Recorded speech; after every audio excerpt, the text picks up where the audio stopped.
Yeah.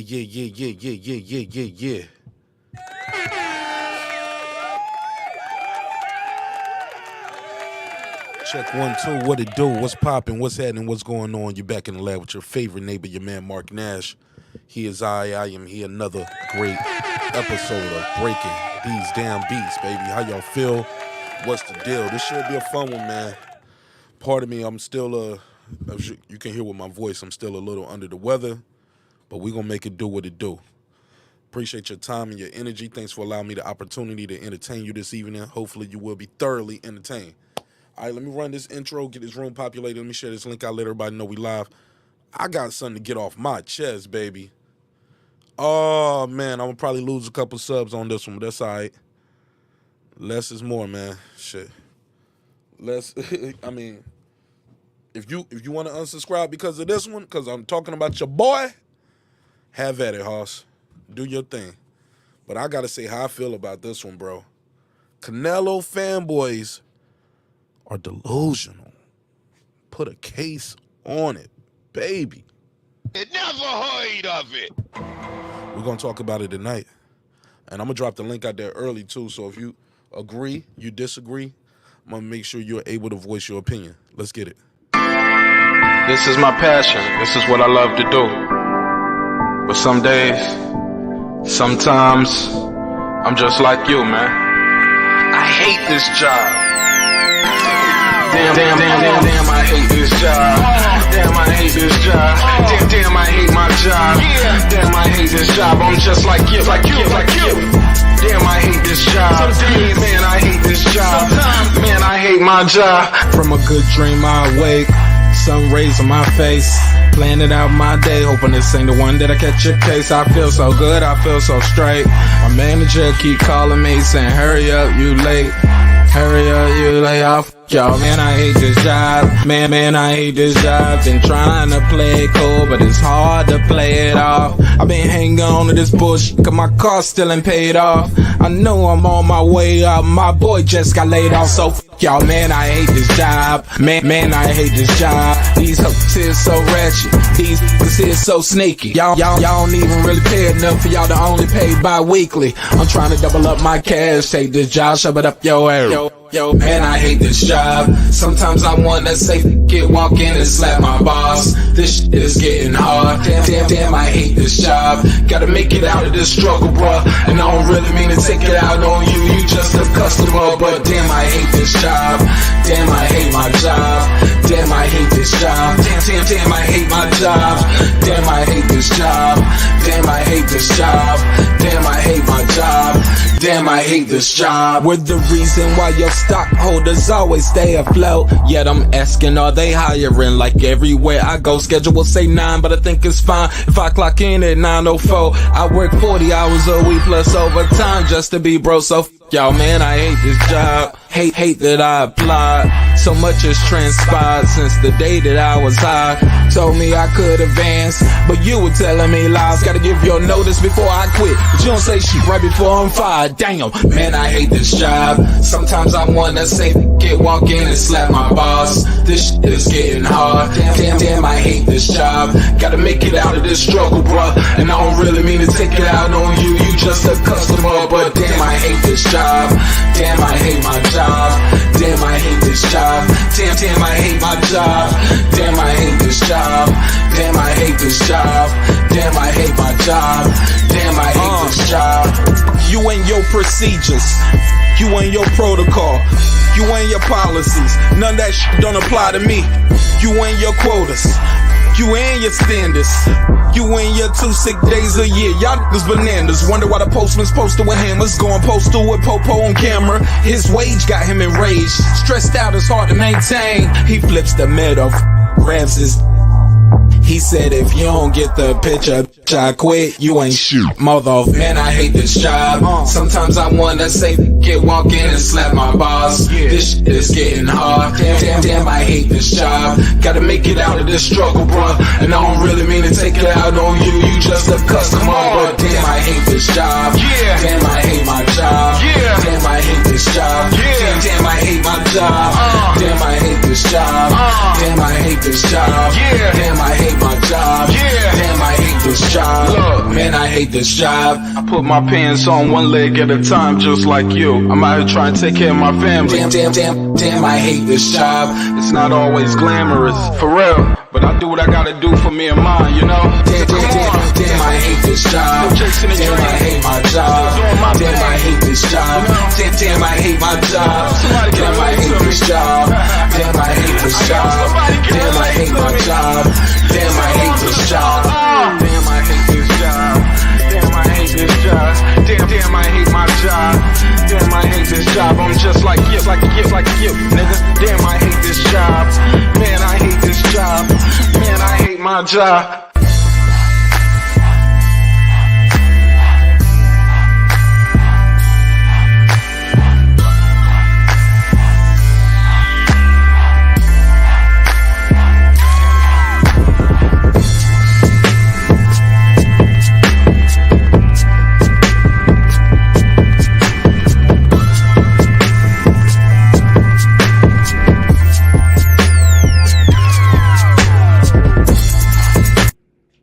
The views and opinions expressed in this program are those of the speakers, commentators, experts, and or the host.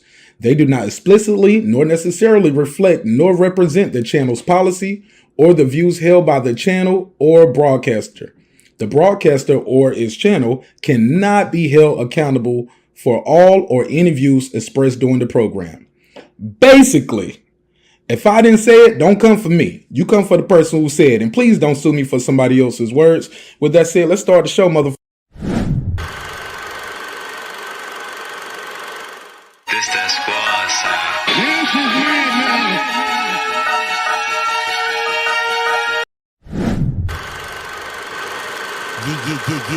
Yeah. Let's start the show, baby.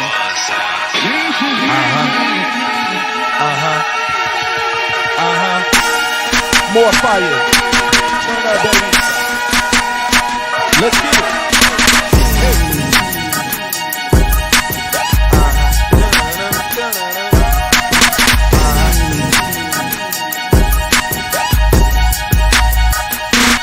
Oh, you mad, right?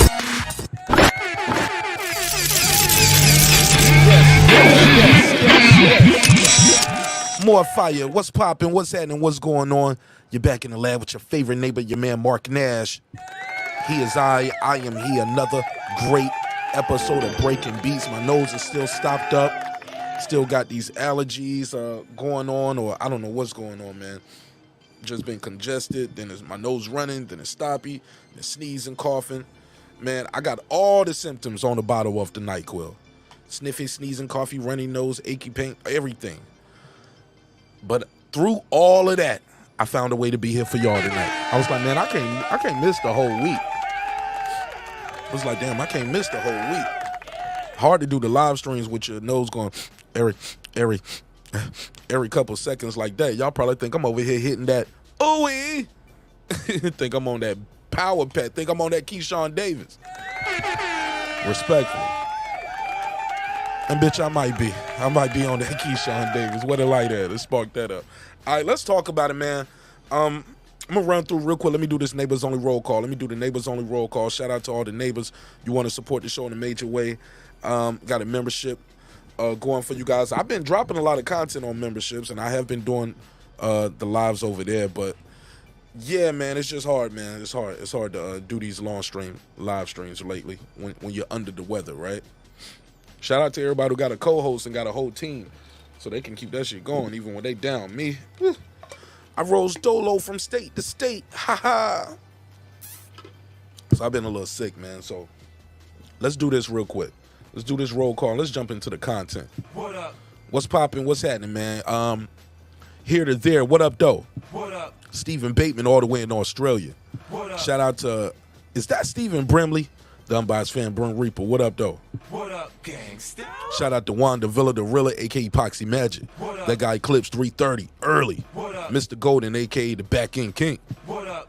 Lisa Bell, she never fails. What up? Taylor Bell with TapTech, UnlockSim.com. What up? Unlock your next device today. What up, gangsta? Shout out to Conquest.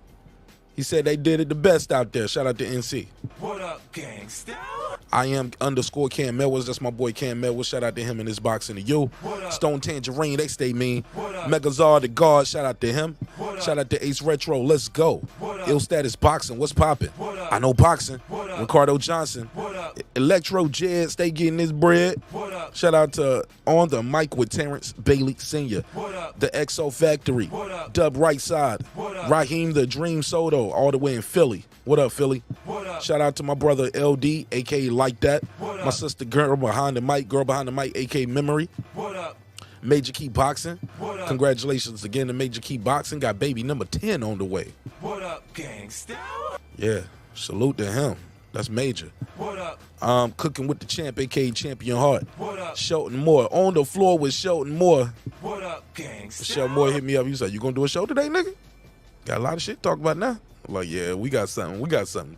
SLG. Sam F. Kendall, aka okay, that's Kendall. Kendall Celestine. Shout out to D-Lo 404 Boxing. Carmen Serene with the Serene Saturdays. What up, gangsta? My sister Nikki Rich. That's Nikki in Central Florida.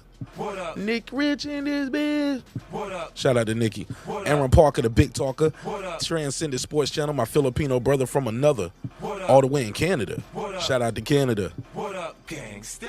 Fistiana Fights. What up? She just might. What up? Jacob Sims, that's him. What Haplo, let's go. What DJ MFB. What Miss up? Queen Sunkiss. What Beyond the Ring with Nonito and Rachel Donaire. That's 9-time champion Nonito Donaire. Peace to you. What up, gangsta? True Media Today, USA Boxing. That's my guy, Coach Malachi Williams. What up, Coach? What up? Puro. What up? Food Revolution, aka Foodie with the Beauty. What up? Badass Blonde in the building. What up, fam? What up? KP from KC5. What up? Matt Wade. What up? Beyond Above Media. What up? Pittsburgh T. What up? SF City Slicker. What up? Rider of the Storm. What up? Matty Yoel. What up? Cliff Bailey. What up? Con Shawnery. What up? HL Deezy. What up? Cooking with Sir Senior. What up? D Bevel the Champ. What And up? of course the big fish himself, my good brother Derek Lincoln. What up, gangsta? Oh yeah. All right. Now some of y'all ain't gonna like it. Some of y'all gonna love it. But it is what it is, man. It's just my thoughts, just my opinions. I dropped the link out there early, and I'll open the phone lines up so you can voice your thoughts and voice your opinions. When it comes to this fight right here, I'm sorry, let's take it back. When it comes to this fighter, Saul Canelo Alvarez, man, Saul Canelo Alvarez got to be one of the most protected in the sport right now. I mean, you can't say one thing about Canelo. That's facts. Cue to LeBron. Thank you, LeBron. That's facts.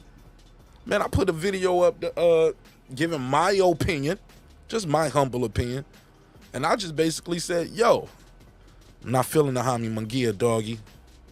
Never heard of it, baby. You can keep that. I'm not supporting that event. I'm not buying that fight. Now, man, I might not even watch that fight. I might find something else to do that Saturday. Y'all might not even get no recap. I'm just tired, bro. Like many of you, I thought the winner of David Benavidez versus Andre was finally going to get a bite at that Canelo apple. Pause. Nonetheless, he done found a way to slide out like a dancer. And what I'm hearing is he's going to probably fight Jaime Munguia. I want to hear that.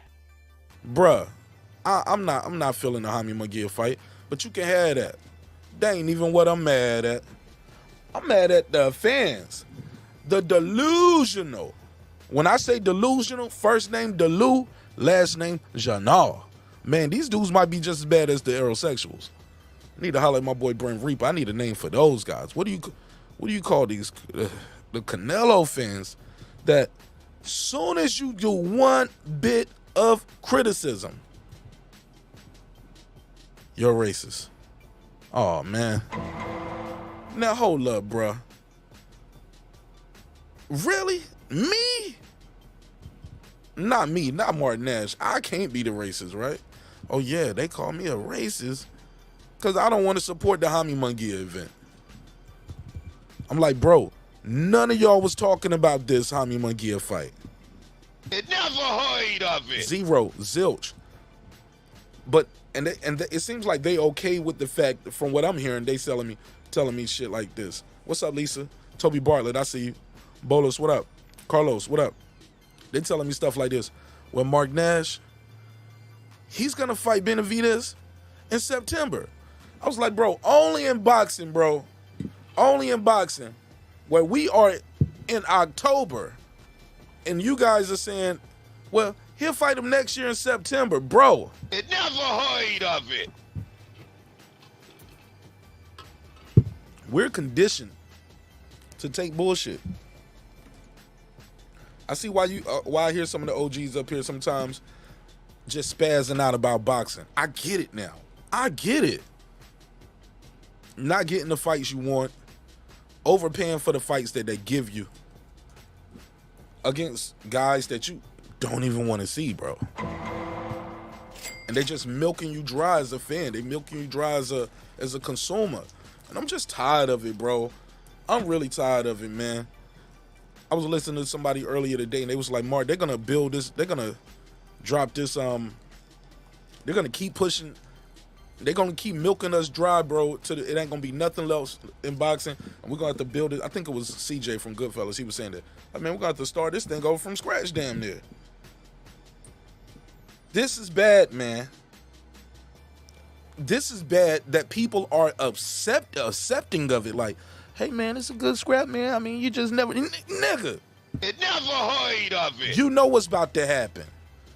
This, in the words of the good brother Coach Malachi Williams, these niggas are trying to pick at the cherries, bro. And you letting them. You let them. You let them give you whatever they want to give you, and you just take it.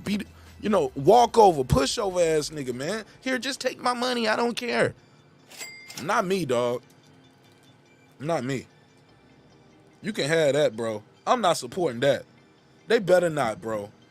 So y'all are happy with him going over to the PBC, right? 3-fight deal. First fight, a guy you didn't ask for. Second fight, a guy you didn't ask for. This gonna be the second guy he brought up. And the people who had a problem with him fighting Crawford have no problem with him fighting Jaime Munguia.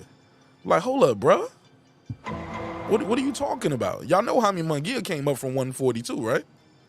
He was a 140 guy. He was a 140 guy. But y'all okay with him fighting a 140 guy, but he can't fight Crawford, a 2-time undisputed guy, a guy who was undisputed at 140. Come on, man. Come on, bro. I get it. I'm starting to see what it is. Soon as I say one thing about Canelo,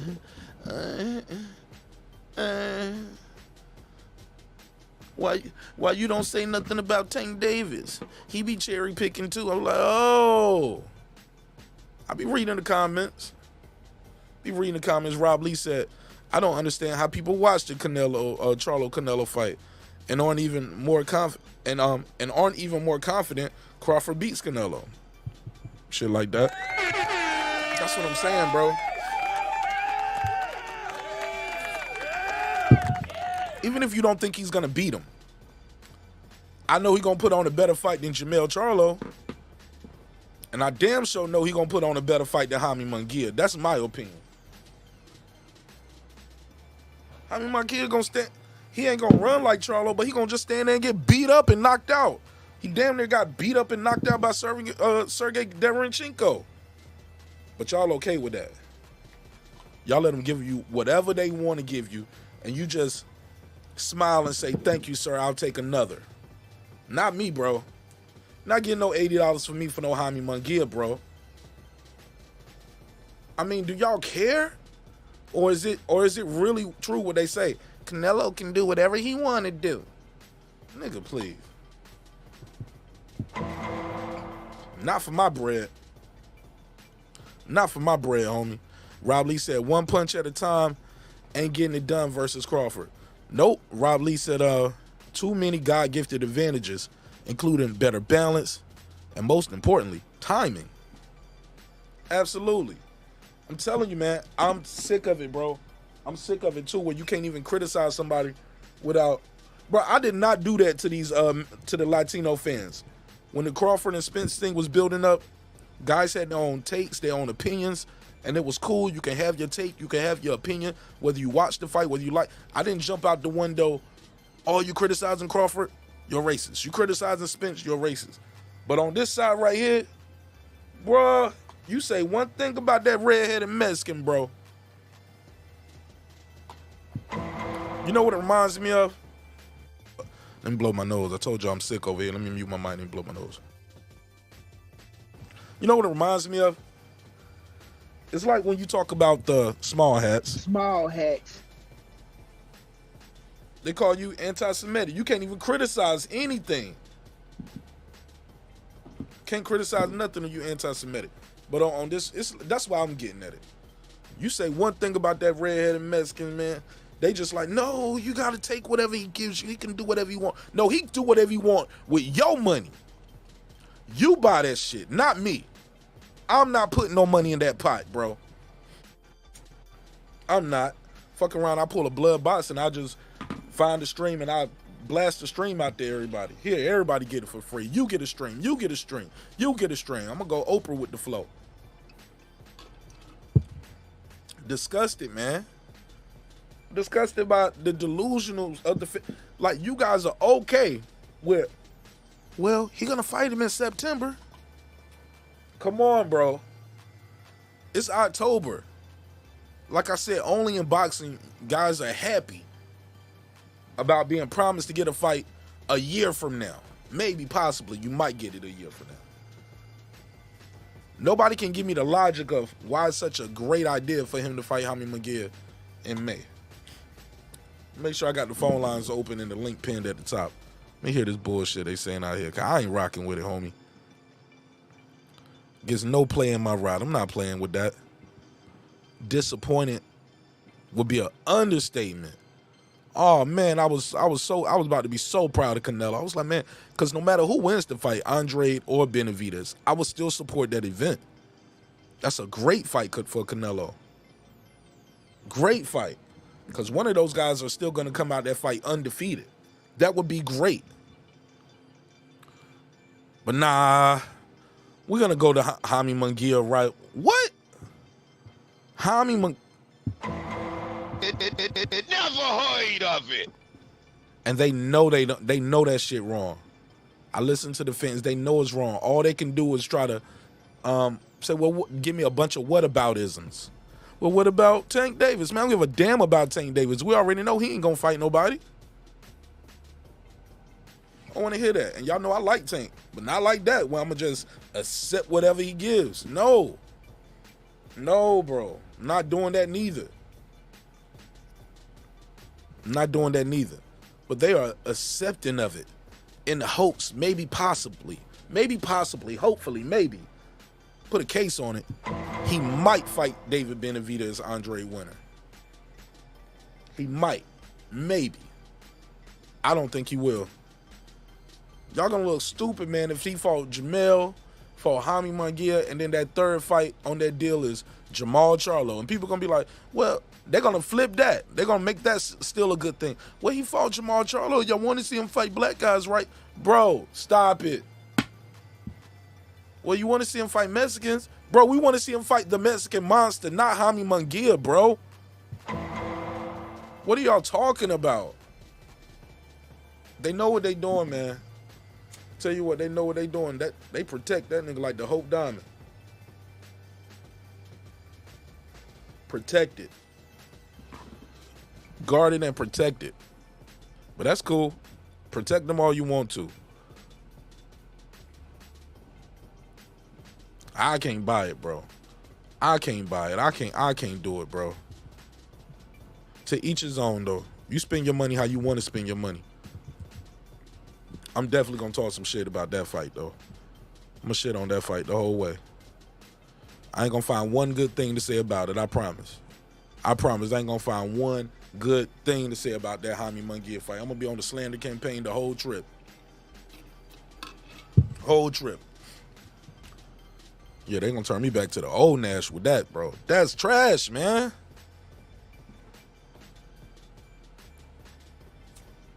Especially when you got all these other fights that people actually want to see.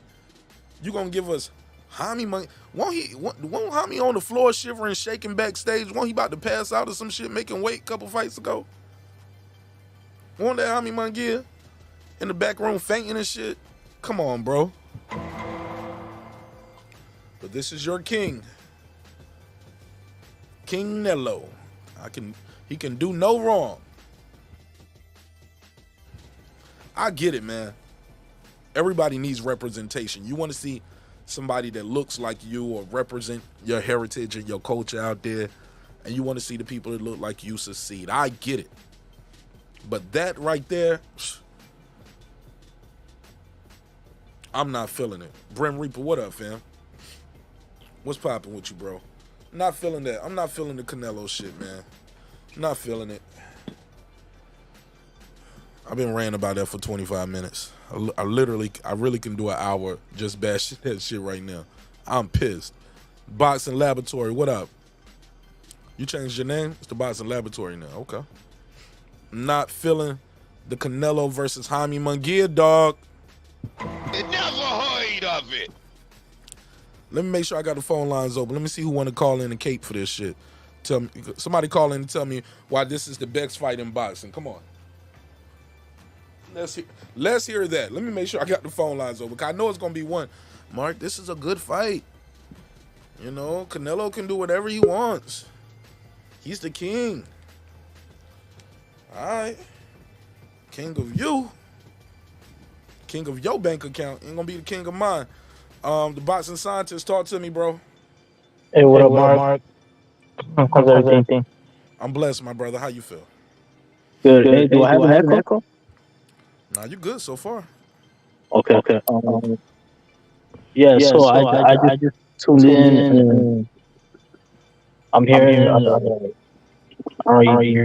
like complaining about Canelo. What's going on? What's the news?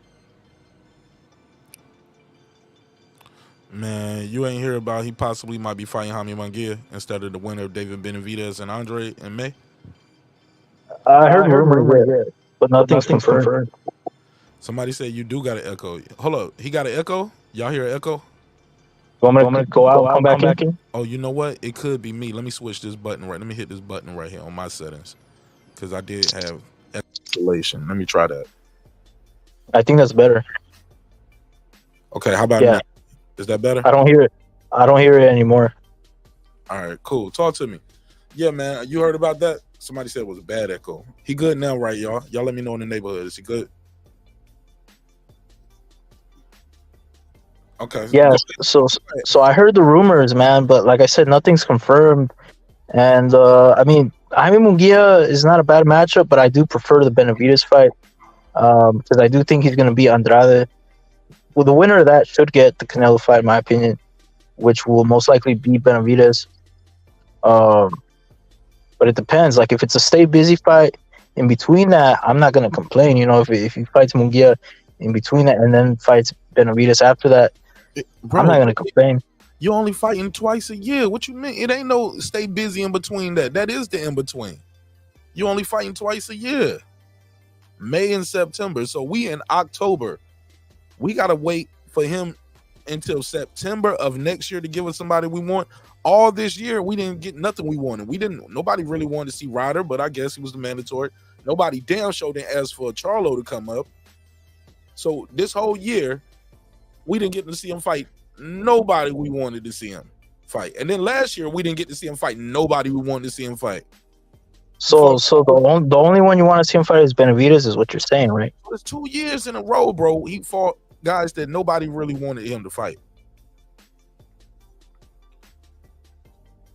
I want him to fight the winner. If Andre finds a way to pull it off, fight him. Fight Andre. Fight David. Yeah. Fight one of those two guys, bro. Right. No, I agree. It's just like you say, he only fights twice a year now, and so we just gotta wait, bro. But nothing's official, man. So I'm not gonna jump to conclusions. I'm talking about the fanboyism though that is making excuses for this. Like, hey, man, this is a great fight, man. This is, like Oscar said, this can save Mexican boxing, bro. I didn't know Mexican boxing was dead. Every time I turn up, I see somebody from Mexican descent with a belt around their waist in a main But event. Oscar said that? Yeah, he said this back in May. He said this a while ago. He been pushing for this shit. Oh, damn. I'm gonna try to put the thumbnail, the screenshot up real quick. He said this a while ago. Let me see if I can find it. Yeah, man, I'm not feeling that, bro. I'm not feeling it. But to each his own, though. I mean, if you want to support that, have that. I can't tell nobody what to spend their money on. But me personally, Mark Nash, never heard of it. It never heard of it. I'm shit on this fight.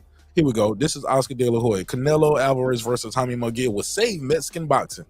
I didn't know it was on the life support. Did you? No. Mexican boxing is alive and well, bro. I think that's just Oscar trying to, get one of his guys in his stable to get a big payday against Canelo. That's he's doing his job, bro, as a promoter, trying to hype up his guys. Jaime Munguia is an exciting boxer, but I don't think he has earned the payday just yet. I'd rather Canelo. I'm with you. I'd rather Canelo fight the winner of Benavidez and Andrade. If not, shit. Look, Morrell is out there, man. I would rather see him fight David Morrell than fight Jaime Munguia. Really? Why? Because he always looks impressive. Jaime Munguia went life and death with Sergey Deverenchenko in his last fight. Some people think he got a gift. Yeah, but Deverenchenko, bro, a lot of people thought he'd be Triple G too. Like, that guy ain't no joke either. Like Morrell looks good, but against who, bro? If Long in the Tooth was a person, it would be Sergey Deverenchenko, Sergey Lipinets. And who else we add with him? What's the other dude? Hold on, let me take this call. Yeah. 203, you on the MIC. Tell them your name, where you from, family. Brim Reaper. What's up, Brim Reaper? How you feel, bro? Work. Listening to this. I'm glad you pulled up tonight. I appreciate you. Bro, I'm struggling over here, bro. I've been sick, bro, all week. That's why I ain't been on all week. I hope you feel better. Man, I don't know if y'all can hear it in my voice. I'm stuffed up right now. Pause. Whoa, yeah, you got to pause that. You got stuffed up. Whoa. Right. Now when you say no homo, and then we got to say no Howard. No Howard. No Howard. No Dwight Howard. Go ahead. No caping for me, bro. If I see a Munguia, listen, again, we don't know nothing. It's speculation, but guess what? I can speculate my anger levels. How about that? If that Munguia ends up being the next fight, not happy. Not. I will not be happy about that. And in the Canelo fans that will cape for him, they'll be arguing with me because, again, I think Canelo's a great fighter. I think he beats everybody at 168. But Munguia, I know the fight will make money, but no, thank you. That's not what I want. It's not what I want. Fight Benavidez, boo-boo winner. Simple as that. Then whatever then after you fight them, fight whoever you want after that. You can fight Bobo Gum Willie if you want to after that. Well, I agree, Brim. And it's better for Canelo to pounce on him now because he's entering his prime and Canelo's exiting his prime. So he needs to do it sooner than later, The one thing, though, that Mark said made me say, come on, stop it. They're saying Morrell over Munguia. Listen, Morrell is a great talent, but he hasn't fought. He hasn't put in the work yet. He got that WBA record. He got a fight before Munguia. He got a title over there, whether you call it a junior, a regular title or not. He's more in line than Munguia. That's great. That adds to your argument. I'm not going to invalidate your argument. But what I am going to do is say that Morrell is low on the list. Out of all the fighters we're talking about, Morrell will be at the bottom of that list. I got him over behind Munguia. How? Yep. How? He's a natural at that weight. Jaime Munguia came up from 140. I'm being realistic here. If the fight was going to be made, if I was putting a fight together and it was Munguia and Morrell, one of the two, I'm gonna pick Munguia. One, because Munguia is a more known commodity, is going to generate more revenue. But yes, I do think Morrell has a larger upside. Yes, I do. But the fact of the matter is, if I was in a position of matchmaking and making one of those two fights. Now, if I didn't, with all the backlash and things are going on now, that would change my movement. But if I would just walk in and say, hey, these are the two fighters that I have, I would pick Munguia because I know Munguia is going to be a more profitable fight because he's more known. He has his name is out there. Most people don't know who Morrell is outside of us. I think the people know Morrell know Jaime Munguia, bro. At this point, More people know Munguia than Morrell. So Yeah. barely.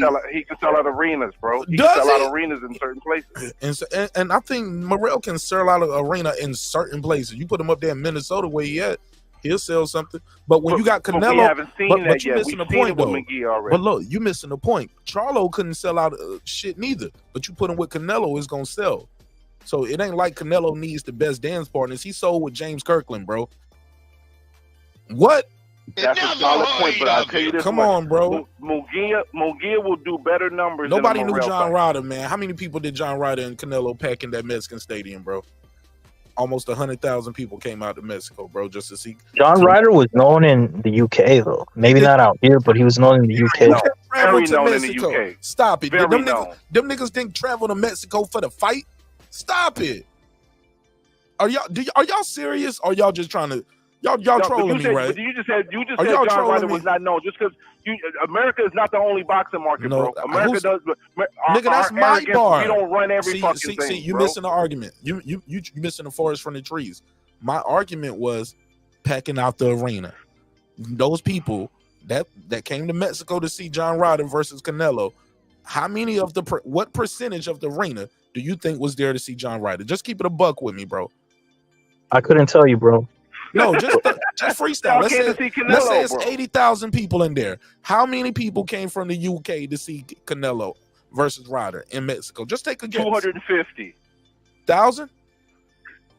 250. Okay. Maybe 800, bro. I don't know. If that. But they are hardcore fans in the UK, very hardcore fans.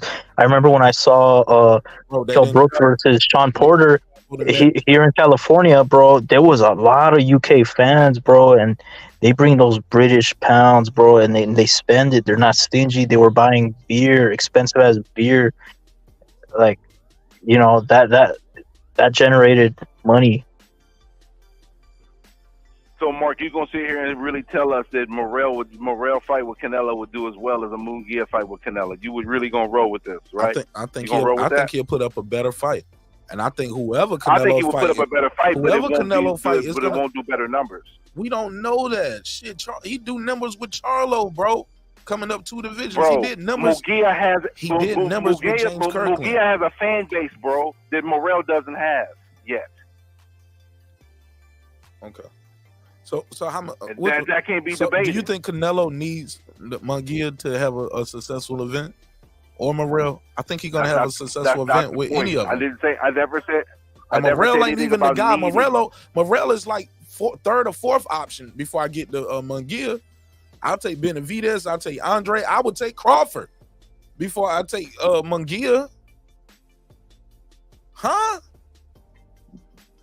Nah, but Canelo's not gonna get credit for Crawford, bro. You gotta put yourself in Canelo's shoes. He's not gonna get credit for that. But you think he's gonna get credit for Munguia? Munguia ain't too Yeah, tough. yeah. There's a lot of Mexicans. Believe it or not, there's a lot of Mexicans that believe Munguia's better. I'm not one of them, but there are. I've had these arguments with them, so I'm telling you, they are out there. They just Canelo haters. Then they just looking for a reason to not like Canelo. There's no he ain't even got the resume for you to say he's better than him. The nigga damn near got his ass whooped by Sergey Derenchenko in his last fight.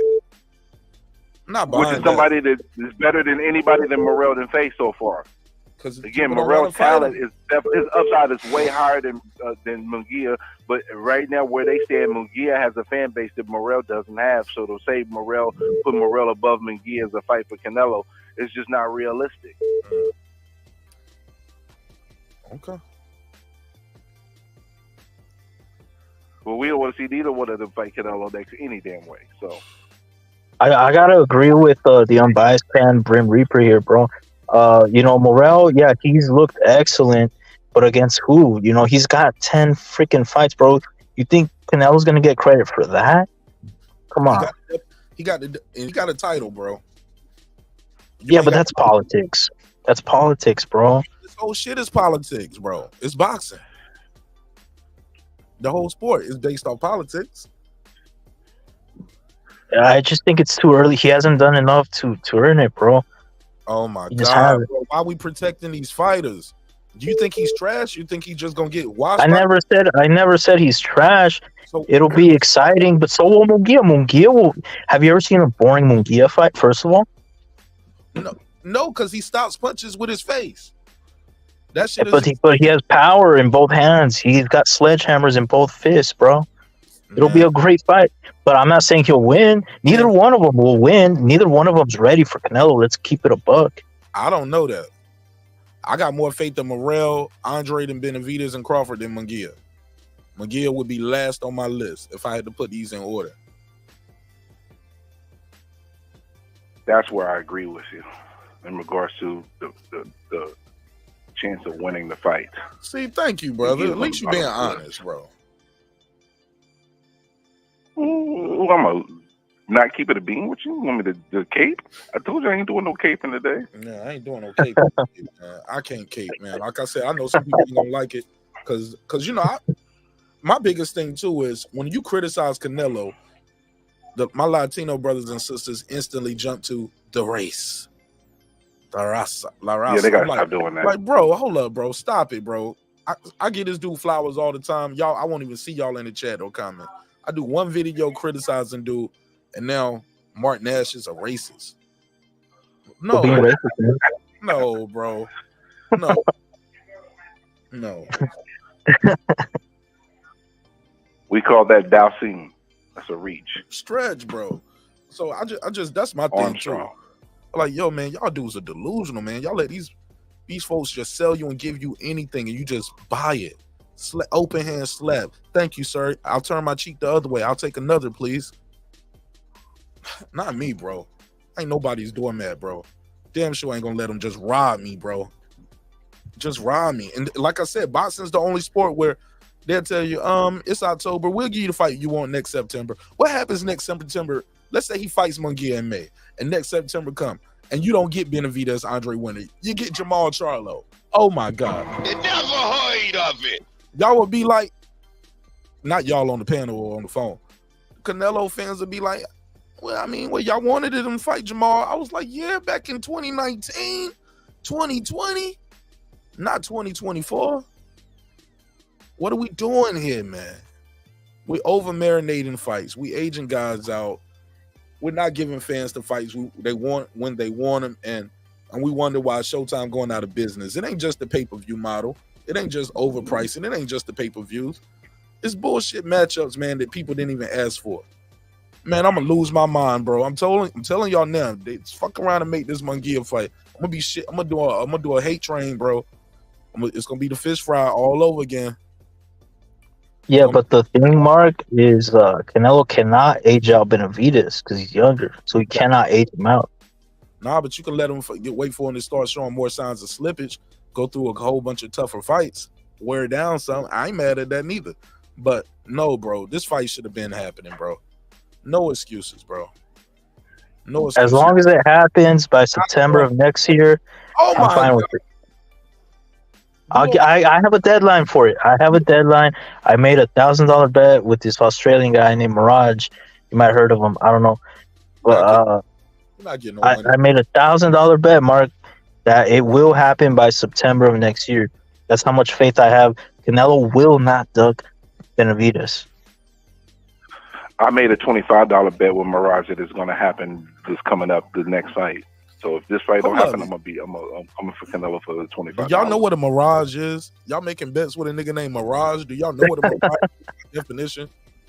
He actually paid me, what was it, $50 bucks. Bro, 50 so, dog. Yeah, that's true. A mirage is an optical illusion caused by atmospheric conditions. You guys are thirsty for a fight. You're hungry. You're thirsty. You're tired. And in the process, you start making $1,000 bets with a nigga in Australia named Mirage. Respect to him. No disrespect, but bro, y'all think a No, nigga about fuck him. you think this nigga gonna pay you $1,000? Okay. It never heard of it. Good luck. Good luck. He pay you $1,000. I'm gonna send you 10 on top of it. You're gonna get $1,010. All right. Yeah, I'll send you 10 too. Stop the cap and hit the cash out. Oh my God. Brim, click the link, join the panel. I got some other people trying to call in. I bet. All right. It's pinned at the top. Shout out to the unbiased fan, Brim Reaper. See my boy Cam in the building. Somebody said, you racist MFer? Yeah, man, that's what it is, Juan. I'm a racist MFer, bro. I can't say nothing, bro. No criticism for the Can Man. Canelo is the Can Man. He can do whatever he want, and anything he can do, y'all will buy it. All right. 831, you got the gun. What's your name? Where you from, family? Yo, this is Tony from Sacramento, California. Casual Tony in the house. Casual Tony. What's popping with you, my brother? Talk to me. I just found out about Jaime Munguia like maybe 2 months ago. I know about David Morrell because, you know, he did that knockout. You're only as good as your last fight.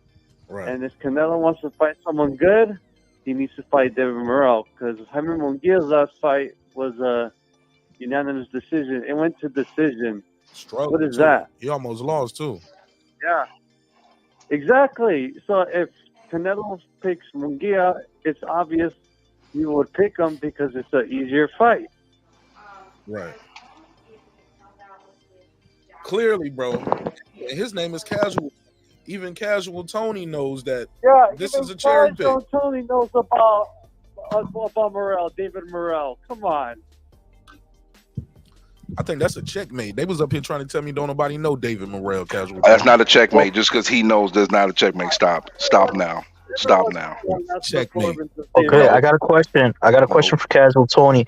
When was your first time seeing him perform? Was it was it that time he was on the co-main event for Garcia and Davis? It was against Sergey Deverenchenko. Sergey Deverenchenko. There you go. Yeah. Yeah, he struggled in that fight. Long ass too. I didn't like. That was a bad performance. I mean, come on. You're only as good as your last performance, and David Morrell did good against Paul Powell.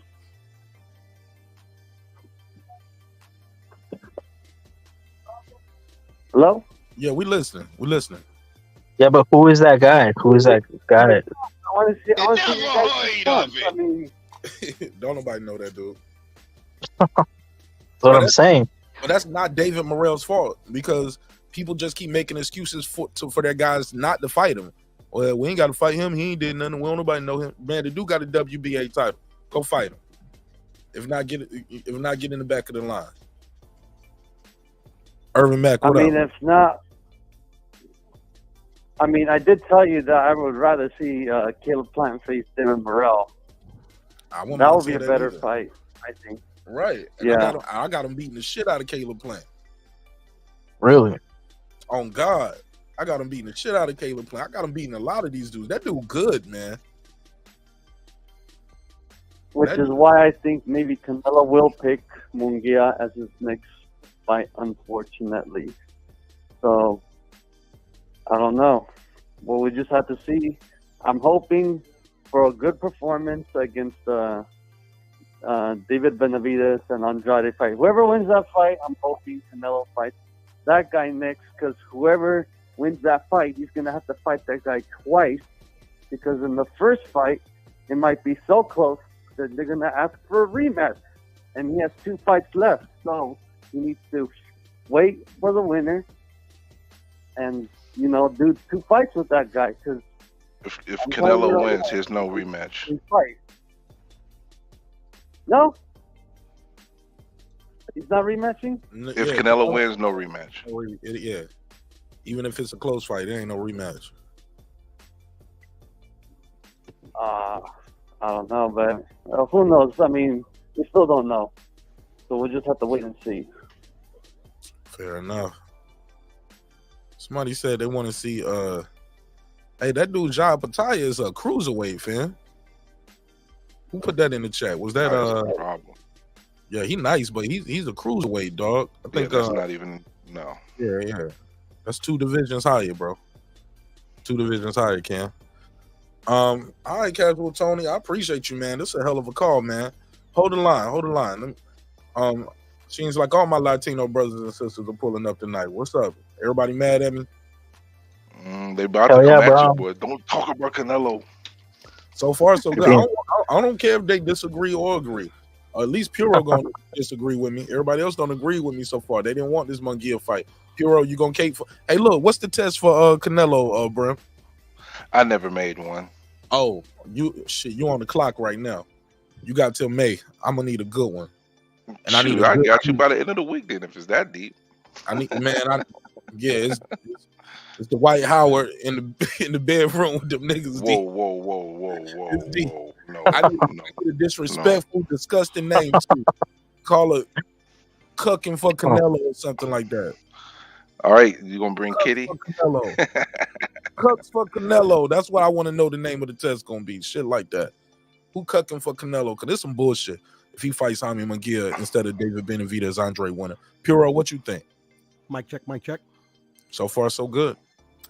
Why you gotta be a racist, Mark? Man, that's what they tell me. I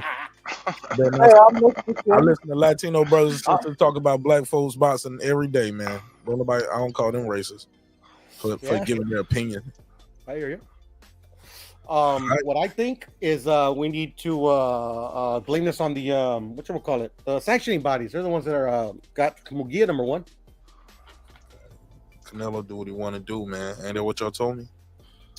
I don't know if I would say something like that, but yeah, Canelo does what he want to do, like Bud. Y'all see what he did, right? Y'all see what's happening, right? I like Bud, and like Bud got like if it was up to Bud, it's true though, bro. I gotta agree with Pudo. If it was up to Bud, if it was up to Bud, he probably wouldn't be fighting Spence again. So stop it. Bud is the guy trying to fight Canelo right now. So if you can't say he do what he want to do, because if he was doing what he want to do, the Canelo fight would be next. Why is he trying to fight Canelo though? That's a money grab. Come on, he's not doing that for legacy. He can make a legacy. He can make a legacy at 154, or even 160. Same, it's different. It won't be undisputed in one swipe, and the guy he beat at 154 would be Charlo or Tim Tszyu. Neither one of them are highly regarded as Canelo. Canelo's a walking Hall of Famer, dog. And you know it, I know it. Yeah, that's a legacy fight. That's fighting for legacy. How is that not fighting for legacy? You just said it right there. You just proved your point. But damn sure can't do what he want to. See all the work he had, all the loops he had to jump through to get to the Spence fight. You had to leave your company and sign to another company just to get that fight. Come on, bro. He can't do what he want to do. He had to flip a coin. I don't know. That's not the same thing, Puro, and I get it. See, and look, this is called goalpost moving. We're talking about Canelo and the Munguia fight, and you're trying to rationalize that with a parallel that's not even true. Nobody believes that. You don't even believe Bud is at Canelo's level where he can just push the button and get all the big money fights, because everybody know they're gonna get their biggest payday when they fight him. Bud can't make somebody come up 3 divisions to fight him. Come on, bro. Stop it, Puro. Stop it. I top Mark Look, well. This ain't black versus Mexican hate tonight, man. I got love for my Latino brothers and sisters. I'm just trying to get a real answer here. That's how you debate, bro. That's how you debate. I don't even know what you're talking about, Puro. Not just fucking around. I mean, it don't matter, bro. Munguia, Bud, David, bring them all on. Canelo's not gonna get credit for any of them anyway, so. Nah, he get credit. No, that's crazy. He'll get credit for Benavidez. He'll get credit for Andre. Yep. Because whoever he fights, there's gonna be an undefeated guy who beat another undefeated guy. Top guys too. Top guys. Yeah, he will get credit for that. But I'm gonna hold you to that, man. especially both of those guys been looking dominant when they wins. Munguia be struggling in the locker room after he get off the scale. That nigga fainting and everything. He got knocked out by the weight cut. Come on, bro. Come on, Hats. I'm just saying, bro. I know it. I know it. It's disappointing, man. Hey, man. Mark, we gotta calm down. It's just a rumor. It's just a rumor right now. This is not official. It's just a rumor. So we got to calm down a little bit, though. We just get prepared. Good. We just get the axes and all the weaponry ready. That's all I'm doing, bro. I'm going bash this fight all the way to May if this fight is happening, bro. I'm bashing this shit. You'll forget. I will not forget because it's Canelo, so it's gonna be people gonna be talking about it. I'm gonna remember, and I'm gonna flame this motherfucker up, man. This whole fight, I'm gonna be shit the whole time.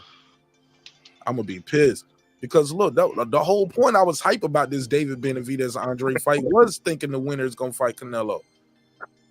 And look, even then, people talking about well, he's gonna fight him in September. Why are you upset? We don't know that he might fight Jamal Charlo in September. Like y'all said, he can do what he want to do, bro. That's what's gonna. So, like I was saying before, some of y'all pulled up. I said so. This year we got John Ryder and Jamel Charlo. Last year we got Triple G and Bivol. Come on, bro. That was his last 4 fights, bro. That's the lie he did the last 2 years in the division, and y'all are okay with all of these great. You didn't like the Bivol fight? Nah, bro. Why not? You gotta stop right there. You going too far now, Mark. I mean, that's too far. I'm a Canelo fan, bro. I didn't want him to go up to 175 and fight that dude. I thought he should have fought somebody in his division and defended the title, not go up to 175, hold up the division, fight that guy, get his ass kicked, come back. I don't want to hear this hold up the division talk. This hold up the division talk is baloney because before he came, them belts was not moving. That's true. Once you get the belts, I'm talking about you just became undisputed. You one person with all the hardware. You go up and wait and fight a guy at 175. Get your ass. Yes, but and you know, Mark, you know Canelo has the record for most undisputed defenses at 3. Did you know that? What does that mean? He's defending it against people in his weight class, but they say Canelo doesn't fight anybody in his weight class, though. He's holding up the division. I know, right? Hold up, bro. You talking about Triple G, John Ryder, and Jamel Charlo. Opponents matter. Old man Triple G, Charlo coming up 2 divisions. Are you kidding me, bro? And you forgot he got a loss in between that too, right? Didn't he go up in weight? Yeah, that wasn't at once. I'm talking about 168 because you're saying he's holding up the division. Yeah, he has the record for most defenses of his undisputed status. Bro, he was trying to go up to he went up to 175. He was trying to go up the fucking cruiserweight. No. That was offered to him. He did not come to them. I already smoked your boots on that debate already. No, you did not. He didn't come to them. It's already been proven that skills challenge was coming to him for the fight. Stop.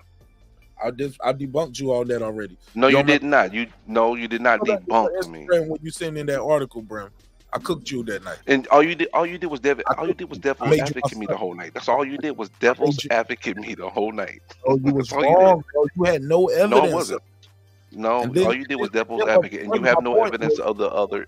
Further, my point was Badu Jack came out there and said, "Nah, bro, you trying to weight drain and everything? Go fight the guys in your division."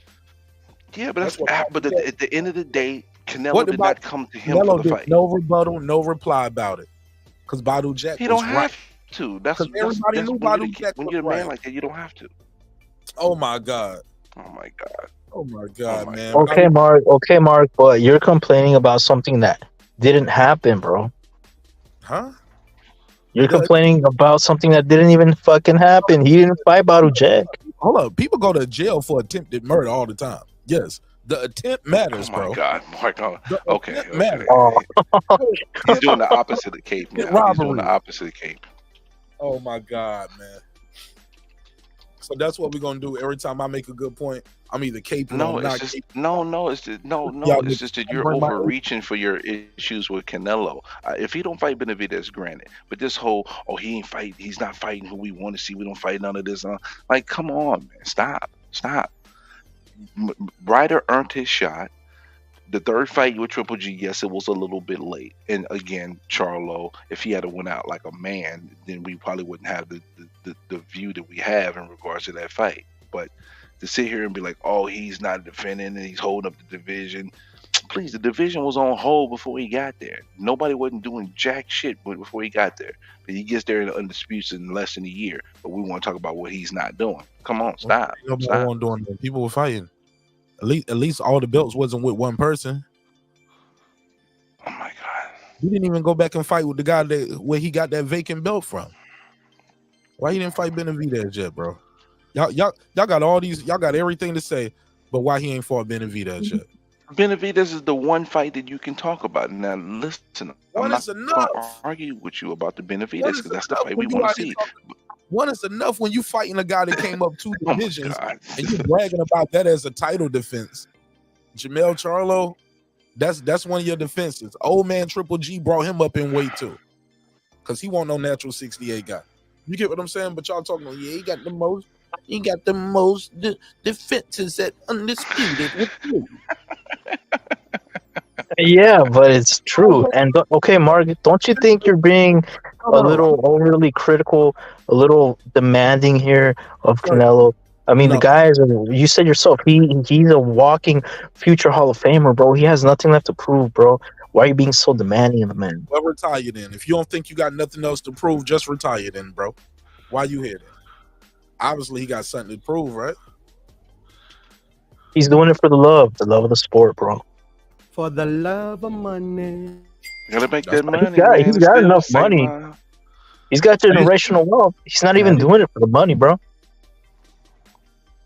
He's got generational wealth. I landed. So you with what I said earlier, Canelo can do whatever he wants to. He can fight Jaime Munguia. After that, shit, if he can fight whoever he wants to, shit, fight him, David Morrell then. If it ain't about the sales and the arenas, because you're going against what you said earlier. I don't think he would get credit. I don't think anyone really. I mean, Morrell has what? How many fans? I don't think. I thought you said he could do whatever he wants to, though. Yeah, but he wants to please the fans as well. If he want to please the fans, why not fight Benavidez or Andre?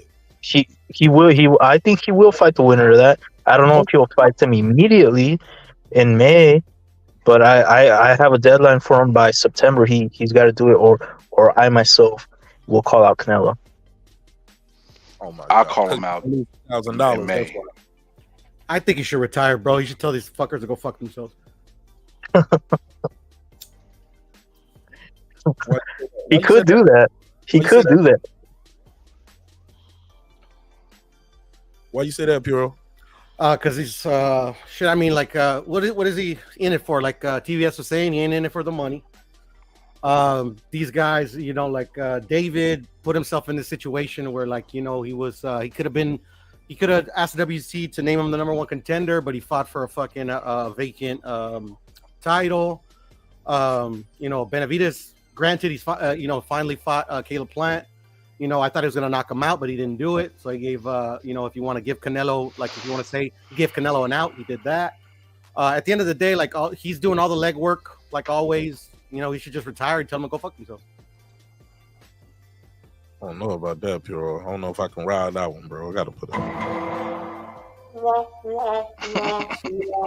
Nah, he still got some fights out there, man. He does. Still have some great fights that people want to see. But if he can do whatever he want to do, he's clearly. I mean, if doing what you want to do as a person is Canelo, do what you want to do. I'm just saying, I'm not gonna support it, bro. That's all I'm saying. Cool. You don't have to. Free market and all. The market is free. 1 and 2 to 2, 2 and 2 to 3. Then you gotta breathe. All right. That's what I need you to do, Marcus. Breathe a little bit before you go jump off the ledge on the Canelo. Bro, I ain't jumping off the ledge on Canelo. I'm really on his delusional fans with that. Oh, you criticize Canelo? You're racist. Hey, Well, they're gonna cape for him though. You should know this already. Well, I was reading the comments. They'll be admitting that he's cherry picking with this shit. Because I ain't heard nobody on this panel say, yes, Munguia's the fight we all been asking for and we all been waiting for. Oh, I can't wait for May. This is gonna be the big one. This is the one. None of y'all can't even say that. Nobody in the chat or on the panel can say that. I don't know, man. Look, Mark, I think you're overreacting here, bro. You're overreacting. Nobody's calling you a racist. No, I got it. No, not bro. I didn't say you. So don't say nobody because I'll just pull it up. I can pull it up. Bro.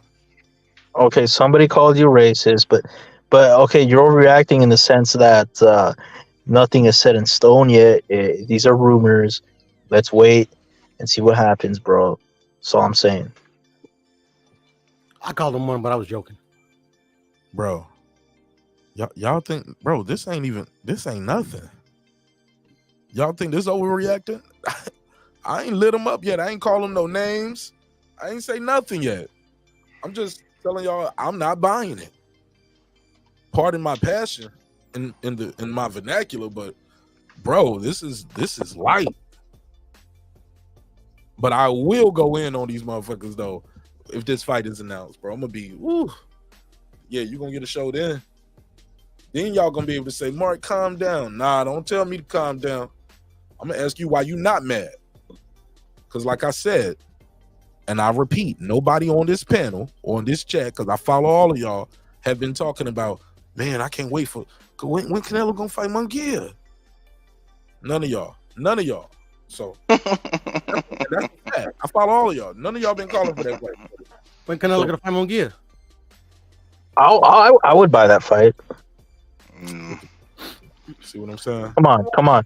I mean, Canelo's gonna win. Under the circumstances, I'm not buying that fight. Brent, make that test, bro. I need that test ready, bro. I will try to have it for you by Sunday. Oh, you gonna make it? Yeah, we can make it. It can be a, what do you call it? Not retroactive. What's it called? What's the shit called when you just keep adding stuff to it? Open-ended. Open-ended. Shit like that. There you have it. Open-ended. Make sure that shit that test is open-ended because I got some questions my damn self. Well, you know what? Put down some of the questions that you already have in your brain, and then I'll get with you, and then I'll holler at you, and then we'll. Canelo do whatever he want to do in boxing. Did he win all 3 Triple G fights? Someone say yes. Yeah. See, look, hold on, chill. Don't say nothing. You just keep it to yourself, and you give it to me when it's time. That last one was a phenomenal question, which will definitely be on the list. And we're gonna call it Cape for Canelo. No, that's tonight. I thought he won all 3, yeah. Oh, you get an extra point. You get extra credit with that answer already. I thought he won all 3. Yeah. Yes. He didn't win that Mayweather fight. And I know some people like, yeah, that Mayweather fight was a draw. Okay. Yeah, all right. Did Canelo fight everybody he fought at the right time? That's the same thing people criticize Floyd for. Canelo fought old Mosley, old Cotto. Like, you get what I'm saying? Yeah, but how old was he when he fought him, though? See, Floyd was in his prime when he was fighting old guys. Big difference. Huh? Floyd was in his prime when he was fighting older guys. Those guys were old. Floyd was older than when Canelo fought Mosley, he was only 21, bro. So you can't use the age excuse because neither one of them was in their prime. No, 21. Didn't he fight Mosley after he fought Mayweather? No, that was way before. And also, Canelo been fighting since he was 14, dog. Facts. He had 7-year pro. Well, he turned pro at 15. Okay, bro, but so that means he was fighting older than that. So at that point, at 21 years old, he closer to a decade of boxing at that point. So stop it, bro. And it was a unification too, the Floyd fight. Yeah, Canelo's different, man. Canelo's different. That's why I give him his props, because the dude been doing this shit literally his whole life. You know what I'm saying? So I ain't got no beef with Canelo. I just don't like the. I just want to see more from these fights, especially as he's getting to this point in his career, man. Where, like y'all said, the onus is on Canelo to make any fight happen. Canelo can fight guys. I saw old boy win the damn won the cruiserweight fight the other day. What's his name? The guy Bivol beat up Zerto. Zerto won the fight at cruiserweight. You know what he did in the post-fight press conference? You guessed it. Called out Canelo. Fucking cruiserweight. You get what I'm saying? Yep. Canelo can fight anybody from cruiserweight to guys coming up from welterweight want to fight him, bro. The onus is on him to make the fights happen that the fans want to see, because he is the cash cow. He is the face of boxing. Not Tank. How Spence said, Canelo. Which is the fight Mark wants to see? Me? Yeah. I want to see him fight Benavidez Andre winner, bro. That's what I want to see in May, bro. That's the one. Okay. That's the one, bro. That's the one, bro. That's the one people been waiting for, bro. Yeah. I think we're all on the same page. We're all on the same page with you on that. And I would rather see it in May rather than September. But I can wait till September. I'd rather see it in May, though. It's like I said, it would be.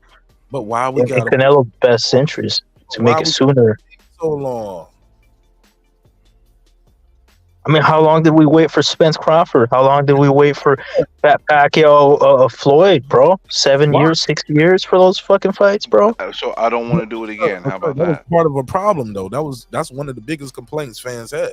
It took so long. Many Pacquiao fans said if the fight would have happened early, Manny would have won. Spence fans now using that same shit. If he would have fought him back when he was a drunk flipping the car, if he would have fought him 5 years ago, Spence would have won. I'm like, no, Spence was getting drunk flipping cars. This is actually sober Spence, right? Yeah, you can't have it both ways. Yeah, but the damage was done, right? Like, that's the excuse. That I'm not saying he would have won. For the fight, fam. They just didn't believe me. Pittsburgh T, what up? Real rap, I see you. The link pinned at the top too, y'all, if y'all was trying to pull up. That's all I was saying, bro. That's just not the fight I wanted. It's not the fight I wanted to see. And but they can have that. That ain't even what I'm mad at. Let me play this. Y'all got anything else on this? I gotta play this clip of Devin Haney. Some people said he was capping. Some people say, man, he was real rapping on it. Anybody got anything else? All right, well, look. Do it. All right. Oh, and it's Regis. It's Regis saying something too. He called Devin Haney a fraud. Let's play the Regis program saying Devin Haney is a fraud first.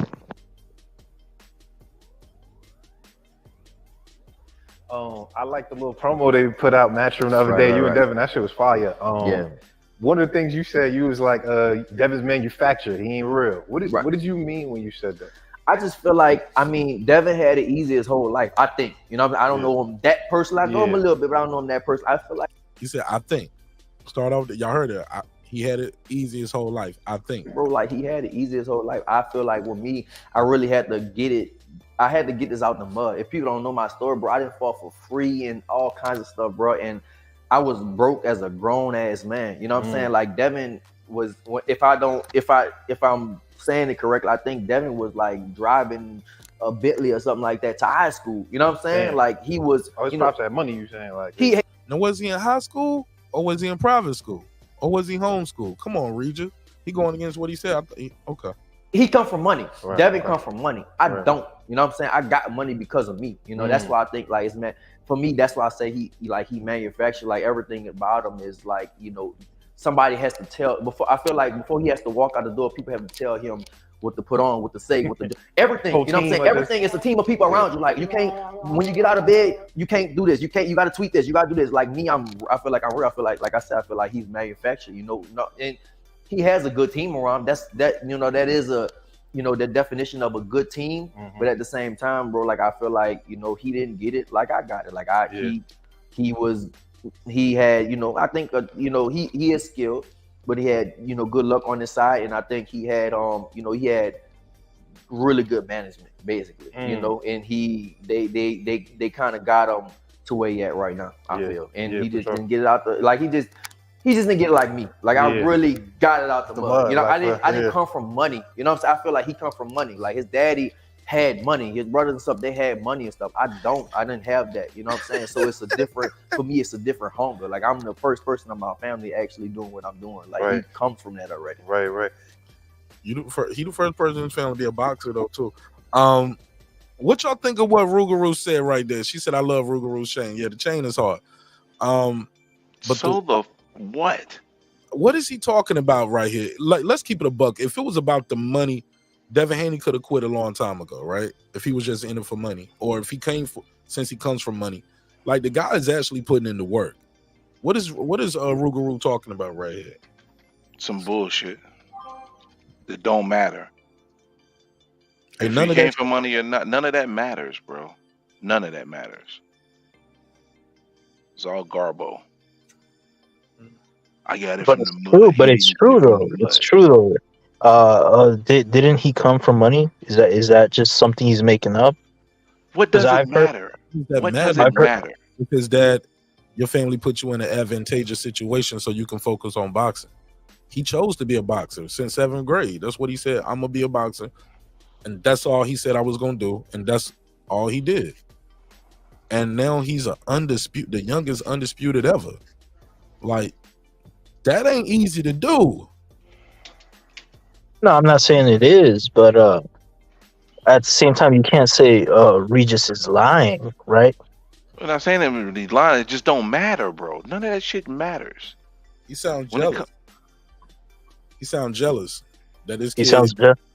Hell yeah, he talking about, like, you talking about the car that the homie drove when he was in high school? What the fuck does that have to do with him being 24 years old and you fighting him December the 9th? Or him being a fraud?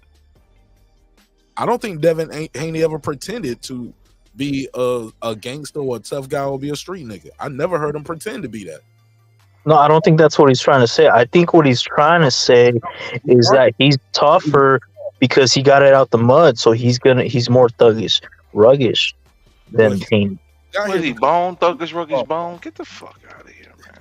We got here because he said he was a fraud. So he's fake about what? What is he being a fraud about is what we're trying to get to. No. I don't think he's accusing him of being a fraud. I think Regis is trying to say that he's tougher. He's tougher because he came from poverty. Hey, you and Devin, that should fire. One of the things you said, you was like, Devin's manufactured. He ain't real. What did you mean when you said that? I just feel like, Devin had it easy his whole life. I think, I don't know him that person. I know him a little bit, but I don't know him that person. I feel like, bro, like he had it easy his whole life. I feel like with me, I really had to get it. I had to get this out the mud. If people don't know my story, bro, I didn't fall for free and all kinds of stuff, bro. And I was broke as a grown ass man. You know what I'm saying? Like Devin was, if I'm saying it correctly, I think Devin was like driving a Bentley or something like that to high school. You know what I'm saying? Like he was. Oh, it's not that money you're saying. Like he come from money. Right. Devin come from money. Bro, what does that have to do with boxing? With the fight itself, nothing. Who cares? Who the hell cares? Some hate shit to me. That's just my opinion. Puro, does that mean you're gonna win the fight because you're tough because you grew up poor? Usually. Okay. It's a different time though. Different time. Well, this rich kid don't beat 30 dudes, man. Yep. Well, I think that's what he's 29 and a half. He didn't beat all of them. I said 29 and a half, bro. There it is. I don't know about that. I don't know. I don't even know what that means. What do you mean? Nothing. I'm not gonna even do this because I'm being silly. So don't mind. Y'all need to worship him. Live. Right? Let's play this negotiation. To me, getting to this point felt like I wasn't sure, like as a fan, right? Like I'm watching the negotiations, and then obviously him and Shakur was talking about it, and he moved up. How hard was the negotiation process? Just like from you and his, your team and his team, really trying to put the shit together? Because fans it seems like everybody interested in business now. And how hard was that part, like the negotiation process?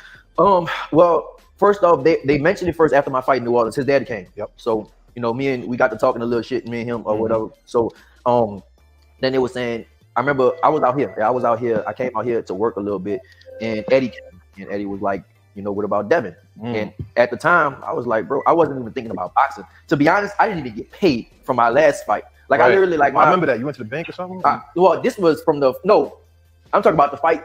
Zorilla. I didn't get paid from that. I got paid like 3 weeks later. And I don't know if it was Metro, whatever, banks, whatever, all kinds of stuff like that. But I didn't even get paid from that. And literally, it was like I think I met with Eddie like a Wednesday, and I literally just got paid on a Tuesday. I'm like, Eddie, I just got paid, bro. Let me go spend some money first. Like you telling me about another fight, bro? I didn't even get paid yet. You know what I'm saying? So I wasn't. That's why Eddie came to see you on Wednesday, because he knew you just got paid on Tuesday. Like wimpy. Like, nigga, we know what we was doing. He was like, Eddie, I just got paid. I know. I made sure you got paid right before I saw you. I found out. Oh, like he still ain't got paid. Well, pay him on Tuesday, cause I'm going to see him on Wednesday, nigga. Honestly, I wasn't even interested in nothing. See, and that's what growing up poor gets you right there. You let them just give you whatever. And I knew, like, after fights, obviously, what we do is, we go on vacation. You know what I'm saying? We go ahead. We have long, hard training camps. We like, man, we go. Sure. So I was like, bro, I'm not even interested in none of that stuff right now. So me, Eddie, my people, my wife, my people and stuff like that, we sat down with Eddie, and it was like they were talking about the Devin stuff, and I was like, whatever. Like, I wasn't even feeling it, to be honest. You know what I'm saying? I could tell. I was looking at their face, and it was like, they didn't like that, And so then after that, I knew Eddie and them, like the Metro Eddie and Metro didn't like that. They wanted, they wanted the Devin fight to happen. I was like, man, whatever, So I heard that it kind of, they didn't like that. They was kind of pissing them off and stuff like that. And but I was leaving. I was going on cruise, and I was, like I said, I go on vacation and stuff like that.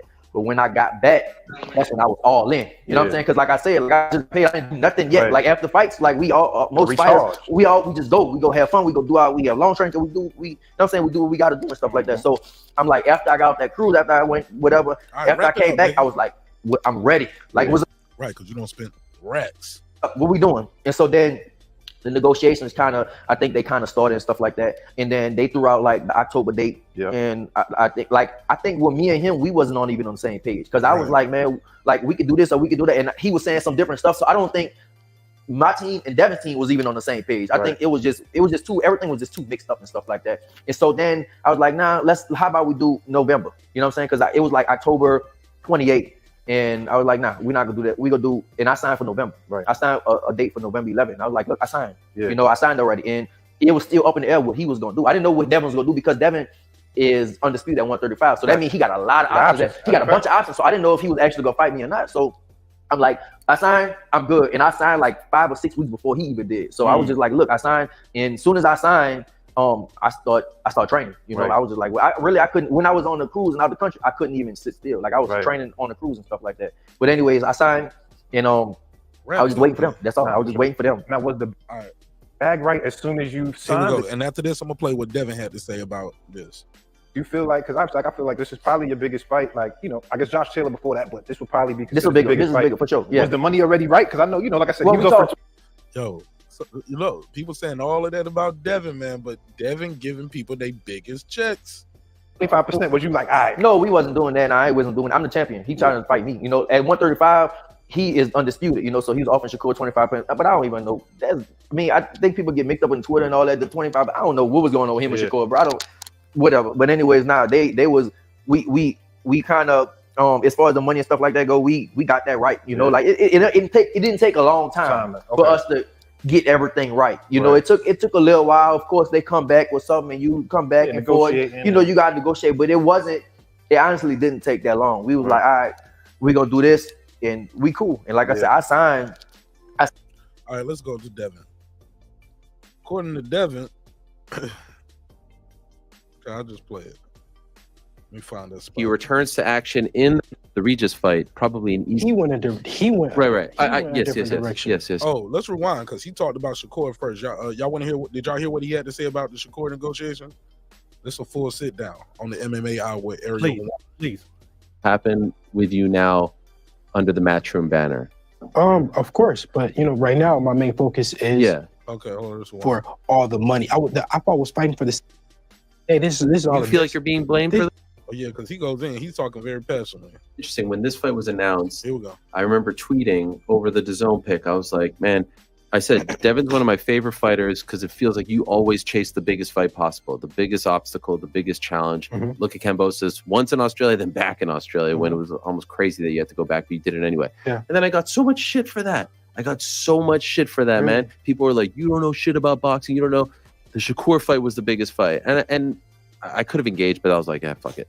I was like, Why is he getting this shit for this? Why is it your fault that the Shakur fight didn't happen? Yeah, I mean, at the end of the day, this is all. Do you feel like you're being blamed for this? No, I mean, this is all the business, right? Right. So when George Kambosos offered me the 22% and the 2 fights to go to Australia and to go sign with a different promoter and to get the vaccine and go do this and do that, where was they at when I took that? It was all the business then, right? I had to respect his, because he was a champion. He was a guy with all the belts, and I was a world champion at that time as well. So now that I'm the champion, and now I'm giving somebody the offer to make more money than they ever made in their life, put together in all their fights, then I'm the bad guy. I'm the bad guy. See, when I fought Kambosos, it wasn't for all the money. I thought I was fighting for the same money that I was already making. But I said, no, fuck that. I don't care. I know that I could beat him. I know that once I win, I'm gonna be able to call the shots and make all the money myself. So now it's that time, and they don't want that. I saw Floyd weigh in as well, and he seems to be siding with Shakur. Does that annoy you? No, I mean, Floyd has the right to his own opinion, just like everybody else. He's no different than anybody else. But was it fair when he gave Andre Berto the short end of the stick, and Andre Berto got less? So when you read this stuff, what you guys think so far? Y'all still with me? Yes, sir. Devin. Yeah, we should help. Okay, what you said? Devin speaking what? Said Devin is speaking no lies. Not that I heard so far. So far, yes, right? he is. Unfortunately, where has he lied about so far? Because all he talked about was when I got from Kambosos, I had to do what they say. Floyd gave Berto the short end of the stick. He said when I had to take the short end of the stick, I came into that fight with a champion. This guy doesn't even have a belt. I took that fight. I took the short money because I believed in myself. I knew I could beat that guy, and I knew once I got that money, got all them belts, I was gonna call the shots. Now it's that time. Tell me where that was a lie. When he said that Shakur was getting the most money he ever had in his life, it's not true. How do we know that? Because we still don't even know. It's not true. How do we know? Bob Arum already said the offer was bullshit, bro. No, Bob Arum in the interview said that offer was not legitimately that meaningful in any capacity. I saw that interview, and Bob Arum never mentioned the amount of money or how much it was. Okay, so we're not going to use common sense here, right? We're not going to use common sense. We need to have it to the letter. 32. So Top Rank was paying $32 million for this fight. He said that Shakur was getting $8 million. So that means if that was 25%, that means Devin's getting $24 million. $32 million for that fight. I never heard them say $8 million. That was somebody that said they called into the Boxing Voice. They said they was on Shakur's team. Shakur did an interview, $1 million worth of game. Said I don't even know that nigga. And no, it wasn't $8 million. So that's not true. Devin Haney, Bill Haney, nor Shakur said the $8 million. That's somebody who claimed to be cool with Shakur's family. So where did you get that $8 million? Because Bob didn't say that. Nobody in the business said that. Did Devin Haney say that Shakur was going to get more money in this fight than he got in his last 3 fights combined? Did Devin Haney? I'm asking a question. I'm asking a question mark. Can you please answer the question mark? Did Devin Haney say that Shakur was getting offered more money than he had combined in his last 3 fights? Shakur, he said all his fights together. That's what he said. And how much is Shakur guaranteed with Top Rank right now? Because we do know how much he's guaranteed for a fight with Top Rank. That's what $1 million, $1 million or $2 million. What did he get? I don't know. 2.5. That's going into his next fight. That's what he getting on his next fight. That's his bottom line number. Since when? Because that matters. Because if he getting 2 now, did he get 2? Was he getting 2 since he got unified? Did he get 2 for the Canseco fight? Did he get 2 for Oscar Valdez? I think it started with the Oscar Valdez. Don't quote me though. See, the information matters when we start calling somebody a liar. Facts matter when you call somebody a liar. You got to have the exact facts. Not saying, well, it's just common sense to me. Because if he's getting 2.5 million per fight, he says he's getting more than he got in his last 3 fights. 2.5 million times 3 is 7.5 million. See, you mixing the guys up again. Shakur said, I made more on my last 3 fights together than what they was offering me on this. That's what Shakur said on $1 million worth of game thing. So I think we mixing different interviews up and who said what right now, bro. But okay, but basically though, you think it was less money than he made. I got you. I think the offer wasn't really genuine to make a fight. It was just out there just to cover ground because he knew he wasn't coming staying at 135. And when Bob Arum says that, hey, and they're the one that's funding the damn fight in the first place. When Bob Arum says that offer wasn't a legit offer, that wasn't a serious offer. When he says that, I look at Devin like, okay, listen, you caping, it's okay. So that's just because you choose to believe one person over the other. That's your choice. You think he's lying because of what Bob Arum said, but we know what Bob Arum does. He'll discredit you when he wants his way, especially for the guy he's keeping. At that point, it was very clear to Bob that Devin was a steal. Good point. Duly noted. Continue, sir. Does it piss you off? No. It's like I said. Everybody has a right to their own opinion. I got the right to my own opinion. You know, it is what it is. No, there is no right or wrong. Could it still happen? Could the Shakur fight still happen with you now under the Matchroom banner? Of course, but right now my main focus is Regis Prograis. Once I get past him, I'm willing to fight anybody, whenever, wherever, and I've proven that. The last thing I did was duck any fights. If you look at Shakur's resume and look at my resume, who's fought the tougher opposition, me or him? Mm-hmm. You tell me. No, I would say you at this point. Yeah. Okay, so if anybody's the one that's ducking, it's him. And just curious. Wow. What is the state of your relationship? Because I know you used to spar, and that's been a bit of a point in contention as well. But were you ever boys? Were you ever cool, or not really? I mean, that's all business at the end of the day. Okay. We all in this to make money and feed our family, and create a legacy. So I can't be mad at anything. He wants a shot at Undisputed, or at least he acted like he wanted a shot at Undisputed. So I gotta respect it. How many times do you spar him? Oh man, we sparred too many to count. Really? Yeah, we've been sparring since we were, 12. 13 years old. Wow. Maybe 14, maybe 14. Okay. So this is, you've known of each other and been around each other for a very long time. Of course. And you were this close, but now you're going a different direction. Now, when it comes to the Regis fight, probably an easy... He went. Right. Yes. He chose that when I offered him the 25%, he wanted to do the 50%. Then I said, 25%, take it or leave it. You wanted 50%? He wanted 50%. Wow. And he's on record saying this. As the undisputed champion, you're going to give 50%?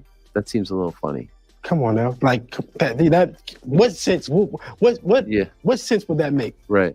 Where would the fight even happen? Because I would think that you would be the A side, just as you're the guy right now. Yeah, it would have been in Vegas for sure. But 50%, come on now, not even come back with a realistic number, which it was going to be 25% regardless, because that was the amount that I offered him as a champion, as the guy who paid his dues to be in this position, who was giving him a shot. That's what it was going to be. But to come back with 50% is like spit in the face. Did you even consider it for a second? The 50? No. Okay. Then you move on. That's why I came back with 25%. Okay. When you signed with Matchroom, like I said, did he consider it the 25%? Because if he considered 25%, why would he say 50? Right. Did he? Do you know if he did? Think about it. How would he consider it if he even came back with 50%? I didn't know. Maybe he was hoping that you would come back with 40 or something. That's not even realistic. Yeah. From 25 to 50, that means we're on an even playing field. That you have 2 belts, I have 2 belts. That's a 50-50 fight. Right. Not a guy with 4 belts and you have nothing. You have fought one fight in the division with a guy we never even heard of. Mm-hmm. I don't even know the guy that you fought his last fight. You know him? Off the top of my head, no. You know the guy I fought my last fight? Yes, of course. I was just about to ask you about him. Who was Lomachenko. Come on. Yeah. Flexing. He said, I don't even know the guy he fought last fight. Y'all know who I fought my last fight? Pittsburgh T, what you think of what Devin had to say right there in that clip? Man, I listening to Regis and listening to Devin, Shakur, it's 2 different factors that you kind of tie together. Regis just sound like a straight up hater, bro. Because how is he as an adult male talking about what kind of car that Devin drove as a kid, bro? Like what he did some research, like that shit weird. I don't even get that. That don't even, and to Brim's point, that has nothing to do with the fight. And then Shakur, I think it's weird. Like we in a weird space where Shakur denies the contract and says the guy's ducking. That I don't even understand what the fuck Shakur talking about. Like it don't even make any sense. Shakur petitioned. So if Shakur was ducking, he wouldn't have petitioned the WBC for the fight. Bro, the guy sent him a contract, bro. You can't call a guy duck when he sends you a contract. You can say that you don't like the amount, but you can't say the guy's ducking you when he sends you a contract. I do like what Shakur said in contrast to that. His argument was, he said, I just went a different way to get the fight. I've said, hey, I want the WBC to do y'all job. I need y'all to step in and do y'all job because I don't like the offer being made. He said, but I never said no. I just petitioned the WBC, hey, look, y'all step in, do your job. Let's make this shit go to purse bid. And that's when Devin said, you know what? Fuck that. The price is 25%. Yeah, but Shakur's got no leverage. Shakur's got no leverage, and I think it's funny for him to call the guy a duck when he sends him a contract. Like we can say it's a too low of an offer, but to say the guy's ducking you when he literally sent you an offer to fight him, that's ridiculous. But to say he didn't have no leverage is ridiculous too, because if he didn't have leverage, he wouldn't have been able to petition the WBA and to do what he did. So why we didn't have to fight? Why don't we have to fight if he got leverage? Oh, well, because Devin went up to 140. So he don't have leverage. That's the point. Devin has options that he can't. You don't have to have that fight. He's fighting for the belt. That's why he's fighting for the belt next month. Yeah. The leverage he had was, I'm the number one guy. I'm fighting somebody for this WBC title. But not Devin. Devin, though. Whether I'm going to fight you for undisputed, or we're going to break this little undisputed thing up, and you're going to have to come back to fight me, or you're going to drop all them belts. But I'm fighting somebody for this WBC belt. Yeah, but that's not fighting Devin, though. I understand exactly what you're saying, but the leverage was, you have a belt, you're going to either fight me or drop the belt. That's the leverage. That's leverage. Fight me. Fight me, or you're not undisputed no more. That's true. After that, if you're going to fight me, either you're going to be undisputed and fight me, or you're just going to go up and wait, drop this belt, and you're going to be a unified champ. You're not going to be undisputed no more. That's leverage. That's true. But that's not. Okay. So let's say he gets this belt, right? Is his notoriety going to gain off of that? Is he still going to have more leverage when they go back to? He doesn't have any leverage. Devin has a lot of options. That's the thing with this. Like in the individual fight with Devin, he had no leverage. As far as the belt goes, if he cares about the belt, yeah, you might have a point with the belt itself. Yeah, of course he's got leverage with the belt. But in negotiations with Devin, he didn't have any. He doesn't even do pay-per-view. So like he don't have no leverage with that. That's a good point there. I like this version of Devin. Yeah, assertive, right? Yeah, man. Okay, let's play what he says with the Regis negotiation. Oh no, it's not. It's not right. Did you consider a rematch with Lomachenko? Yes. And what happened? We looked at it. We looked at the money that Top Rank was willing to put up, and we just said, you know what, we're gonna take this fight, then we'll circle back. Okay. Were you upset with the analysis of the fight? Do you think that you definitively won? Yeah, of course. I definitely feel like I won. I thought that it was a good fight. But if you look at the fight without the commentators, without the crowd being biased or whatever, not even with everyone not against me, just look at it on his own.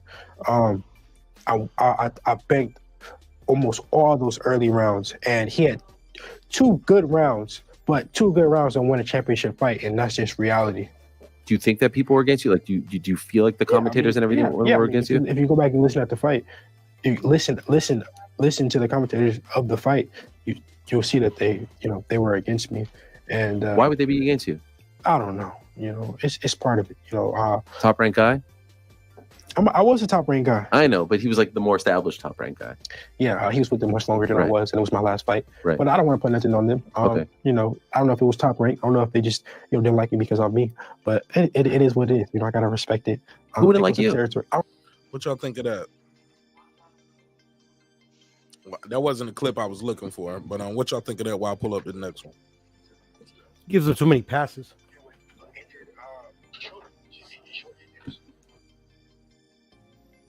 Moves the onus around between him and Shakur too much. Confuses the fans, I think.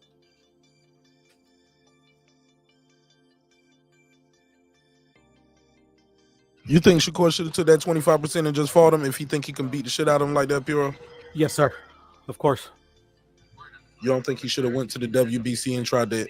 I don't think he anticipated him saying, "Oh, you doing that? Well, shit, I can go over here, and I know how much I can do fighting.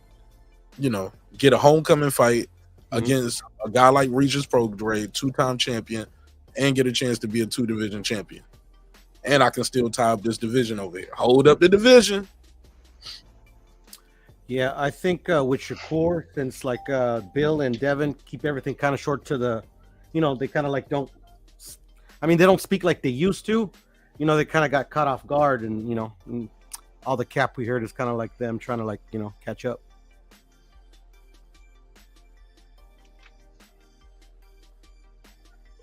Yeah, I think he just got outmaneuvered. Like he thought he had him pinned down, and he just didn't. I think he just got a little ahead of himself. He should have just took the fight and renegotiated that second fight to get the money that he was looking for. But more importantly, like outside of casual fans, he's not known, or he will be a pay-per-view star.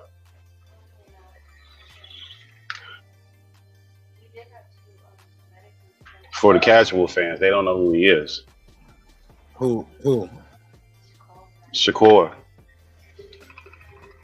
I don't think Shakur's not known.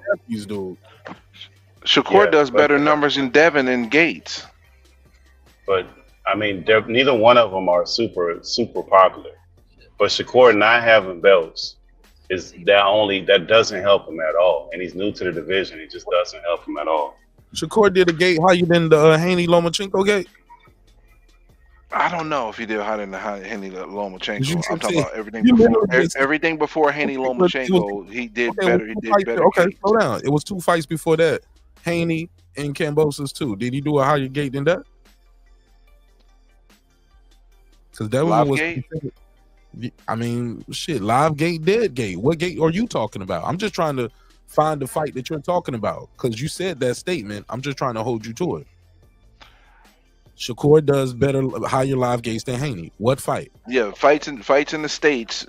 Haney doesn't draw as well. You're moving that goalpost now. I'm not moving it. Sorry, you're gonna be mentioned. You're gonna use somebody else's fan base is the numbers for Haney when the numbers that was in Australia has nothing to do with Haney. 2 people getting in that ring, and Haney was the defending champion.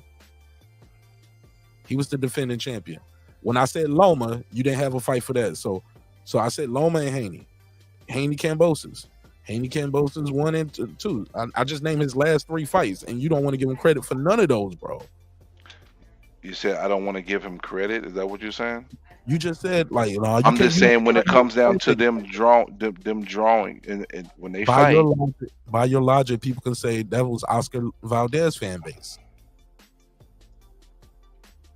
Huh? No. You win.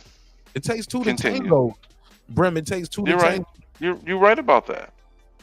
And what if Haney would have took the same stance as Shakur during that whole Kambosa thing, where he denied the fight based on some percentage? Like, where would he be right now as far as people knowing him and as far as his career? Like, that was pivotal in him taking that fight. And now he's that guy, man. Like, I don't think he got to come back to 135. It's a lot of good fights for him at 140. I won't want to see him come back to 135. Beat Prograde. I don't think he can physically do it easily either without paying the price. It's only for Tank. It'll only be for Tank Davis. It'll only be for Tank. But why Tank? Tank can fight at 140. So I don't even get why he would have to do that. I don't even get why he got to come down like that. Because Tank loses his advantage. The advantage is be shrinking this guy back down to this naturally big guy, shrinking him back down to 135. That's the advantage. You see all them stipulations you put on Ryan. Y'all think Ryan Garcia is a better fighter or champion, a world-class athlete than Devin Haney? No. Obviously not. But yet they put all those stipulations on Ryan Garcia. So of course, it's gonna Tank wants that advantage, man. Disappointed, man. Tank ain't out here trying to be great like that. Yeah. That's kind of baked into the pie right at this point, man. He been doing it and getting away with it so long. But he can fight his ass off. But people want to see him get in there with these other guys. Let me find this other clip real quick. I know. I actually tried to memorize his name, and I don't even remember his name. Yeah, do you remember his name? Well, especially yes. Okay, so they talking about. Here we go. I got it.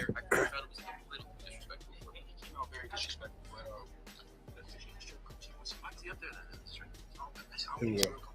Okay. Couldn't make it. So he was trying to like seize the moment. Yeah, you know, Well, I know that. That was a good. He's a stripper. Yeah. So you know, he needs to talk about some weights and some ab routines and some stuff like that. Yo, that shit was so funny when Devin was on point at that damn press conference too. He bodied that. So, like, he was good with the trash talk. Somebody was like, he said, go do some prison workouts. He said, you got niggas over there doing burpees to get in shape for fights. I was like, yo, he was like, I got your stats right here, Devin. 15 fights, you got 30 fights, you knocked out 15 bums. He was like, who you knock out, nigga?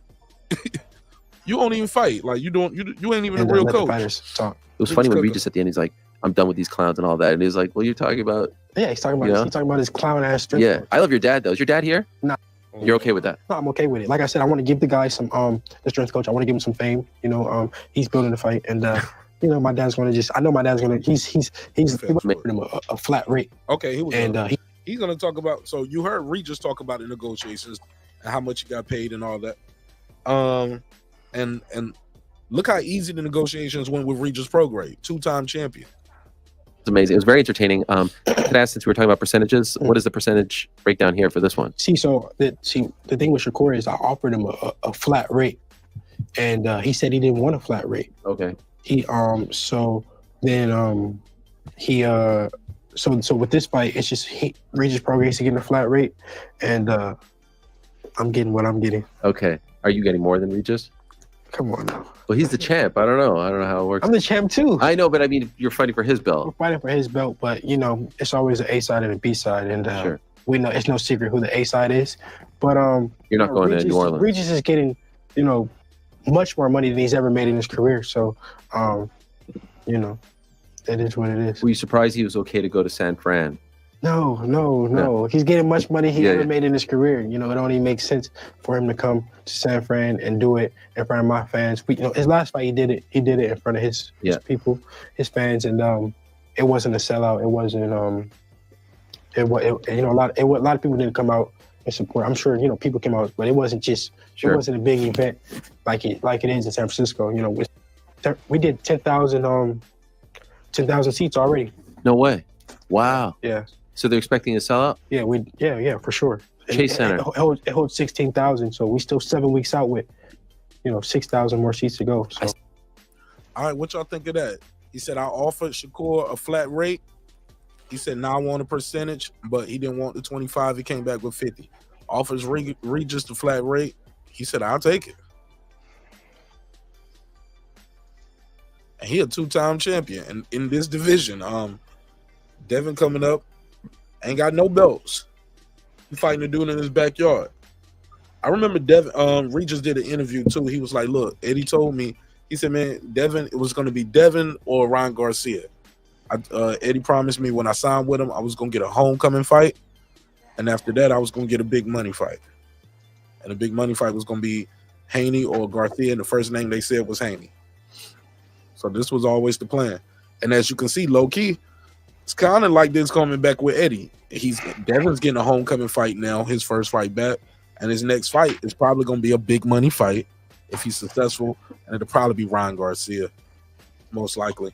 It's going to be Ryan Garcia. Maybe they can try to do a unification with Tio, but I think the big money fight is, boom, I'm fighting Regis, and after this, I'm a champion, and I'm fighting Ryan. Ryan Kardashian. It's a big money fight. You can't call him that no more, bro. Can't call him that. Because he getting to it. He got tank as big as bad. A lot of people want to fight Ryan Garcia because it's gonna bring the back. Facts. He beats Duarte, and then it's gonna be Tio, I think.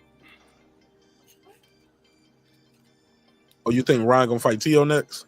Yeah, if he beats Oscar Duarte in December or is it November in Houston? Yeah, that's the plan. I think that's what they've been saying. I thought he wanted to fight Rolly. Shit, nobody wants to fight Rolly. That's what he said when he was mad at Oscar. He said, "Yo, why you up there caking up with the nigga I'm trying to fight?" Yeah, I remember. I think they're gonna put Rolly in with his mandatory O'Hara. That gives them time. They give them time. Well, Ryan's right now got the Duarte fight. That's already signed, sealed, delivered. Yeah, they already did a face-off. Yep. That's right. Damn, Bram with the ad libs, bro. You know we can hear all of that. That shit loud too, bro. Sorry about that. I was moving and I took a deep breath. Sorry about that. Yeah, it's loud too, bro. I be thinking those are your emotions. Or what you Nah, call it? that was just me taking a deep breath. Exasperating. Yeah, that wasn't the case just now. But look, but Pittsburgh T, Brent, speak to that. Looks like negotiations were pretty easy with Regis, and this gonna be a pay-per-view. Yeah, but Regis is older, right? How much older is Regis than what's his name, Shakur? Am I wrong? He's older, right? Years. I think 10 years. 7, 8 years. It's 30. Yeah. Say it again. Program was 32. No, I'm looking. Oh, I'm sorry. I thought Ruger was 40. 34. He's 34. I'm sorry. Yeah, it's a little more maturity there. Remember, I look at Shakur with like just too much. It's potential. There's ego, potential, and youth. All that baked in. So of course the negotiations going because he's looking at this. He has no ceiling to what he thinks he can do. Regis on the other end, where he ain't got that many paydays left. So I think he's more. You could say more realistic, less than whatever adjective you want to put in the middle of that. I would imagine that he just looks like he don't have that many paydays left. So I would imagine that it would be easier. Yeah. Go ahead, Bram. No, I'm good. Continue. I spoke my piece. Go ahead and continue. No, you didn't answer the question. The question was, it's going to be easier because Regis is not nowhere nearly as known a commodity, and he's on the back, closer to the back end of his career. So he's going to take that fight and get that pay because he doesn't walk around getting $2 million for every fight. So it's going to be an easier set of negotiations for him.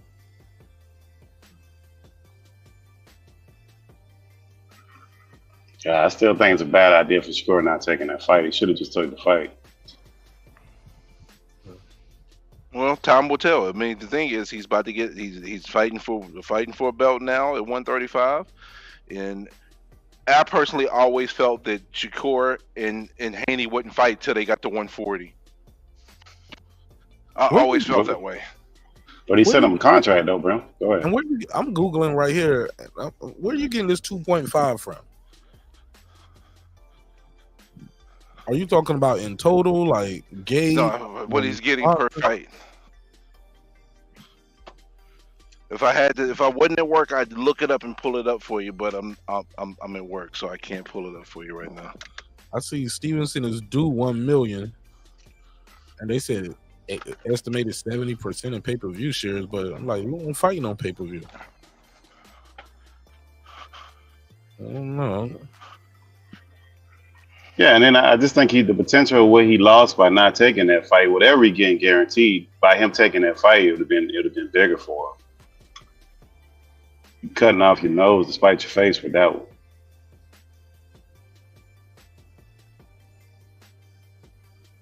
Because that's the guy that just had this big controversy with Loma, and then he's going into a fight with that guy. Everybody know who he is after that fight. After the Loma fight, people kind of knew who he was, love him or hate him.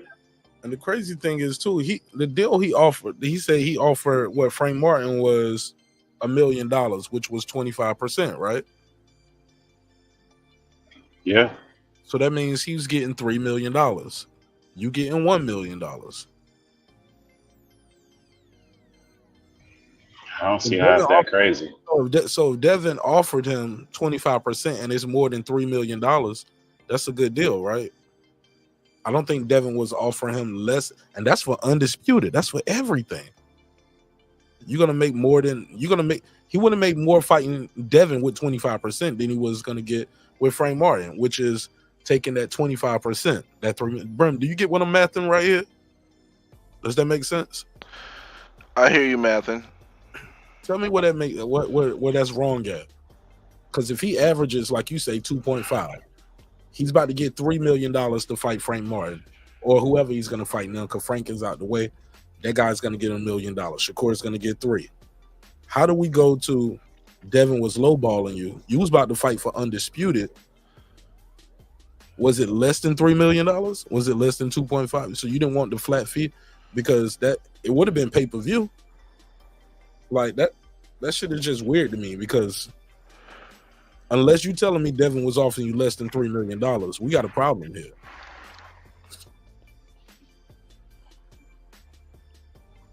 Brim, talk to me. This was your topic. 2.5. I mean, there's other questions that we won't have the answer to, like if they had a pay-per-view split, what was his share of the split and so forth and all that. So, I mean, I just can't answer that question. Good answer.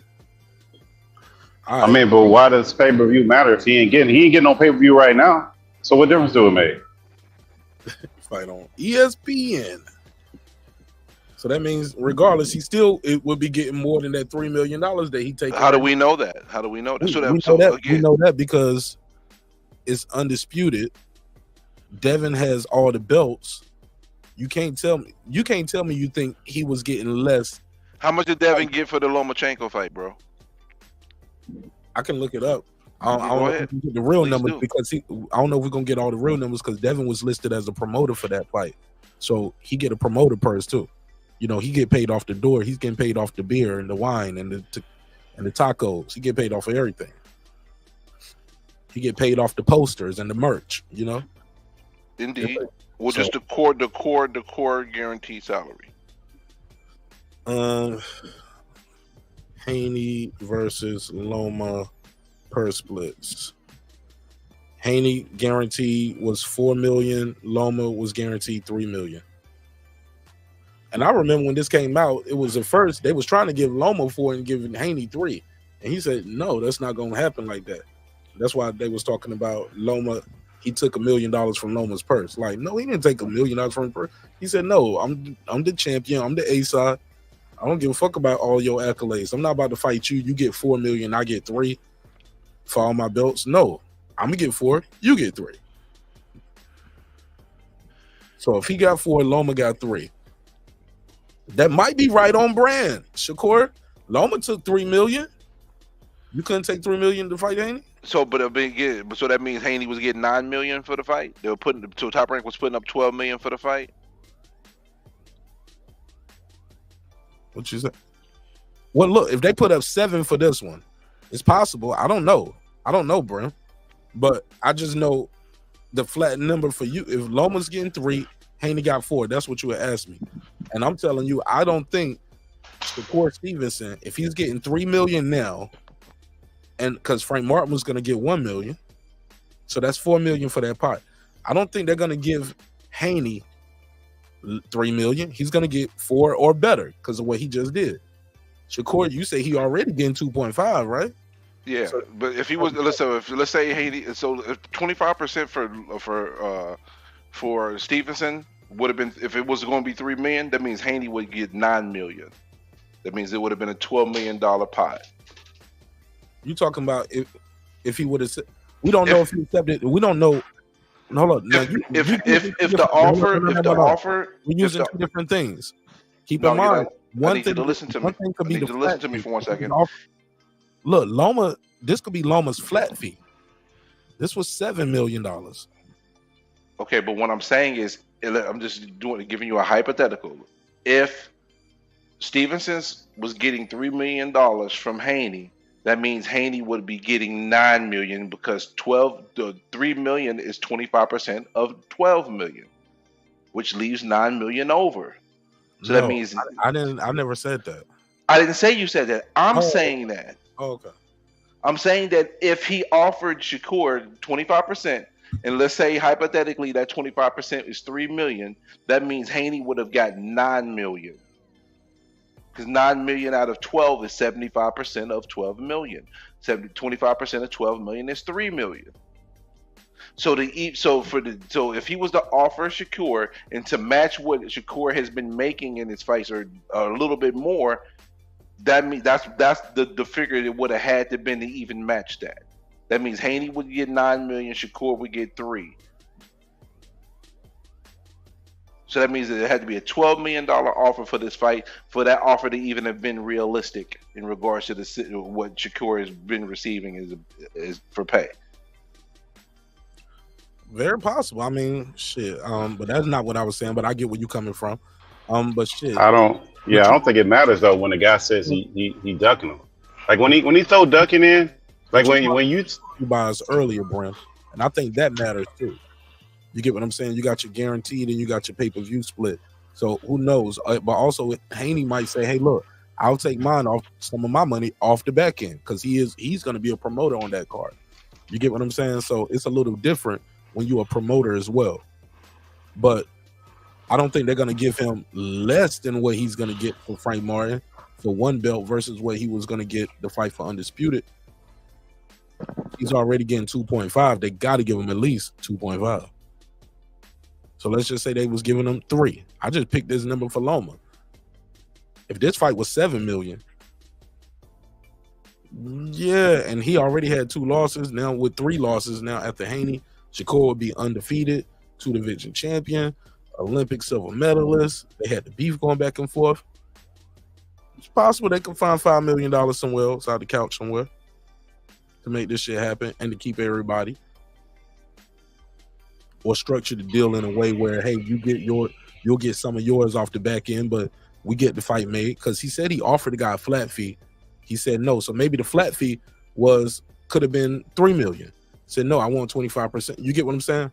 Once you say no, I want 25%, that doesn't mean it's necessarily $3 million guaranteed up front neither.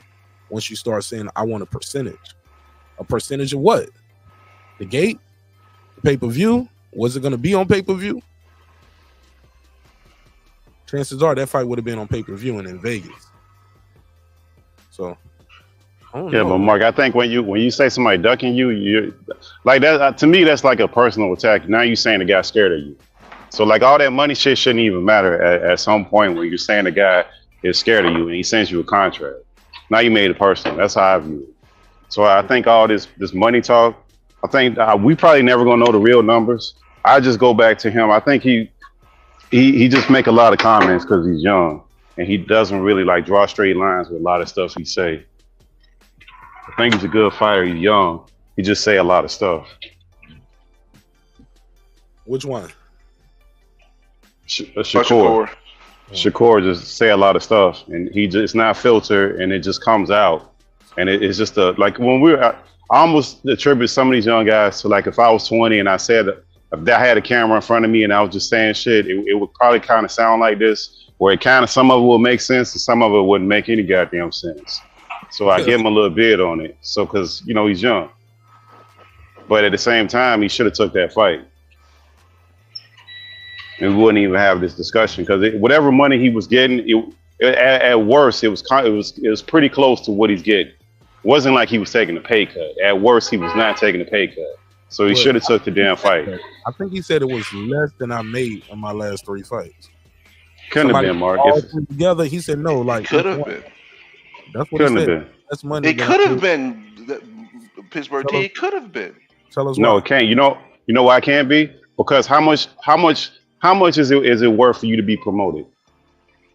What's promotion cost you?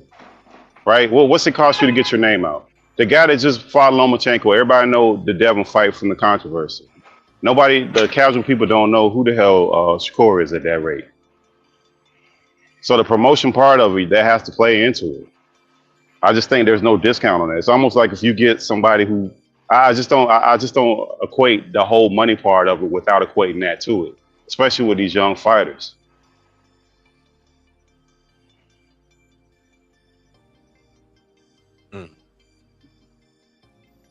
See what I mean, bro? Like, I mean, if you want to say it's straight money, then yeah, you got a point. But I say if you're not trying to put in the promotion, because it's not like these guys are promoting themselves. They not promoting themselves online like that way, in the way that they're becoming superstars like that. So if you're not going to do that and you have to attach yourself to somebody, then you got to pay for the attachment. But we're saying these young guys are not promoting themselves. Last time I checked, I see Haney and Shakur Stevenson always on podcasts, even when they don't have fights.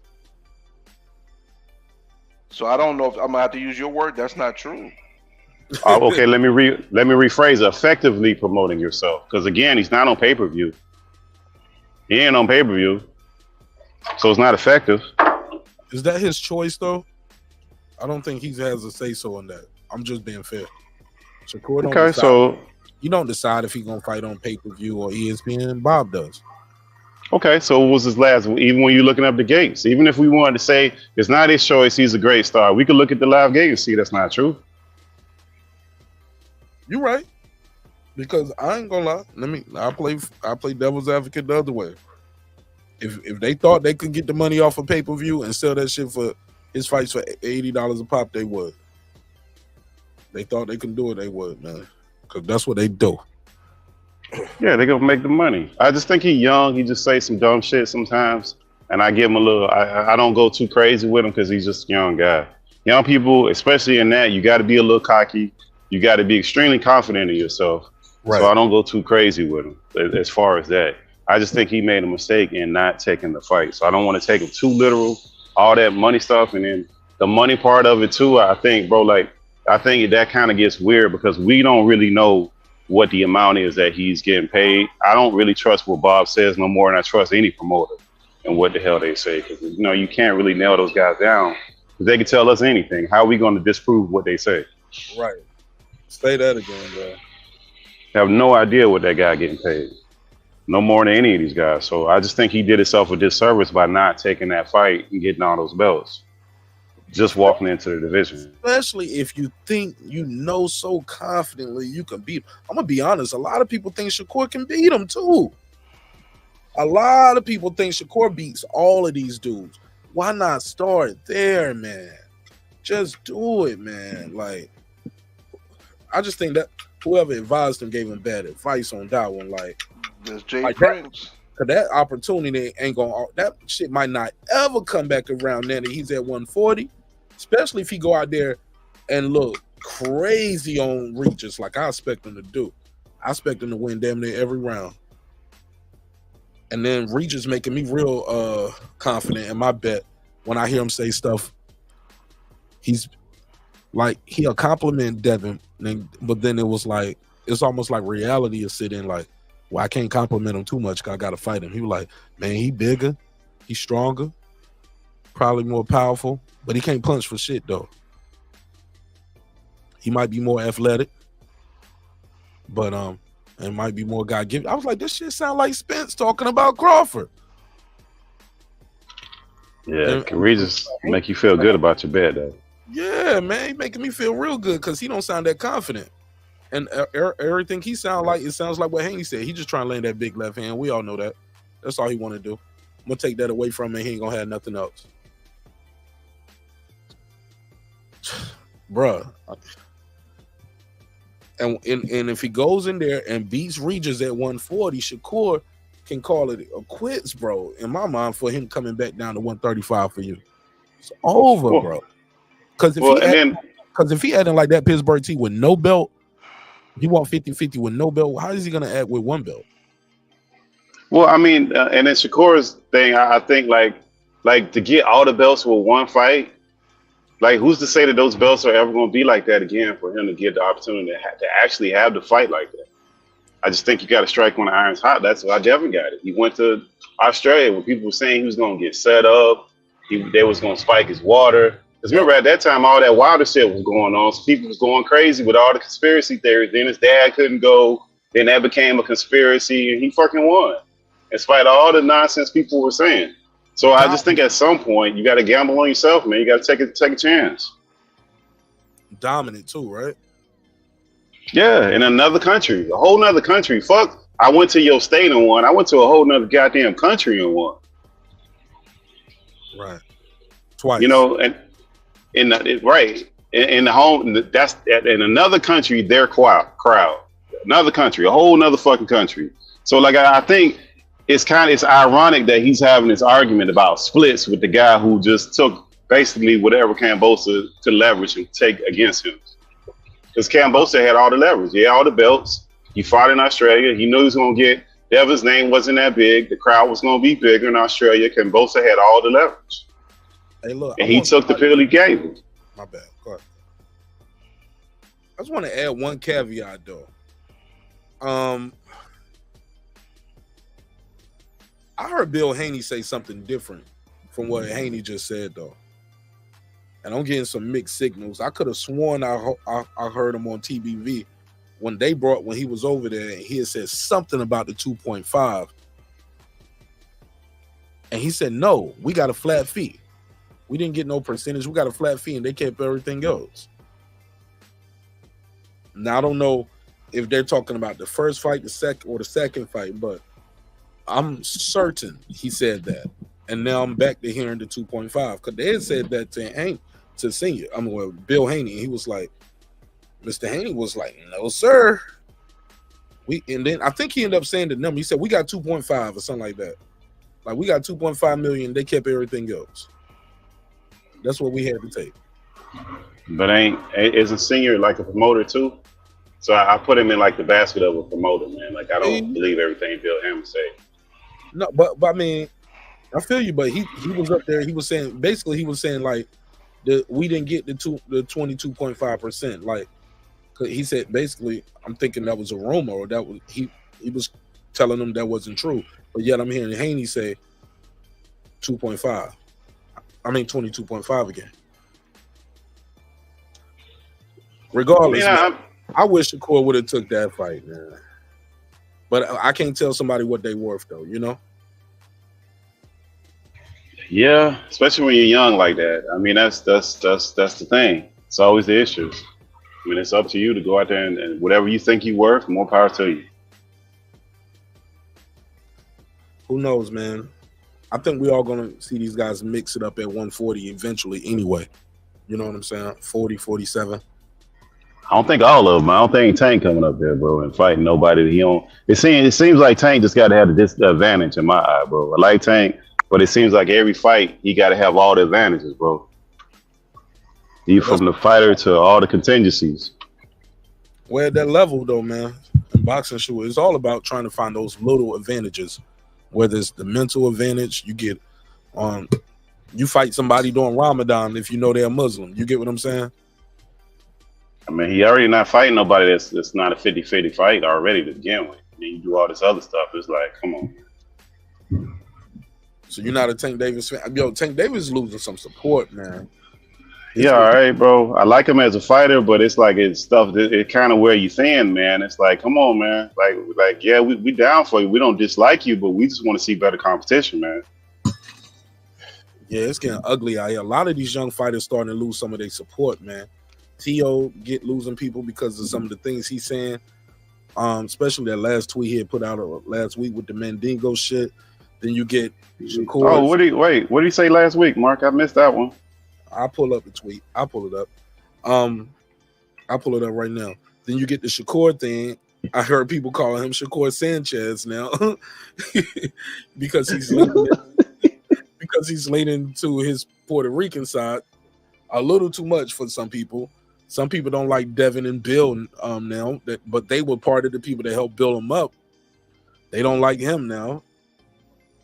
Tank, the people that loved him before, they're like, well, hey, look, man, I appreciate all these knockouts, but wait a minute. You ain't fighting none of these other dudes. You told us after these next two niggas gonna see what's up. His words, not mine, end quote. After these next two niggas gonna see what's up. I was like, only in boxing you can tell somebody in December, after these next two niggas, y'all gonna see what's up. Y'all know those next two niggas, that's a whole year of fighting, right? He literally told us 2022, after these next two niggas, y'all gonna see what's up. So that's like him saying, y'all will see what I'll do in 2024. Huh? And that's really what's about to happen. He fought 2 fights in 2023, Hector Garcia, Ron Garcia. So maybe in 2024, we gonna see what's up. But he told us in 2022, when he did that interview, after these next two niggas gonna see what's up. All right. Well, them next two niggas was Garcia and Garcia Incorporated. Cause they got knocked out the same way. So remember he did the other interview with Brandon Marshall, and then where he said he just play whoever they put in front of him. He don't be asking for nobody. Whoever they put in front of him, he fight. He don't be requesting nobody. You know. Yeah. That was Gillian Wallow. He said that. No, he did one with the football players they interviewed when he said that. That's a different one I'm talking about. Okay. Yeah, different one. He said something similar where he whoever they put in front of him. You know, they asked me, you requesting nobody? No, I mean whoever, whoever they put in front of me. I don't be requesting nobody. Foodie with the beauty. She said you were right, Pittsburgh T. Shout out to Legacy Mind, Jaden Burney. Irvin Mack, where you at? I see Foodie, she said, he gonna fight Pitbull in the skirt next. He lied. He better not fight that motherfucker next, boy. I'm gonna cook him. Y'all niggas worship him. I'm gonna have the whole West Side mad at me. They're gonna be like, nah, man, we gotta stick together. Fuck that. Does he have to move up, Mark? Don't he have to move up at some point? I mean, because if it ain't that much competition in that division, do we got to move up to find some better? No, because the guys at 26 gonna be moving up. The guys at 30 gonna be moving up.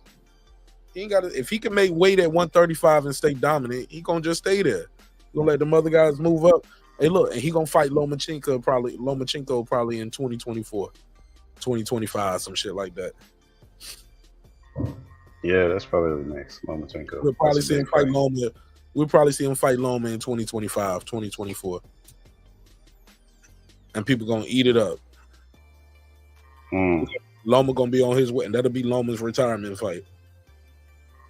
Or go up and wait, or let Ryan beat Rolly and go up and wait and rematch Ryan at 140. Like that's the type of shit we see Tank doing in our minds, because that's the type of shit he be on, man. And it's but we cool. I mean, it's almost like playing 3-card Monty, and we know what's gonna happen, but we play the game anyways. That's what we do at this point. Not me, bro. That's why I'm covering other topics in my off time too. They piss me off with this boxing, man. Yeah, we kind of see it too often. It's kind of sad at this point, man. Especially with some of these guys who've shown the pattern. It's not one time, it's every fucking time. They got the type, they do the same shit. And I don't think that's the promotional company at some point. I think that's you. You're hiding behind a promotional company because you participating in this shit. Nobody's forcing you to do this shit. Because they hear this shit. They hear what people saying. They hear the fans. They read the art of websites. They go on social media, people telling them shit. They know what's going on. Man, they don't care, bro. They don't care. They don't care because it's gonna be some bloggers, some YouTube daddy out there that's gonna cape for them. And they can't do no wrong in that guy's eyes as long as they give him access. That's it. Just give him a little access now and then. Come on, go to his channel, show up, let him get some super chats to ask you some questions, and everybody he'll keep pushing your propaganda. Man, until he don't go up there no more, Mark, then they flip on him. When he don't go up there no more, then the worst thing ever. And there you have it. Like, man, I'm fair, man. I got love for a lot of these dudes, man, but they ruining my sport, man. Tired of all these little niggas already. I'm ready for them to go. I'm ready for some of these dudes to go, man. I was looking at this one PBC poster, man. It was like, oh, where have they been now? Remember that when PBC first got announced? And they had that poster up? Who did they have on the poster, Mark? Was it fighters? I don't even know. I'm gonna try to find it, man. Beg my The pardon. poster to NBC Free Boxing for All. Oh, that's what it was? What it is. That's the one. Free boxing for all. Thank you, Brian. Let me see. Let me share the screen. Sorry about my allergies too, y'all. Been kicking my ass, man. Told my wife, I said, this ain't no allergy like on Tuesday. Shit, man, that's when I had the damn fever and everything. Yo, look at this shit, man. Let me share the screen. Damn. Yo, let me share the screen, yo. Somebody come look at this. Somebody come look at this shit. Look at this. Hold on.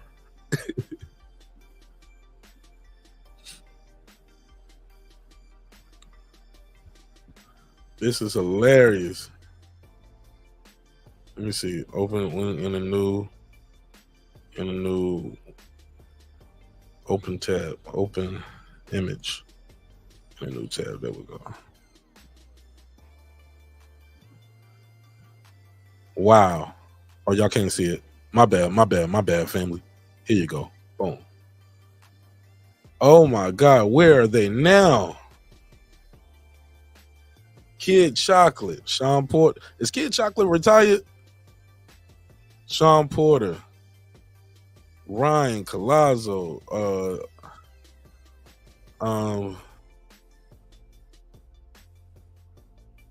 who's that? Anthony Durrell back there. Is that Lennox Lewis?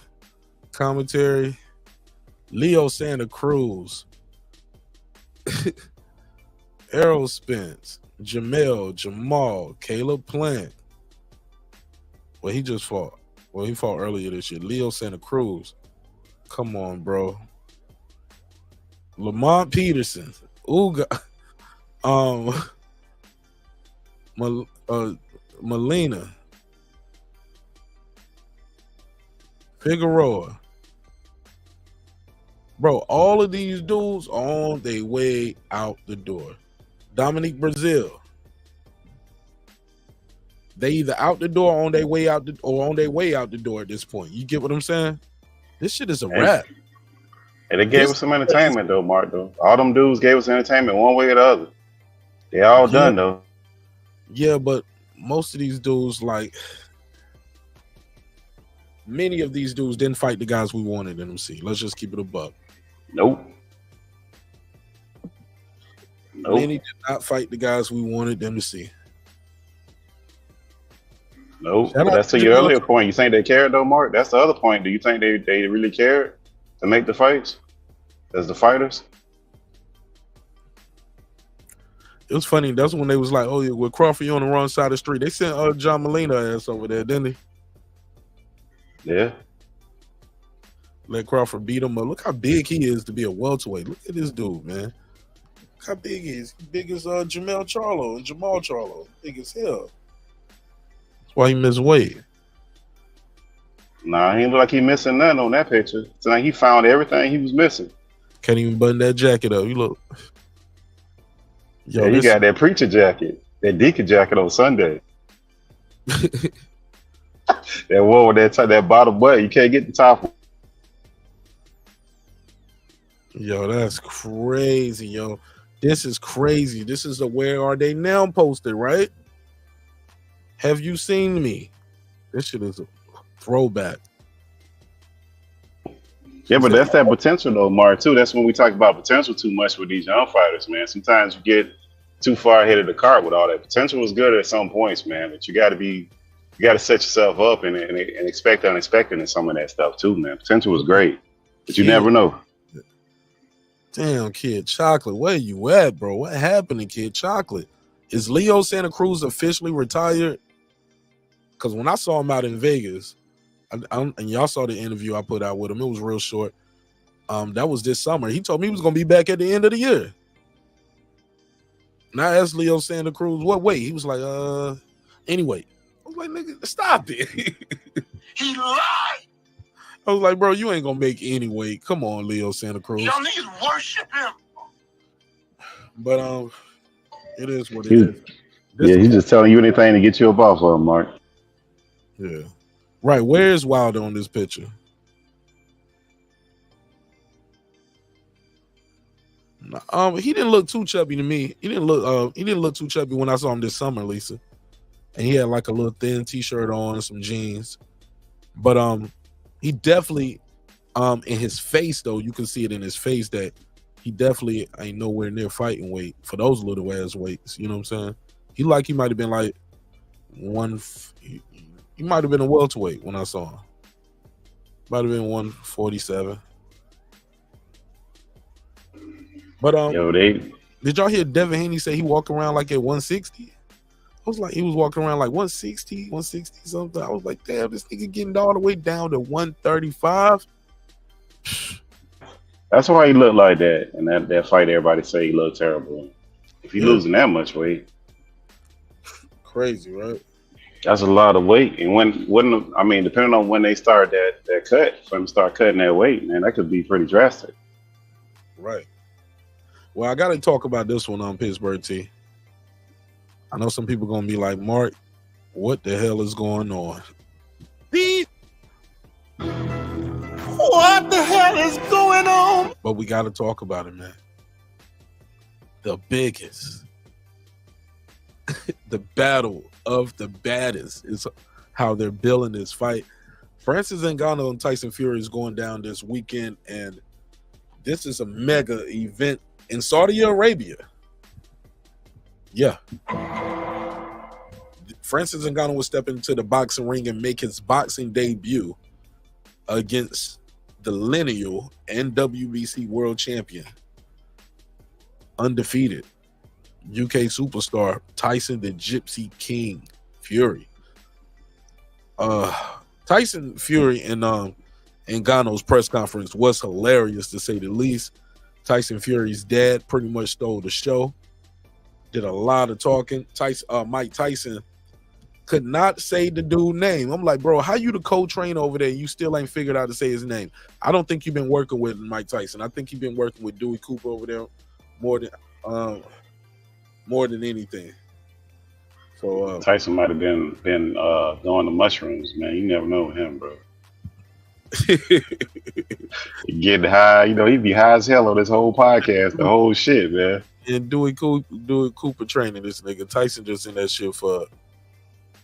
I don't think he's doing most of the training work. He's in the corner. But I'm excited for this fight, though, Mark. I like the backstory, bro. I like the backstory. I don't think Ngannou gonna win, but I like his story, bro. I like how he, basically gave MMA the finger when they tried to screw him over and said, fuck this, I'm out on my own. I like his story. I don't like his chances for the fight, but I like his story. I don't like the size of this nigga helmet, bro. This nigga got a skull, don't he? Look at that African shit he got going on, boy. Look at the African skull on this motherfucker. He got that. Mauricio Slimon gave me a bullshit ass belt. Hey, look, you see that fake ass belt Mauricio brought out for this fight? Man, Mauricio, he got an extra belt in the back always, man. Chop it up and put whatever, man, with a Velcro strap on that bitch. Bro, they know they be making you, man, them belts, man, especially when you find out it's like Spence said, nigga, this ain't even no real gold. Niggas charge you millions of dollars for this shit. Millions of dollars in fees for some fake ass gold and fake ass diamond. Is it real leather at least? Y'all think it's at least real leather? Nah, that's that stuff they get off of Chinatown, bro. Look at Mauricio laughing in the back. He said, yeah, I'm just happy to be here.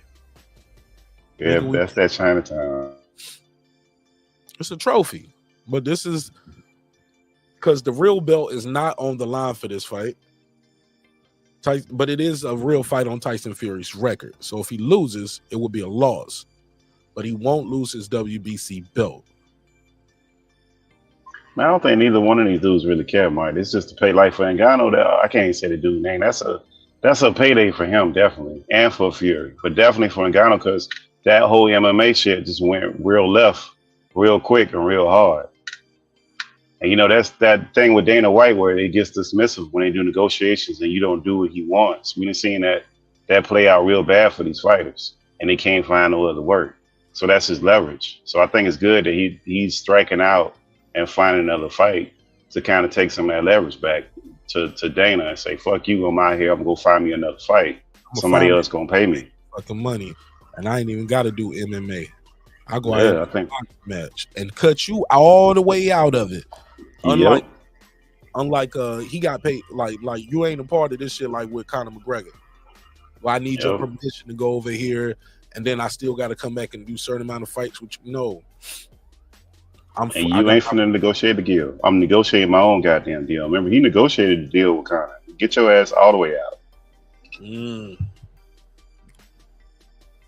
you get all that money too, Mark. All that, everything. Because remember, they splice up everything with the UFC. There's no part of that money that they don't get besides the money that they're getting for the actual fight. They got their hands in every pot that you got your hand in. I remember talking to Stitch Duran about that on the show. He was talking about That's why he fell out with Dana. He was standing up for the fighters. He was like, look, like, man, we can't even like when they start, I think they got to deal with Reebok, and that's when the guys like, y'all got to wear the Reebok shit now. That's when you start realizing how much control you don't have. When they say, hey, look, y'all want to wear these shoes, everybody wearing these trunks. No, you can't. No, we with Monster Energy drink, so you can't get no deal with Sprite and open up a Sprite in here after you win your fight. Like, come on, bro. The Monster Energy drink shit for y'all in the Met. Like, this is for the fighters. This is how they hustle. All the extras. And they was like, nah, it ain't no extras. Hey, and what about Fury, man? Fury do some great press conferences, man. Love him or hate him, man. His press conferences be hella entertaining, man. Keep cooking. Let me go grab this Afro, man. I got to spray my nose, man. This shit is getting real stuffy now. I'll be right back. Yeah. Tyson Fury, man. His pressers that he lead up with, man. They entertaining, man. It ain't no boring stuff, man. So I mean, on the other end, he's become a personality. Everybody knew who the hell he is. He got a Netflix show. Like, I think that's just the other part of this, man. Like, at some point, we want these guys to make a bunch of money, but when they become like uber stars like that, it's not far-fetched that these guys don't want to have like super highly competitive fights. They want to avoid certain fighters. Because why would they? They could just go make easy money and fight fighters that it's not that competitive, and they gonna put on the show. They can do all the entertainment they want with less risk and make all that money without taking all that damage. So I think that's the other part of it. I'm definitely interested in this fight. For the backstory, I would love for Francis to win. I don't think he got a chance to win.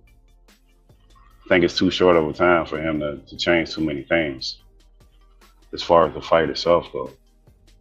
But we'll see what happens on the Saturday. It seemed like they just made the fight not too long ago. It came pretty quick too. So I'm glad we got this fight coming up on this weekend. I don't know who's on the undercard. That'd be interesting to look that up to see who actually is on the undercard. Let me see. Oh, who undercard? On this Ngannou, Fury Ngannou. I wonder who on the undercard is. Oh, I'll pull it up. Let's see. Fury Ngannou undercard. Probably gonna be a bunch of never heard of it. Never heard of it. You probably gonna get some shine though. Cause you know they gonna eat the budget up. Of course. Let me see. Yo, that's crazy, man. That old boy ain't getting none of this, man. Yeah, good for him, bro. Because this one fight that he getting, bro, this like life-changing money that he would have never got his hands on fucking with Dana, man. Never got that money fucking with Dana. He just would have kept getting pimped out with that stuff. Yeah, that's crazy.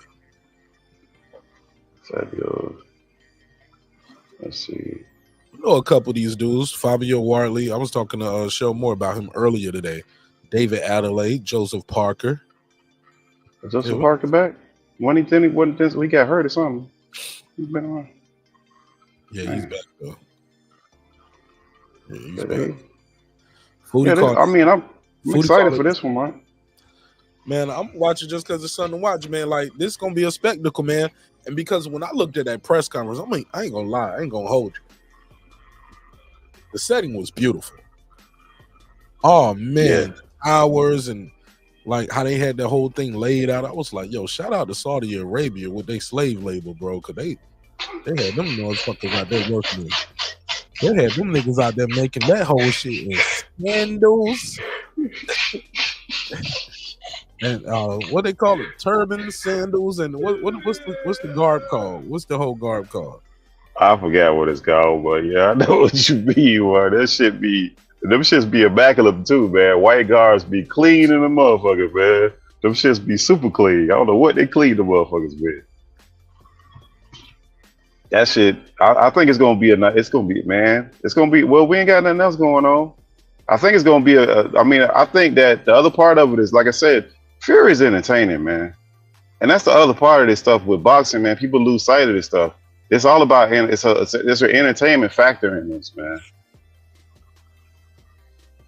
He gonna say some wild shit. He probably gonna do some wild shit. I mean, he is entertaining. Okay, a thwob. Just looked it up. Yeah, niggas be building no hard hat. Ain't nothing but turbans, thwobs, and some sandals, nigga. Oh, that shit clean too, boy. And but look, that's not construction wear, man. They walking around looking like Michael Jackson Remember the Time video and shit. Niggas in there looking like what the people in the Michael Jackson Remember the Time video doing construction. Don't build that whole shit in 90 days. Oh yeah. You know, that's how they get down over there, man. 90 days, they ain't got no union. I tell you that. That's for damn sure. They built that. Now they would have stressed out to about 3 years, boy. Man, I'm done for the day. That'd be it. Bob Arum said that too. Yeah, I'm getting to the Keyshawn next, bro. I see you in the chat. I'm going to Keyshawn next. Somebody said, I heard Bob Arum say that during the press conference. He's like, well, in America, to build something like this would have took 3 years. I was like, yeah, because we got unions. We have rights, nigga. We got to go home. And they made these niggas stay there. Child labor laws, nigga. Like, they got, like, safety precautions. OSHA. Can't be mixing up shit, man. Man, these niggas out there putting Band-Aids on head gashes.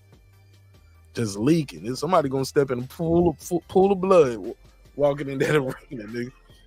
They ain't dropping up. But these shits really just be like big tents though, right? And then with the lights and LEDs, and they tear these down. Like they don't keep these up like here in Saudi Arabia, right? Man, they got slave labor there, Mark. You was joking earlier, but them motherfuckers really got slave labor over there, man. They be having motherfuckers over there that can't leave, man. They come in the country and take their paperwork and they can't leave, man. They stuck there, man. Can't get up out of there. Especially in Dubai. That's Dubai and a lot of them countries over there, some of those countries over there, it's well known that they got well, you might as well call it slave labor. The people can't leave. They ain't got no credentials to leave the country, and they getting bussed in. They're getting their living arrangements set up by the people they working for. They're getting their food set up by the people they working for. I mean, I don't know what you call that, but it sounds pretty similar. Wow, here we go. Saudi Arabia. Look, I just Googled, does Saudi Arabia have slave labor? Like, yo, Google's.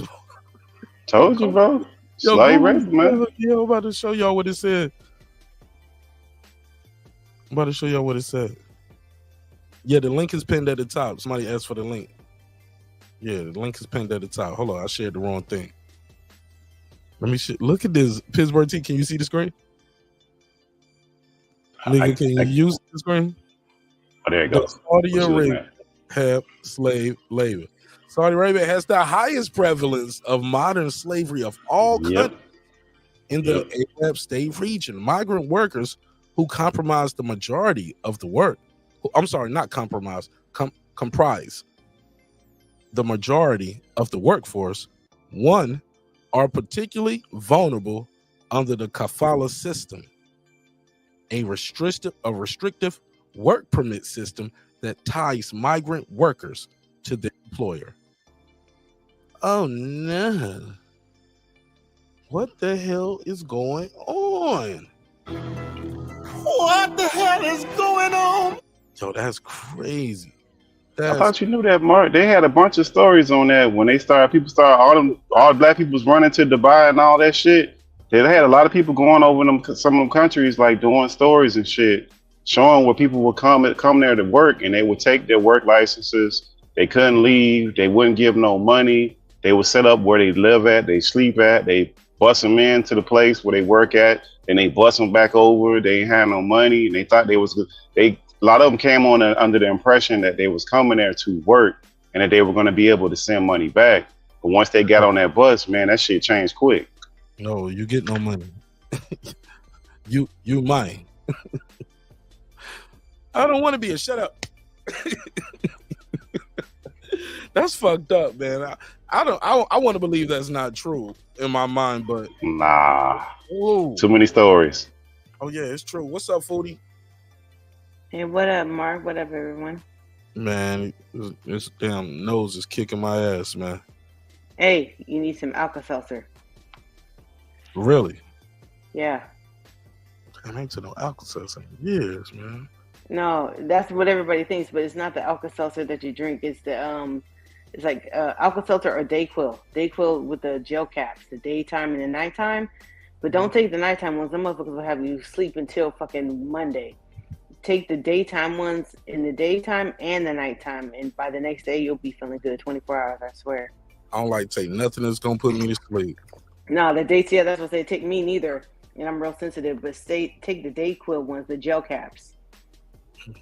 So get the Alka-Seltzer day caps or the Dayquil day and night caps. Get the ones that have day and night, but only take the daytime ones.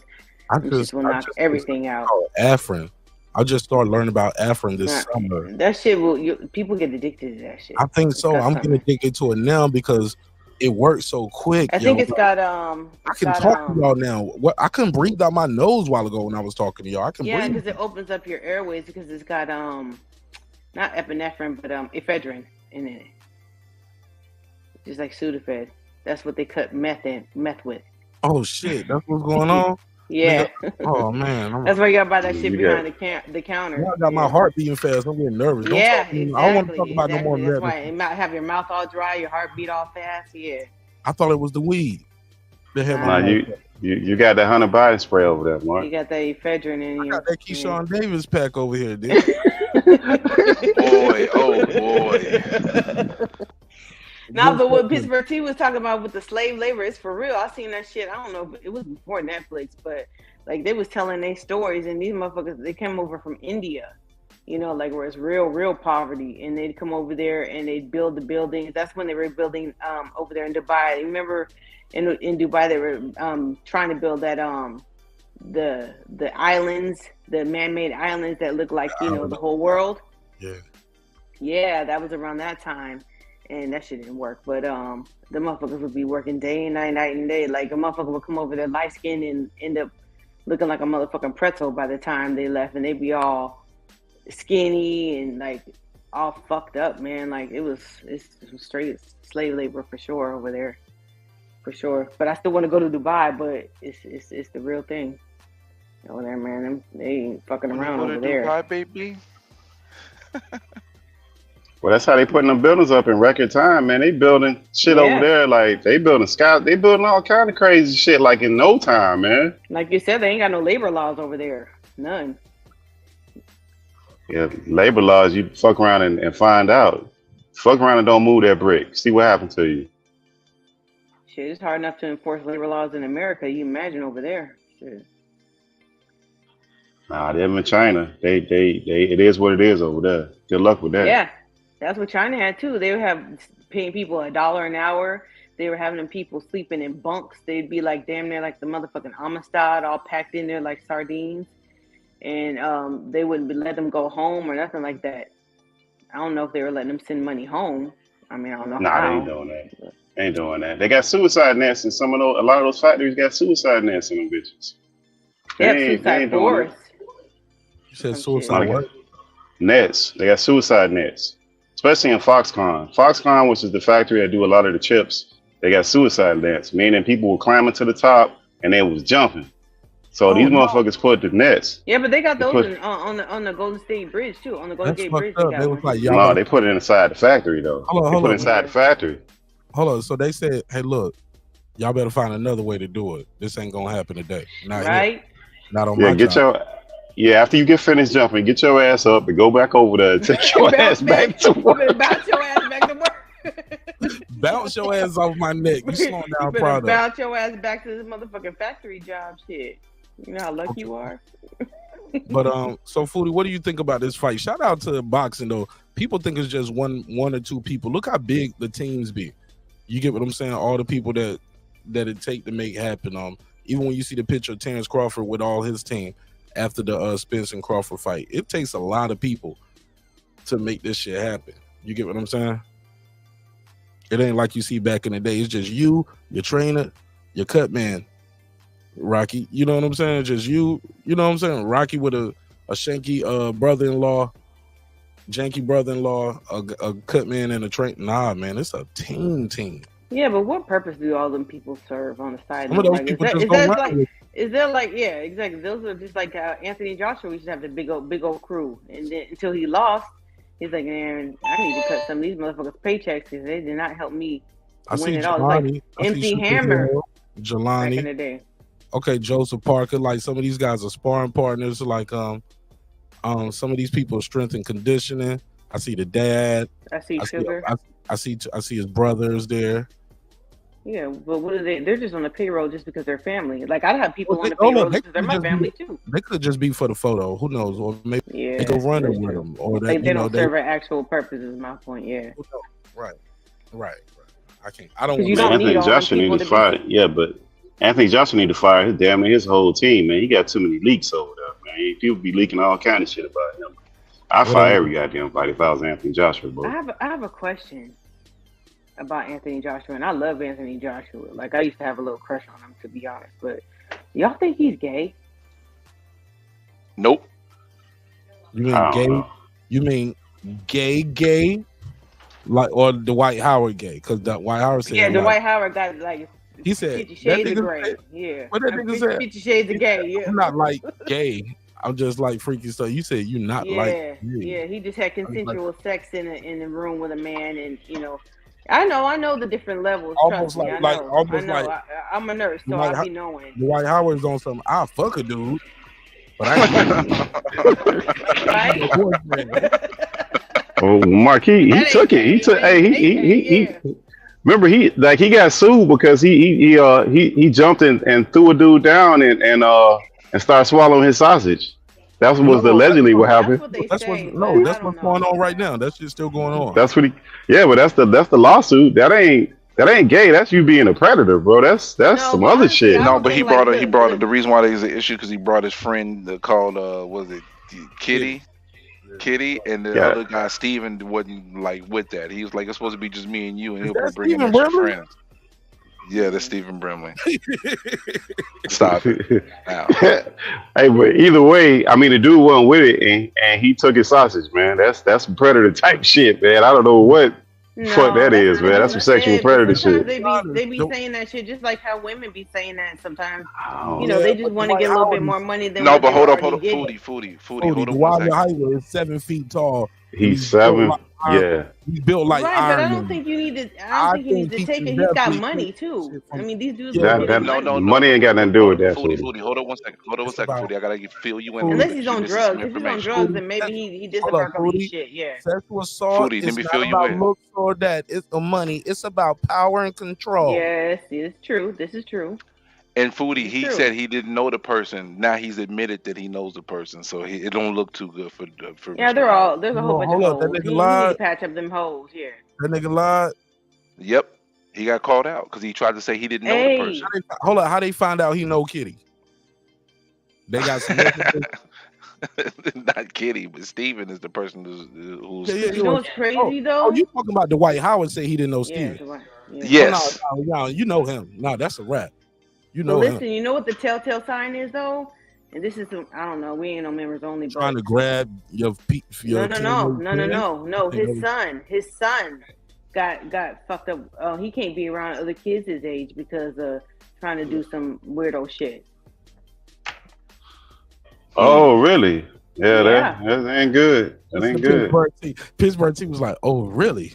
All I needed was some more ammunition. Oh, really? Yeah. That's the sausage bandit right there, man. The hot sausage bandit, I man. mean, you don't know what be going on in these people's houses. I don't know, but I don't think AJ is gay. But I don't know enough about him or his lifestyle like that. I don't know. I'm not accusing him I of don't being think he gay, gay. but I do I just know that. I hate when they say any. That's what they say about us. You either got to be a devil worshiper, you got to be gay. No, you I'm not gotta saying that he's gay, and I'm not saying that you guys No, should I think ain't talking he's about gay. you, Rudy. I ain't talking about you. I'm saying. Well, I posed the question, so that's why I'm saying that. No. Let me say this. When I say us, I mean black people in general. Because you're not the first person I heard say that, but culturally, like, what up, real me C2? It seems like when people are successful in the black community, it got to be a nefarious reason how you got successful. It's like you sold your Illuminati. soul. Okay, well, can I say the reason why I said that? Illuminati. You fucked your way to the top. No. You gay in Hollywood, all kind of weirdo shit. I can't just be talented. Have Can I good say the relationships. reason why I posed that question? Shoot. because I've been watching him for a minute, like 4 or 5 years straight, right? And we've never seen him with a female, which is no problem because you might just have a personal life on your own. We do know he has a child, right? But you know, I do know that some gay men will use that. Oh yeah, that was my high White school got like 10 sweetheart, and kids. we Right, Dwight Howard got like 10, Dwight Howard got like 10 kids. That don't mean nothing. right, yeah, like yeah, that was my high school sweetheart. I tried it out, I didn't like it or whatever. But what kind of makes me think like whenever he goes on vacation, it's only with men. Like whenever like he went to that little secret cave, that dark room or whatever, like he went on like last week or whatever, they went on to like it was like where you spend like 4 days in darkness or whatever. And before they even showed AJ's part of it, like they showed his homeboy. And then like he had that one little light-skinned dude that was with him all the time. Like they'd be doing like ice bath challenges together, and like everything you do is like what a dude. Hold on. Do they be in the tub together in the same tub? I haven't seen them in the same tub together, but no, maybe I think I might have though. I think I might have seen them in either in the hot tub or the ice thing together. Was he sitting on AJ lap like? But then people started saying that he was gay, and then that dude just disappeared, right? Like you need to fall back into the backdrop. Like we can't be out there like that, you know. So that's what kind of made me be like, I don't know. I mean, it's his business. I'm just saying, you know. I'm not gonna judge him. He's still a fucking boxer. I like to watch him, and I want to see him get his mind back together. But but he not. But he like, look, Dwight Howard. You remember Dwight Howard had a surgery. He had a whole surgery on his booty where he couldn't play in the Lakers, bro. Like that. I don't think none of this stuff is a surprise with him, bro. Like that's not I think. Yeah, when he was playing with the Lakers, he couldn't play. He had a surgery on his buttocks. He had a rectal tear. Yeah, like that ain't far fetched now to hear these allegations. Like for I always believe that's for real. Look it up, Mark. I'm dead serious. You know what I'm talking about, bro? Yes, I do. T-girls. He like rectal tear, bro. That's nasty. Yeah, he had to have surgery, bro. He couldn't play.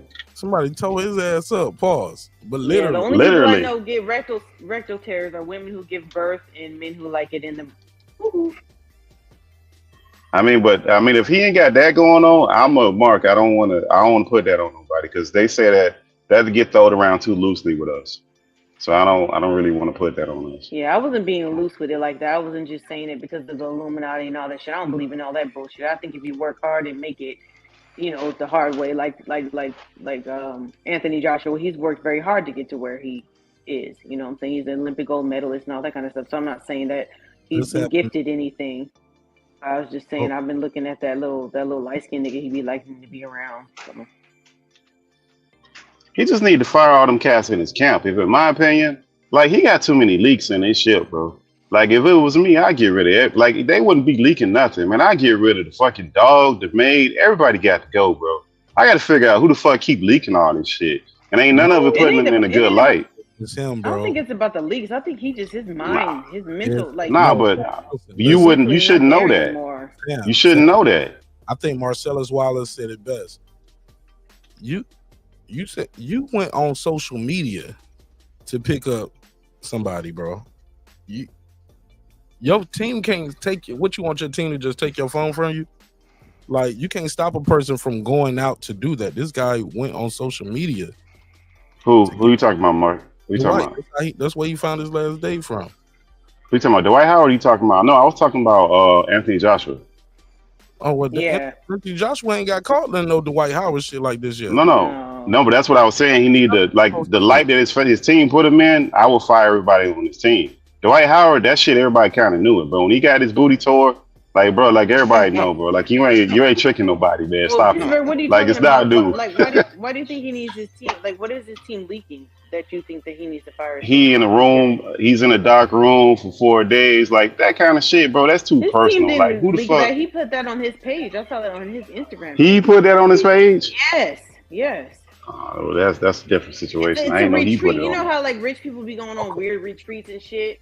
It's a retreat. It's not like a dark room like they was in a hotel together or nothing. It was like it's like you're trying to ground yourself back to reality or whatever, you know, like whatever. I don't think that's a bad thing though, Foodie. I don't even think that's a bad thing. I just think like we just too critical of people, bro. We way too critical of what people like. Look, people deal with shit the way they deal with it, but the problem is that people want people to deal with shit the way that they deal with it. Like I ain't no Amen. fucking athlete.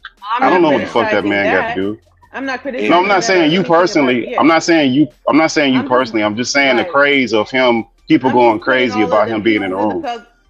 puzzle. No one is doing that. I'm just saying that was one piece of the puzzle that I've been watching over time. Like I said, the little ice baths, the little like they were always together. They was all like like him and that one dude. Even though he had like other people in his team, his cousin, like his bodyguard. I can't remember what his name is. He was with him all the time. But even so, like he would have that little light skinned dude with him all the time.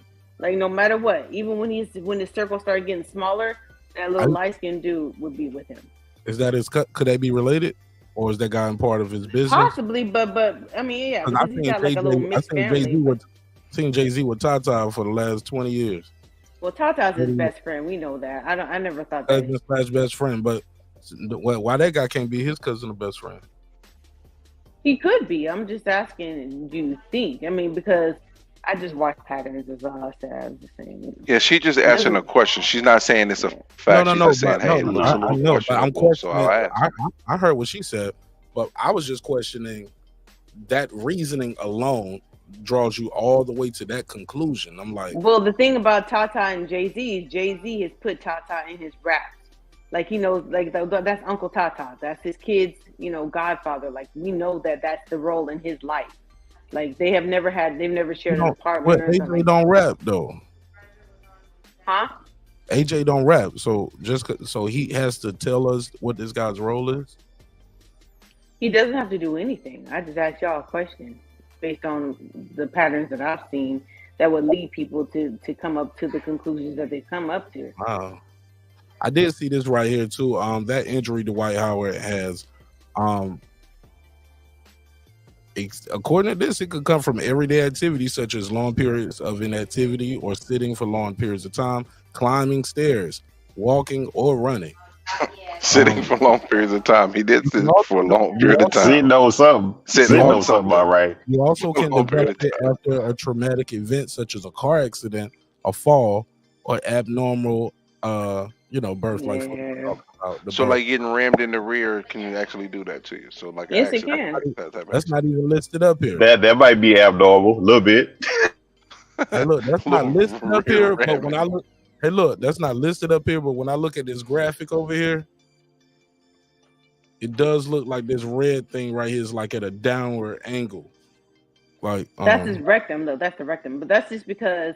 I mean, it could just be because he has hemorrhoids or something. No, that's the muscle. That's the piriformis muscle that is pointing to. In the rectum.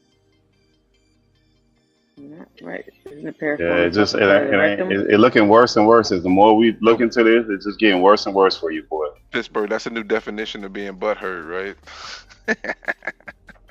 I mean, it's not necessarily like you're right. Like we just said about Jay-Z and AJ and Jay-Z. Like it doesn't necessarily have to be because he's taking it up the butt. It could be because of hemorrhoids, pushing too hard on the toilet and all that kind of stuff. So pushing too hard. But it's a combination of stuff. Like, look, if you just had that by itself, it was a one-off, cool. But he has some other stuff that he did that you like, I don't know about that. Grabbing the man Johnson while he's sitting on the bench. He did a few things, man, that make you like, But remember your boy. White boys play like that though too. Like I knew white boys in the army. They used to do, or if you've been in college or frat boys, or you ever hang out with. Yeah, white boys play different. White boys play dick games. But you ain't getting the. Yeah. You're not doing that. Plus getting the booty surgery, Mark. You're not doing both. You're not doing that. Plus getting the booty surgery, and I ain't looking at you crazy. I cannot defend that. I have no case for this nigga. I mean, if you was one by yourself, cool, but you're not doing both, bro. Like, nah, man, that's too much. Right, and then the fact that his son, like they said, his son would be playing around like that, and it's like I was wondering, like, what has he seen in his life that makes him feel like that's how people play, and then one little kid was like, "Hey, I don't play that way," told his parents, and now he can't be around kids his age and shit. Now he's like 13 or 14, but that was like when he was like 10 or 11. So when you're innocent and you've seen shit, you just repeat what you think is okay. I mean, but he could look. This the problem. To me, this is the problem with Dwight. It's nothing wrong with him being gay in this climate. The problem is that he trying to lie to us like we don't see what the fuck is going on, and he got an assault. Like you might as well say it's a sexual assault charge. I don't know if he's gonna be charged with sexual assault, but that seems to be the way it's portrayed as sexual assault allegation. That's the problem with this guy. Yeah, but it's so Pittsburgh T. Are you saying he's the new booty warrior? No, because the booty warrior wasn't 7 feet tall, less than 10-15% body fat out there really taking. Well, I guess he didn't even take the booty; he was taking the sausage. So that's different. I mean, he was slobbing on the sausage; he didn't even take it. But that's a different situation. I just kind of wonder, like, what would make a man who's like I'm a woman, right? Like, in that I'm the same size as like some of these feminine men, right? Like some of these gay men. Like, what would make you just go into a room with a nigga that big and think that you could defend yourself if shit go left? Like, I would not. I don't think you got a choice though, Foodie. I don't think. Hell no, you do not to go into that. Nah, that's a big. That's a. No, because that nigga is worth like Mark. Nigga's worth them Yep. M's. I don't give a Yeah. fuck. Like, They I'm going not into like. the room because they got a plan Listen, for a I've story said to make. before on these panels, like I wouldn't go I don't to a think lot they got of a these choice. Hollywood parties because you can't carry no heat and they want to take your phone. And that right there No, he just shows went to me his that they're house. trying to He put went you to in a his house. predicament. He went to his What? house. He went straight to his house. That's what I'm saying. I wouldn't do none of that shit. Fuck that. I would not be by myself, just little old me, going to a nigga house that I don't know. This nigga is like a fucking Skype scraper and think that everything's gonna be sweet if I say no, I don't want to do some shit. Hell no. I mean, some That's people not risk safe. it Why would you put yourself in that environment? up. Why would a woman look? You saying why would a gay dude do it? Why would a woman do that? But women do it Well, all I'm the time. saying, well, a lot of these gay Look, men are not Foodie, that let me much ask- stronger let me than a ask- woman. Foodie. Dwight Howard is an 8-time NBA All-Star. And when I say that, I'm not just saying that for no reason. When you look up Dwight Howard, his I net know worth. all of that. No, Foodie, let me speak my piece. You asked the question, and I'm telling you, 140 million reasons is why people will walk into a room with Dwight Howard. 140 million reasons. That's what we're trying to say, Dan. But he was supposed to be walking in a room with just Dwight Howard, but unfortunately, he got a surprise. It's a rhetorical question, is what I'm saying. Like, I know why people do it. It's for the money. But you're Well, also and got then to think the about guys- that you're not walking into the most safe environment, and Well, if you you would get think taken advantage of, huh? No, go ahead. You just don't think a celebrity on his status with that kind of money is gonna it would never dawn on a person to do those type of Yes, things. it would. And when it's you happened many times before. well, I mean, as a regular person, think about it. If that's the person that you idolize, then you're starstruck at that point. But that's the problem. Now, what though. happens You can't idolize from people for your that safety. point? Nah, but I mean, people do it all the time. That's where people get all this money from. Like I That's said, part it's of a it. rhetorical- And if the it's a guy's rhetorical 6'10", and he's like 6'9", 6'10", like 270, 280 or some shit. So he's that's a big ass dude. Like that ain't no little fucking guy.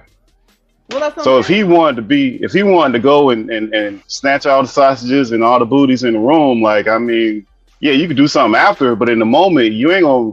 I mean, that just is what it is, man.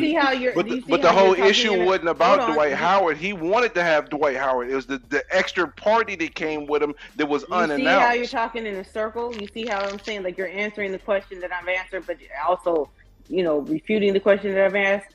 Like, yes, there are plenty of reasons. Financially, you have a lot to gain if things go your way. But also, if things don't go your way, are you prepared to defend yourself? You know what I'm saying? Like, you can't defend yourself if you don't have a gun or something like that. So why But would that's you like put a yourself man- in that? But usually, that's like a man. Go ahead. Most people don't think somebody worth $150 million is about to kill him or rape him either, though. But why why we not? mentioning Because this it money happens when all the the thing is they wanted to get together Most sexually? people, you probably think like this guy got too much to lose. He's not gonna do that. No, you can't think like that because you got to understand how the law works. There are a lot of fucking Harvard graduates, all these fucking frat party dudes. They be raping chicks. They be raping dudes.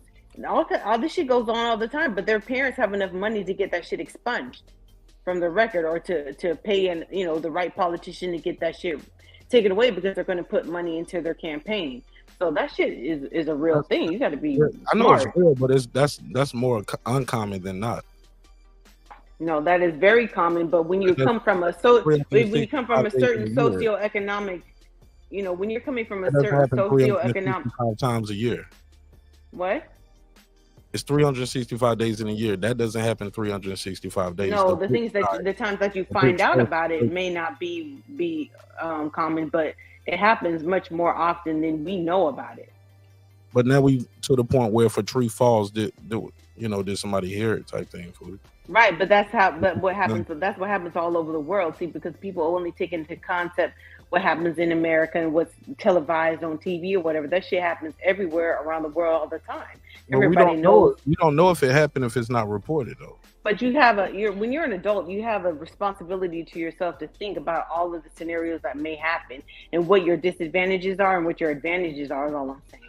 And it's just it's common sense to know that this man or woman, if let's just say it's a woman that's 6'11", I'd feel the same fucking way. This person has a huge physical advantage over me, and how am I going to get myself out safely if shit don't go the way that I think that it's going to go? Oh, Foodie old scary ass nigga. Listen to her. Scary ass nigga. Man, you better pull that wig off and go on whoop that ass, Foodie. Right, when she's 6'11", right? 6'11", 210 pounds, right? Man, but it's two dudes. So like usually in a relationship, it's a man and a woman where even if they're the same size, the dude always got a physical around. Right, but like we just said, Pittsburgh, that man wasn't no 6'11" dude. You guys see how you talking circles? No, but it's two dudes. Like usually if it's a man and a woman, even if the woman is bigger, she's not gonna be more she's not gonna have more physicality than that man. I was talking about me. I was talking about me as a woman. But it's two dudes. Parallel, right? Listen, I'm talking about we talking about two dudes though. Okay, so that's just the same thing. If the dude has no, it's not. They're the same. No, you wouldn't, because a woman, like if even if you're 20 pounds heavier, you're not gonna be stronger than me. It's just not gonna happen. Two dudes that are equally. What I'm saying though, Pittsburgh T, you're not listening to what I'm saying. You're not listening to what I'm saying. I'm saying a physical disadvantage is a physical disadvantage. I said the woman in me, that I use that just an example, just like the dude with Dwight Howard and this dude. That dude that is accusing him of sexual assault is not 6'11". You see what I'm saying? There's not a 20-pound difference between him and Dwight Howard, like y'all just said.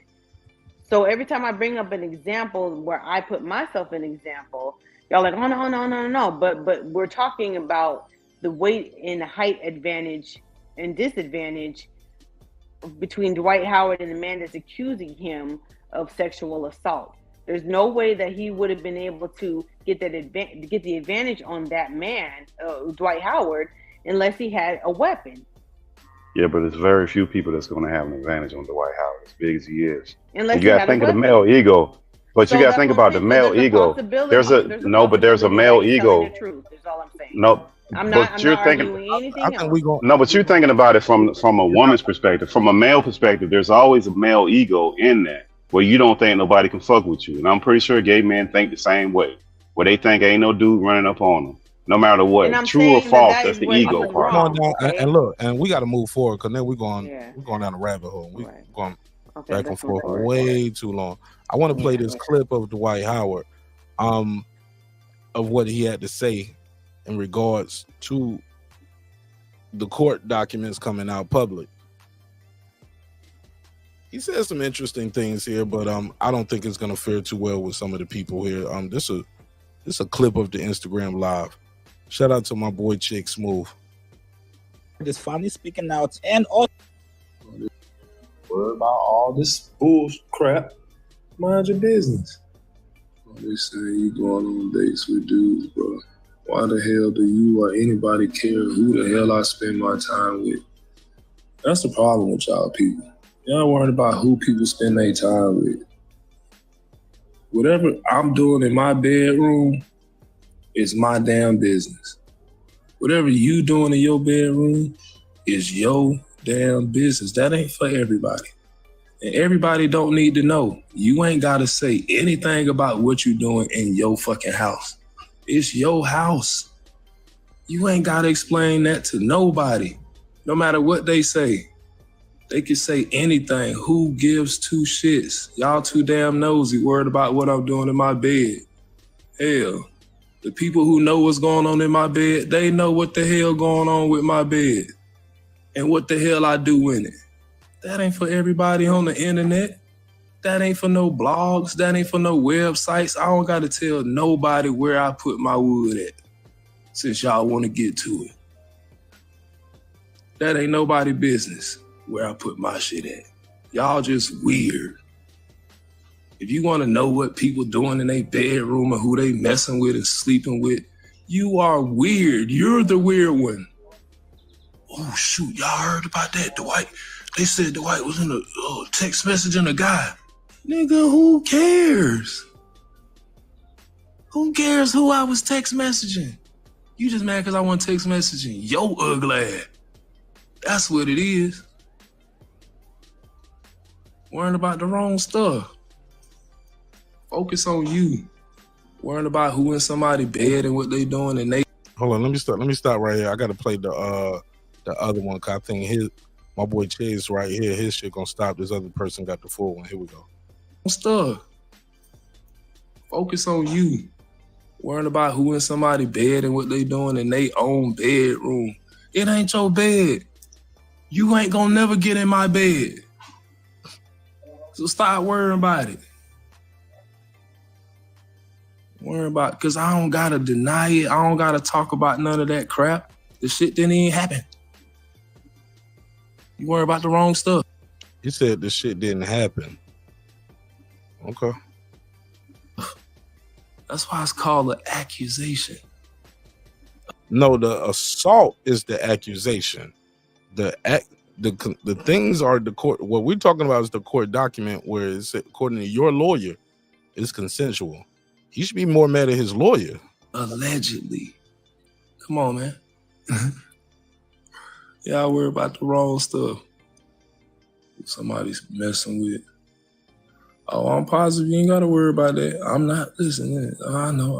I ain't mad. Listen, people think I'm mad because I'm saying all this. People just be talking. This is the type of world we live in. You can't stop. You're going to get hate and you're going to get love. Everybody not going to hate you and everybody not going to love you. That's just the way it is. You ain't got to worry about that. People's going to talk. People's going to say what they want to say because they miserable with their own little life. Ain't nobody that's got anything positive or speak positivity. They would never say or do anything to hurt or endanger anyone. Only people would do that is people who have a negative mindset or they operate in lower vibration. People who think positive and who have good things going on for themselves, they don't get online and talk about people. They don't try to hurt people. They don't try to bash people. They don't do that stuff. The people who do that is the people who ain't doing nothing. And those people won't be around. How do I cope with my mental health? How do I cope with my mental health? I find me time. I get time to myself. You say I get time my bad.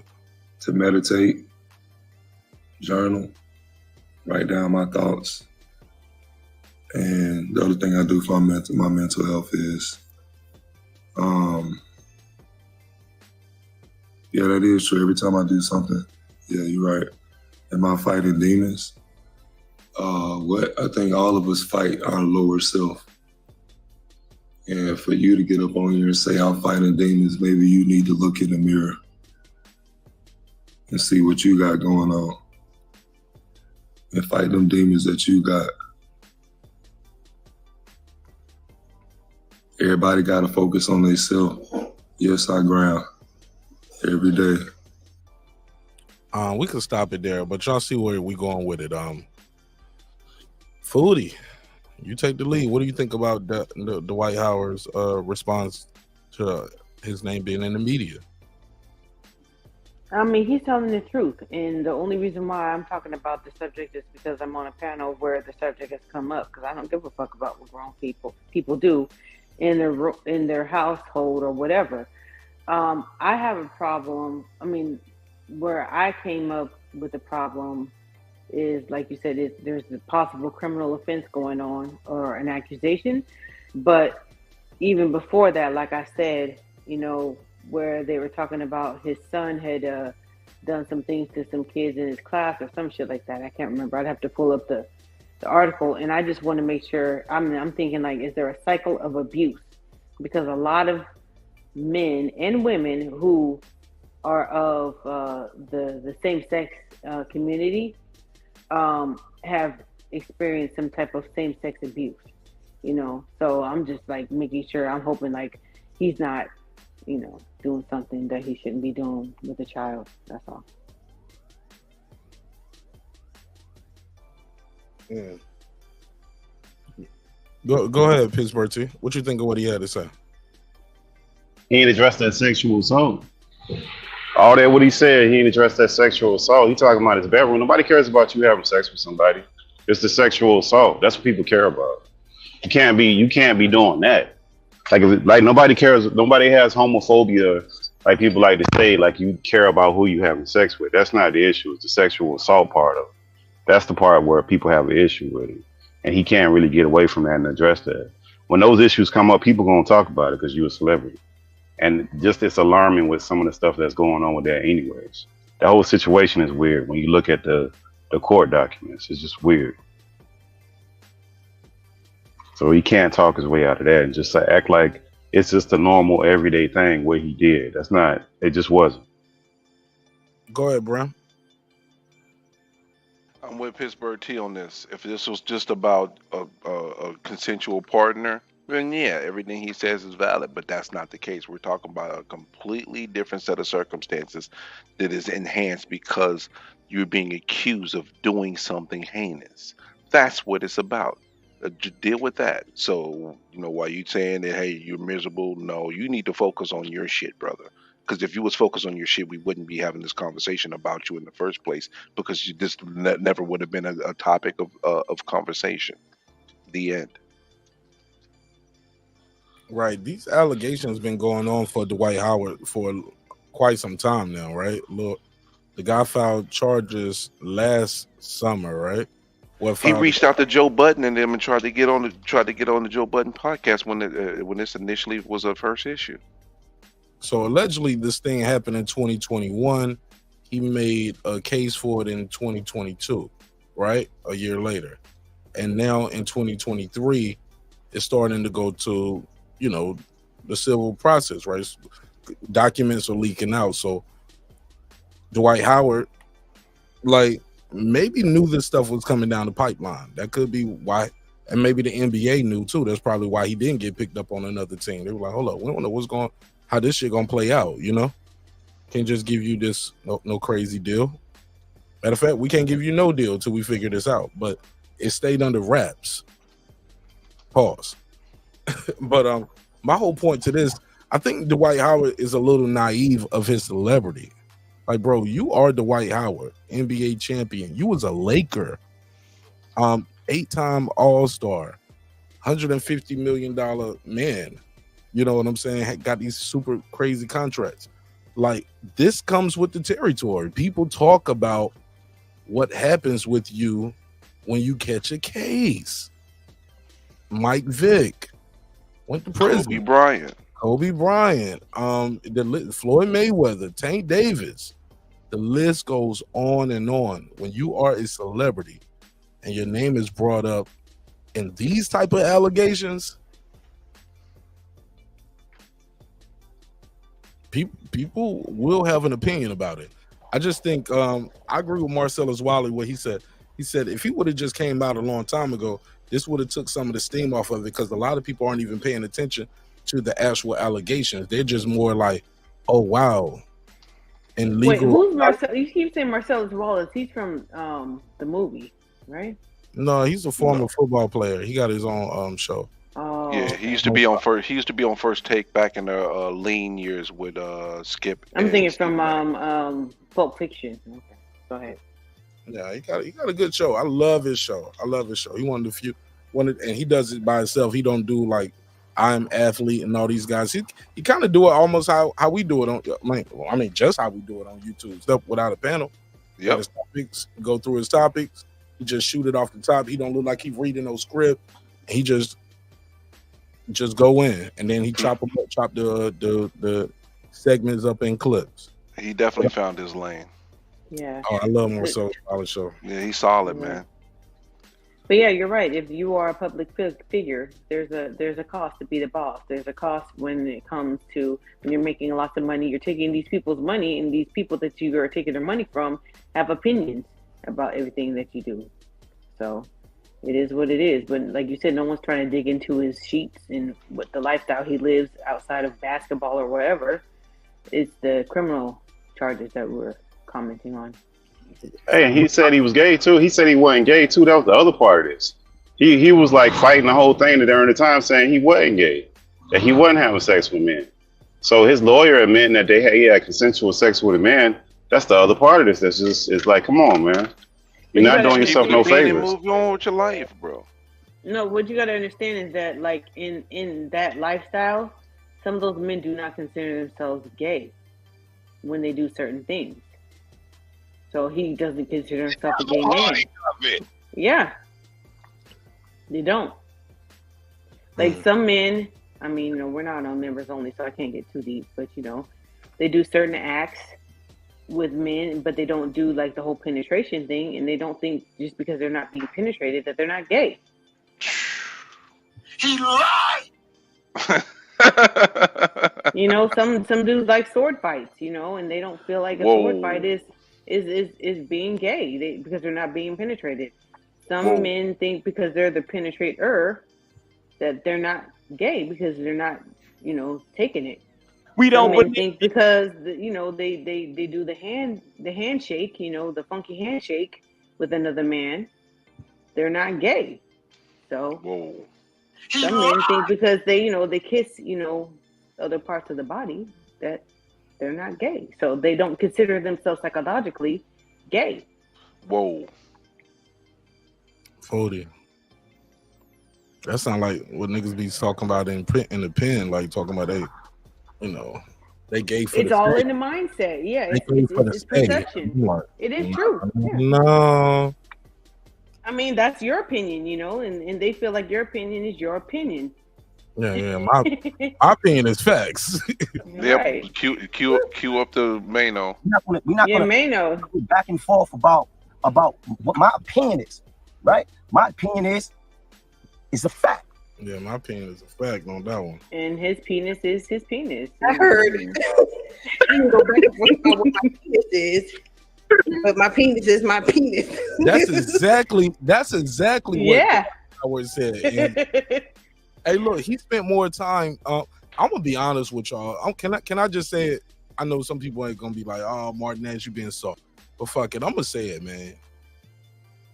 I actually feel bad for Dwight Howard because this is embarrassing, and this is what, according to him, this is what the person said the whole time. He was like, "Yo," the person was trying to extort me for money.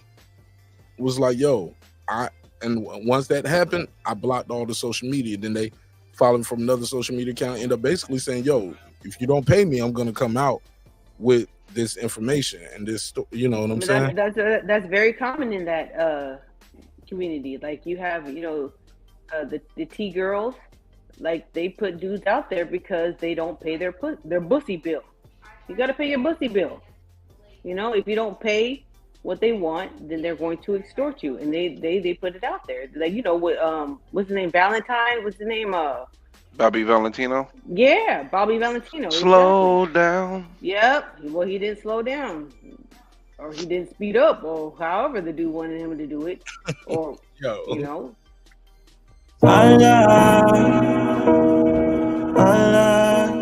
Y'all crazy. Like, I'm just saying that's a very common practice in their But he should have just paid him. Like he should have just paid him. No, that's the other part. No, like that. No. He should have paid him and came out, bro. That's what he should have did. And he wouldn't have had no more further action after that. No, but you gotta understand, with extortion, there's no end to it. What happened when he spent the money? You pay him again? Do you pay him again? That's extortion. Yeah. No, what I'm saying, he should have paid them initially and came out. Once he came out, ain't nothing else for you to extort me with. Cause it's not like this ain't gonna go away. If you like men, it's not like this the last man he gonna be with. So it's like he's putting a Band-Aid on the wound that's gonna just keep reopening. So I don't get the point of what he's trying to accomplish here. You're not gonna stop messing with men if you like men. That's how extortion works, Pittsburgh T, though. No, but I'm saying if there's nothing else to extort, if I expose what you're trying to extort, there's nothing else to extort. What are you extorting if I already said I'm gay? Well, now he just said I sexual assault. I said you assaulted me. Right. And now y'all know he was gay and he sexually assaulted me. That's what. No, but when I pay you, there's an NDA attached to that. When I pay you, there's an NDA attached to that. And I come out, then there's nothing else. But you're assuming that they signed it. Man, through this whole conversation, y'all all forgetting about Kitty, bro. That's what this is about, man. What's the kitty? What are you talking about? Kitty. Yeah. That's the whole issue, man. Steve wanted Dwight Howard's eggplant, and they wanted each other's eggplant. But the problem is, when Dwight Howard arrived, he came with a whole nother person that wasn't even part of the plan, and the person name was Kitty. And that's where, and Steve was uncomfortable with Kitty because he wanted to get it on with Dwight Howard, not Dwight Howard and Kitty. Wait, who's Steve? Kitty. Who's Steve? He's the person who's accusing Dwight Howard. Wait, say it again. Wait, slow down. Say it again, Bram, because I'm lost. Say it again. Steve is the person that's accusing Dwight Howard of sexual assault. And the reason why he's saying sexual assault is because Dwight Howard brought another partner in the bedroom that he didn't ask for. Yeah, so he wanted a threesome. Oh, I got you. He didn't ask for he brought a dude named He didn't want to force him. Yeah, he didn't want to force. Okay. Well, gotcha. With them it might be a foursome because they got all types of extra equipment. Yeah, you know, it might be what a it is. threesome. I don't know what they got going on in there. Yeah. Yeah, so that's the issue. It ain't about him messing with Dwight Howard. He wanted to mess with Dwight Howard. He's saying that Dwight Howard brought an extra partner in there and he was not comfortable with it. And Dwight Howard said, like, "You gonna love it," and it looks like the guy didn't love it. Sound like some R. Kelly shit. Pee on you, drip, drip. He did not like it. Yeah, but there are some websites that play the whole interaction, the video, the text messages and stuff that say that the dude did know that there was a guy there and he was okay with the T girl being there, but then it got aggressive and he didn't like that. So we don't know what really went on. Oh, I didn't hear about this. That's news to me. But I mean, I'm not following this story tooth and nail either. But you know,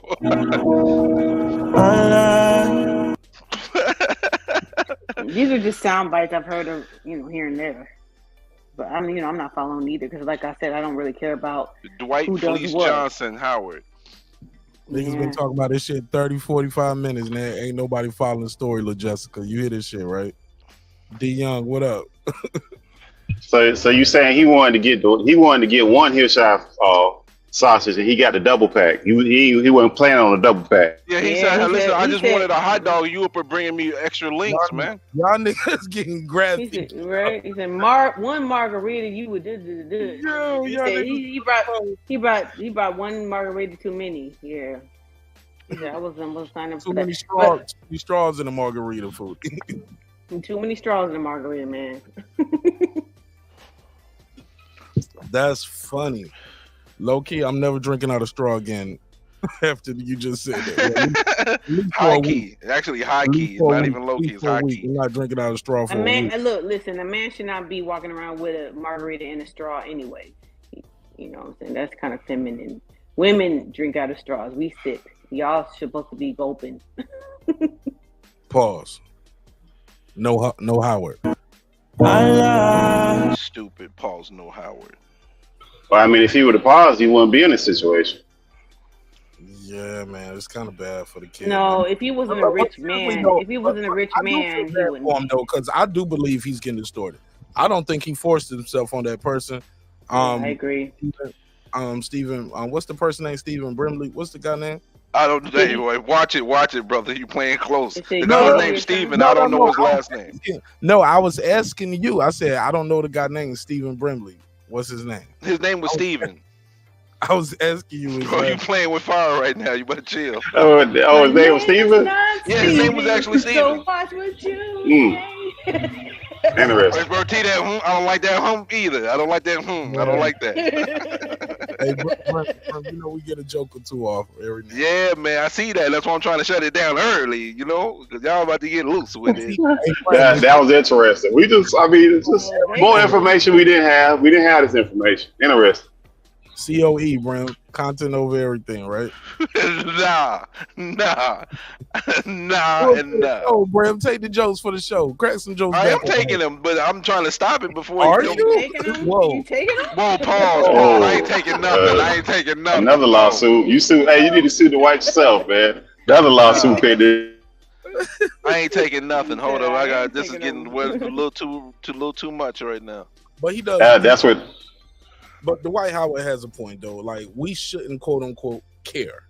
But I think, like I said, it is public interest because you are a public figure. People seeing you on the team. Some people out here, if you're my age, I watched Dwight Howard go from college to the league and now playing in Taiwan. I watched his whole career. Low key fun fact. I'll save that one for members only. Never mind. I'll say next time this topic, if it ever comes up again, I'll save that. But yeah. There's all kind of shit we should know that we know because of the people who are I know involved. somebody who knows Dwight Howard. They used to babysit him. And when he was a kid. No, that's it. I thought it was going. Look, it ain't that deep. That's why I was like, yeah. They said that he was extra feminine, like he liked the pink scooters. Hell no, but I'm gonna interview her ass though. I'm gonna get her on the show. Like, Auntie, I need to talk to you. I need you to come on a podcast. Tell me how was Dwight Howard as a kid when you used babysitter? I'm gonna put her Cash App up or something for the interview. Y'all donate to her Cash App for the interview, but I'm gonna get her to tell her what was it like babysitting young Dwight. Did you do this for him? like was he regular? Did he play with other kids, right? Did he play with other kids fairly? Yeah. Oh, so you don't that know. nigga was like fucking 6 feet tall in the 6th grade. So yo, that nigga was big. That nigga been a big ass nigga for a long time, bro. yeah. I wish him nothing but the best. Cause like I said, I watching the video is different from listening to it. You can see the stress on his face, the embarrassment. He was like, "Well, I ain't gotta address it because it's not true. That shit didn't happen."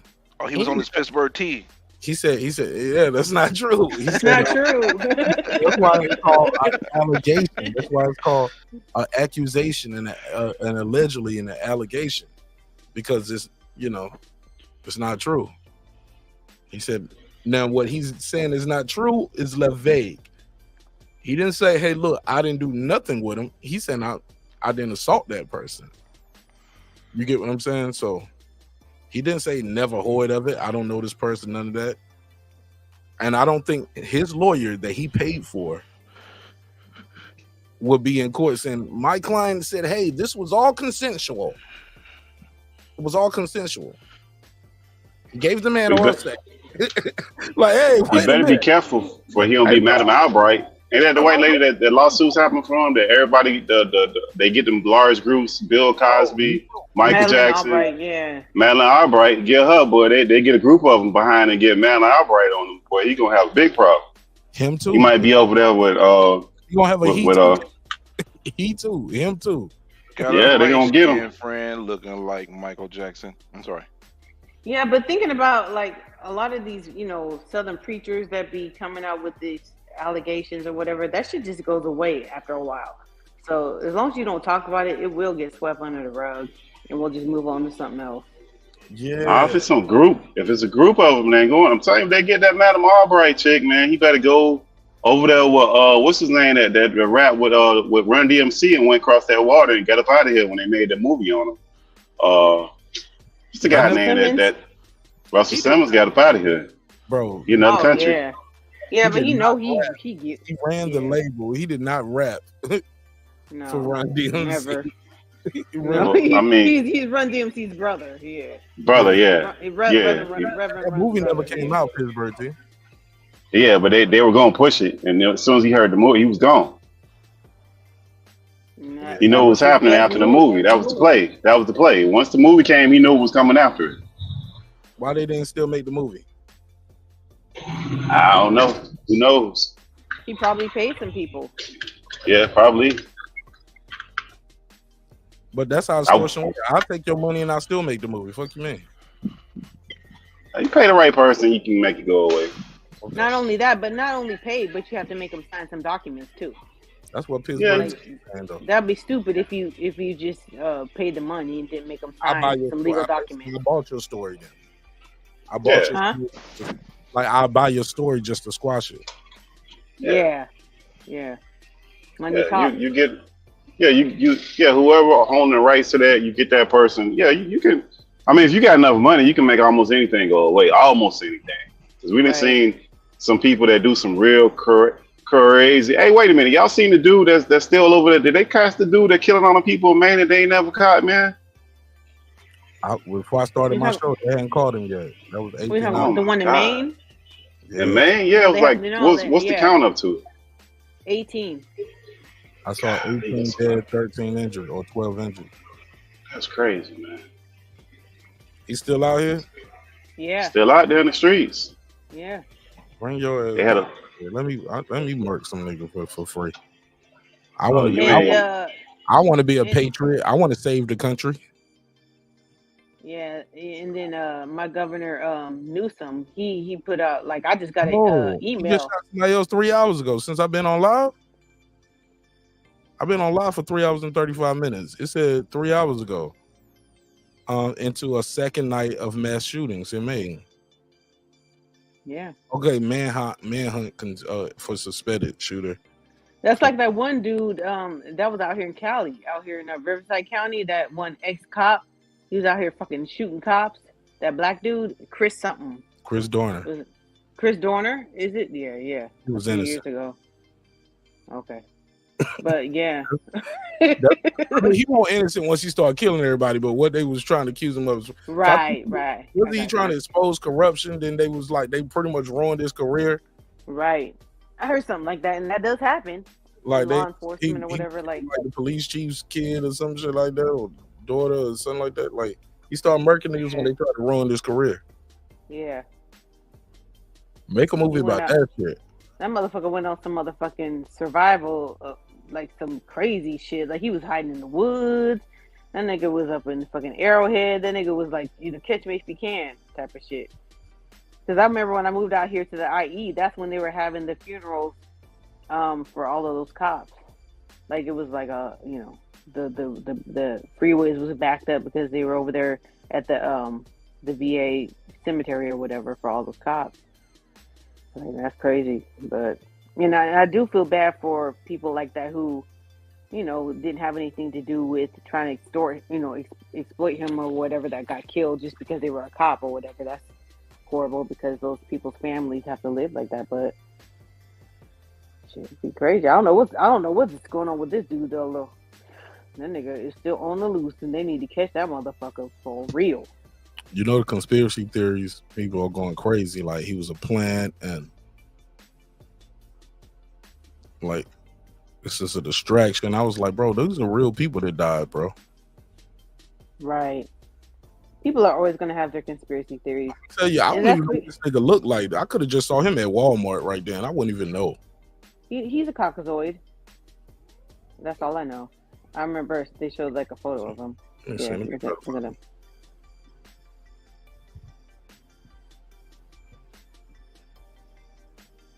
This dude right here. Yeah. What music you think he was listening to getting ready for the shooting? Some System of the Down or some shit like that. 'Cause you know they always playing hip hop for everything. Not hip hop. That's not fucking some Pantera or some crazy shit like that. Some mosh pit shit. This Yeah. dude, he looked like a cop. Shit. Which one is the more recent picture? This one right here where he got his hair a little bit longer and the beard. No, the one that the first one with the got on blue t-shirt Crocs? is the one I seen. Is he wearing Crocs or some Timberlands? Them ain't no damn Timberlands. He look like he wearing some slides. This nigga don't slid in some slides. Yo, who I hate shoot up a Crocs. bowling alley, bro? On Yeah, a and Wednesday? it's like a bowling alley and a bar, I think. Because he left one place and went to another. Man, y'all see this nigga right here, man. Shoot first, man. Yep. Hey, look, depending on where you at, man, go shoot somebody that look like him. Be like, I thought I was saving the country. Nah, don't listen to me. Don't do no crazy shit like that. But yeah, Don't do that. Yeah, this dude is wild, man. This dude is a monster right here. Do they got any idea what the motive is? They lose his No, job. all they know is that he's an ex-veteran. Oh man, he making it bad for all of us. And that's what Gavin Newsom was sending in the email. He's, pushing this whole, California, has hard gun, laws or whatever. Just before this guy went out there and shot everybody, they just passed a law that, veterans that have a known mental illness don't have to be screened for having firearms. So I don't know the whole story of they try to screen it or what. Yeah, that's why I just recently got the email like tonight. That's Gavin Newsom, the governor of California, who said that shit. So Cali don't need any screening. He didn't have any. No, no. He's saying that we do have hard screening, but Congress passed a bill. Congress passed a bill just before this guy. Like ironically, he's saying ironically, Congress passed a bill saying that veterans that have known mental illness don't need to be screened harder or don't need to have firearms held from them. But Cali's been on the push for a long time that like if you have known mental illness, you need to not be able to have access to firearms. But the rest of the country doesn't feel like that. They're like, no, fuck that shit. We can be crazy as we want to be and have guns and do shit like this. So. America. That's fine. America. What y'all think about Keyshawn Davis getting suspended for smoking that good gas? I think it's stupid, but it is what Pissed it me is. off. If it's a banned substance, it's a banned substance. But the thing about marijuana though is that marijuana attaches to the fat cells in your body, so it's as far as I know, it takes the longest to get out of your system because of that. So you don't know if he smoked right before he went into the ring or if it was just in his system or if he was just around somebody who was smoking some heavy ooh la la and he got a whiff of it, which would be irresponsible on his part to be around people who are smoking weed like that. But man, the weed give you a 6-pack like this, nigga. I'm about to smoke some more right now. Weed make you go in there and whoop ass like he. But low key though, a lot of people didn't like his last performance too. They was like, oh man, it wasn't as good as we thought. Yeah. Got caught with a good shot. I was like, shit, it was that kush, nigga. Now we see why he didn't have his best performance. You stupid. You gonna blame it on the kush? I smoked some good weed, nigga. I ain't trying to fight nothing, nigga. I be in there be like, shit, man, we ain't even gotta fight, really, bro. You know what I'm saying? Like, shit. Wanna go to the bowling now? Not bad. Stop it. No, you mad dumb. Just want you to know that. You were mad dumb. Oh my goodness. You go in first. I'm gonna wait outside. Now weed works in different in different people. Like sometimes it motivates you to want to go and work out or whatever. So it don't have nothing to do with your motivation. For some people, but a banned substance is a banned substance. You know what I'm saying? Like there are a lot of legal substances that are on the banned substance list. So like EPO.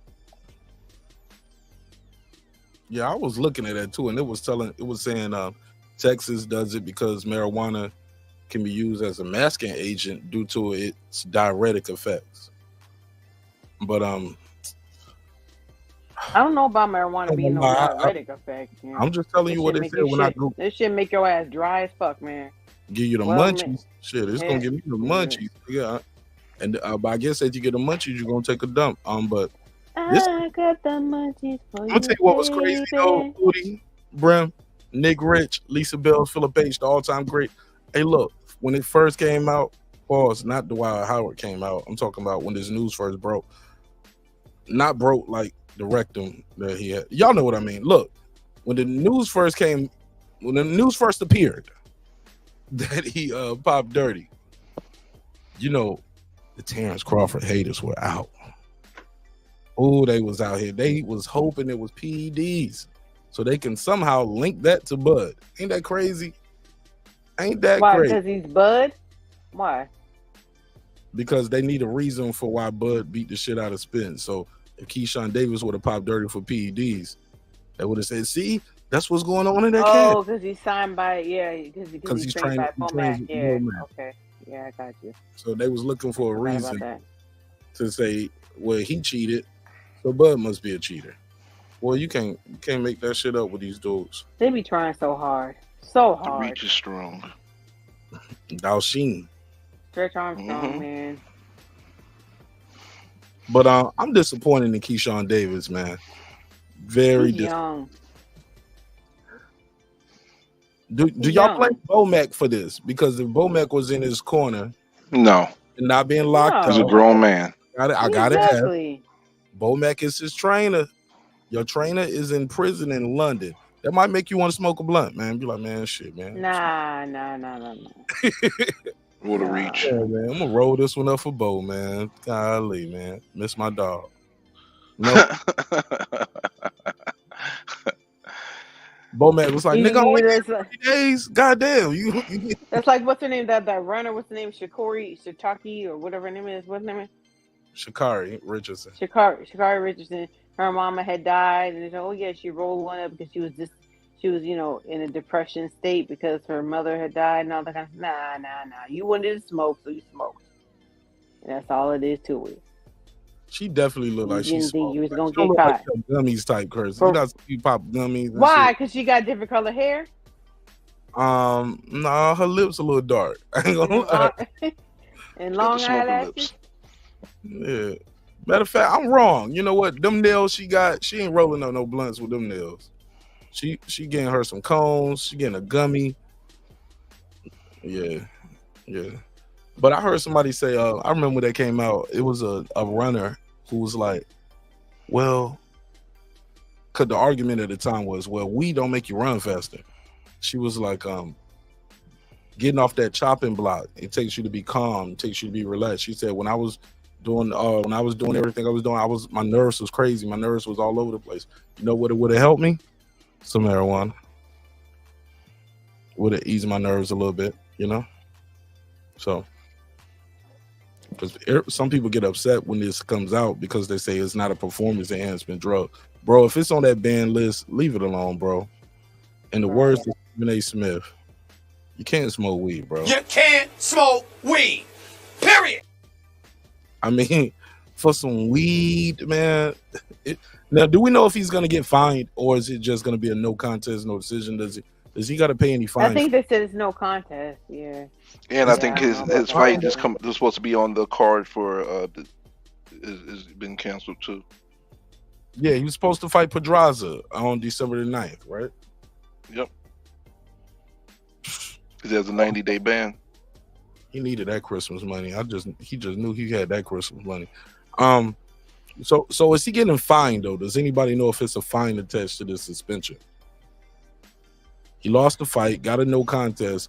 It seems like it should be a fine from somebody, right? Somewhere, right? That's just the way boxing works. Why would they not fine him?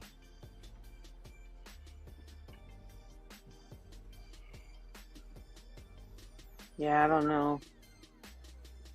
I ain't gonna lie. If I was in the business of boxing, shit, if I was on that Texas Boxing Commission, oh yeah, we gotta fine you for this, bro. I need a couple dollars out your purse that you got.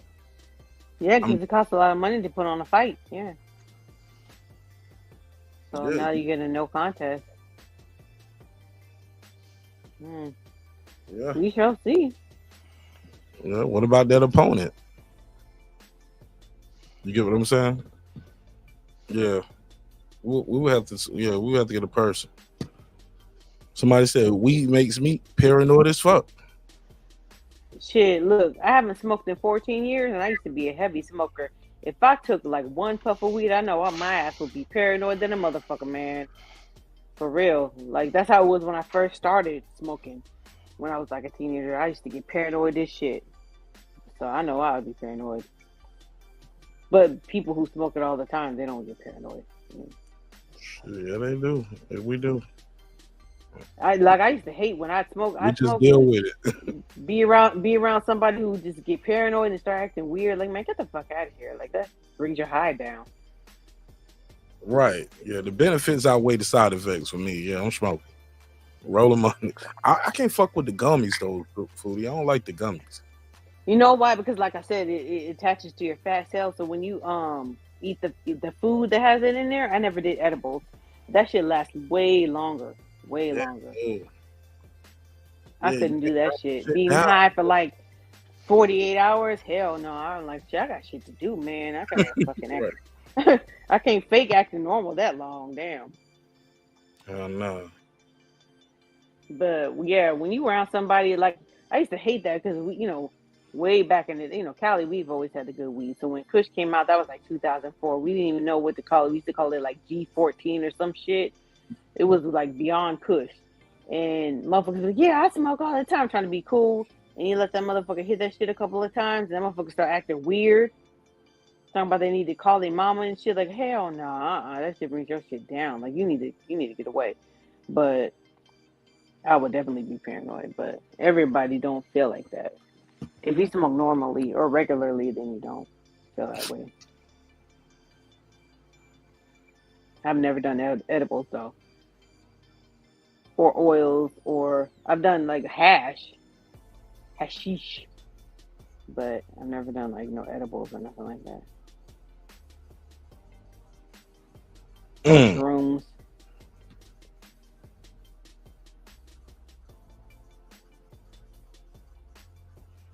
Nah, I ain't never did them shrooms. I'm scared of that shit too. I did them before. They cool. What is it like compared to weed? Completely different. It's more of a trip you feel. Yeah, the reason why I never did it Well, was let me turn because this shit numbers only. Like, hold on, I gotta turn this shit off. They're gonna snatch my shoes off, man. You're promoting drug use. This is for entertainment purposes. Go ahead. Now, the reason why I never did shrooms or any psychedelics is because they said whatever mindset you're in when you do them, that's the mindset you're going to be when you're riding your high. So if you're like mad or whatever, then you're going to have a bad trip. But if you're feeling good, then you're going to have a good trip. And I'm like, shit, you never know what fucking, what if you like pop a shroom and somebody says some stupid shit to you, now you mad and then now you're having a bad trip. Like, Yo, if you're not on members only, you can go to Martinez Live and you can chat over there. Take this off my main channel. This shit over on the main channel. Martinez Live. Everybody else, y'all can talk in the chat. Hey, look. Those shrooms, don't they got different type ones? Like they got indica, they got uppers and downers of that too, right? Or they all the same? no, indica. I don't know. I'm not that expert. You just be taking that shit? No, I did it a very long time ago when I was young. Do you chew them up or do you like? What do you do? They're like mushrooms, like. Cause I like mushrooms, but They're not those type of mushrooms. They come off cow manure, so I'll let you know. yeah, I know they're not that. But like, how do you do them? Do you like chew them up or? I just snort chew. them, or- Yeah, you chew them. Chew. You know, they have different ways. They they got tea and all that, but I just chewed them. They were disgusting, but you know. How long did the buzz last? 7-8 hours. Damn. Was it like think you I used to- cartoons and shit like they be saying? Nah, but I would see the thing is I was with my homeboy and the thing was crazy. He had the Grateful Dead posters in the room. Oh my god, it was so trippy. It was trippy as hell. Yeah, the white girl who told me about it, she's like, that was back in the day when they used to smoke like Marlboro cigarettes, and Marlboro had the little Marlboro man with the little, the little lasso on it. She said that man came off the pack of cigarettes. It was like riding a lasso across her bed. I'm like, nah, I'm good. Hold on, like, have you ever seen a pack of Marlboro cigarettes? Yeah. Like, I don't know how they look now because I haven't, smoked those cigarettes in a long, long time. But in the 90s, they had this little man. He'd be like riding the cows or whatever. He had a little lasso. Yeah, the Marlboro man. Right, the Marlboro man. She said the Marlboro Man. She was sitting there looking at her pack of cigarettes, and the Marlboro Man came off the pack of cigarettes and was like riding the lasso across her bed, like riding the cows across her bed.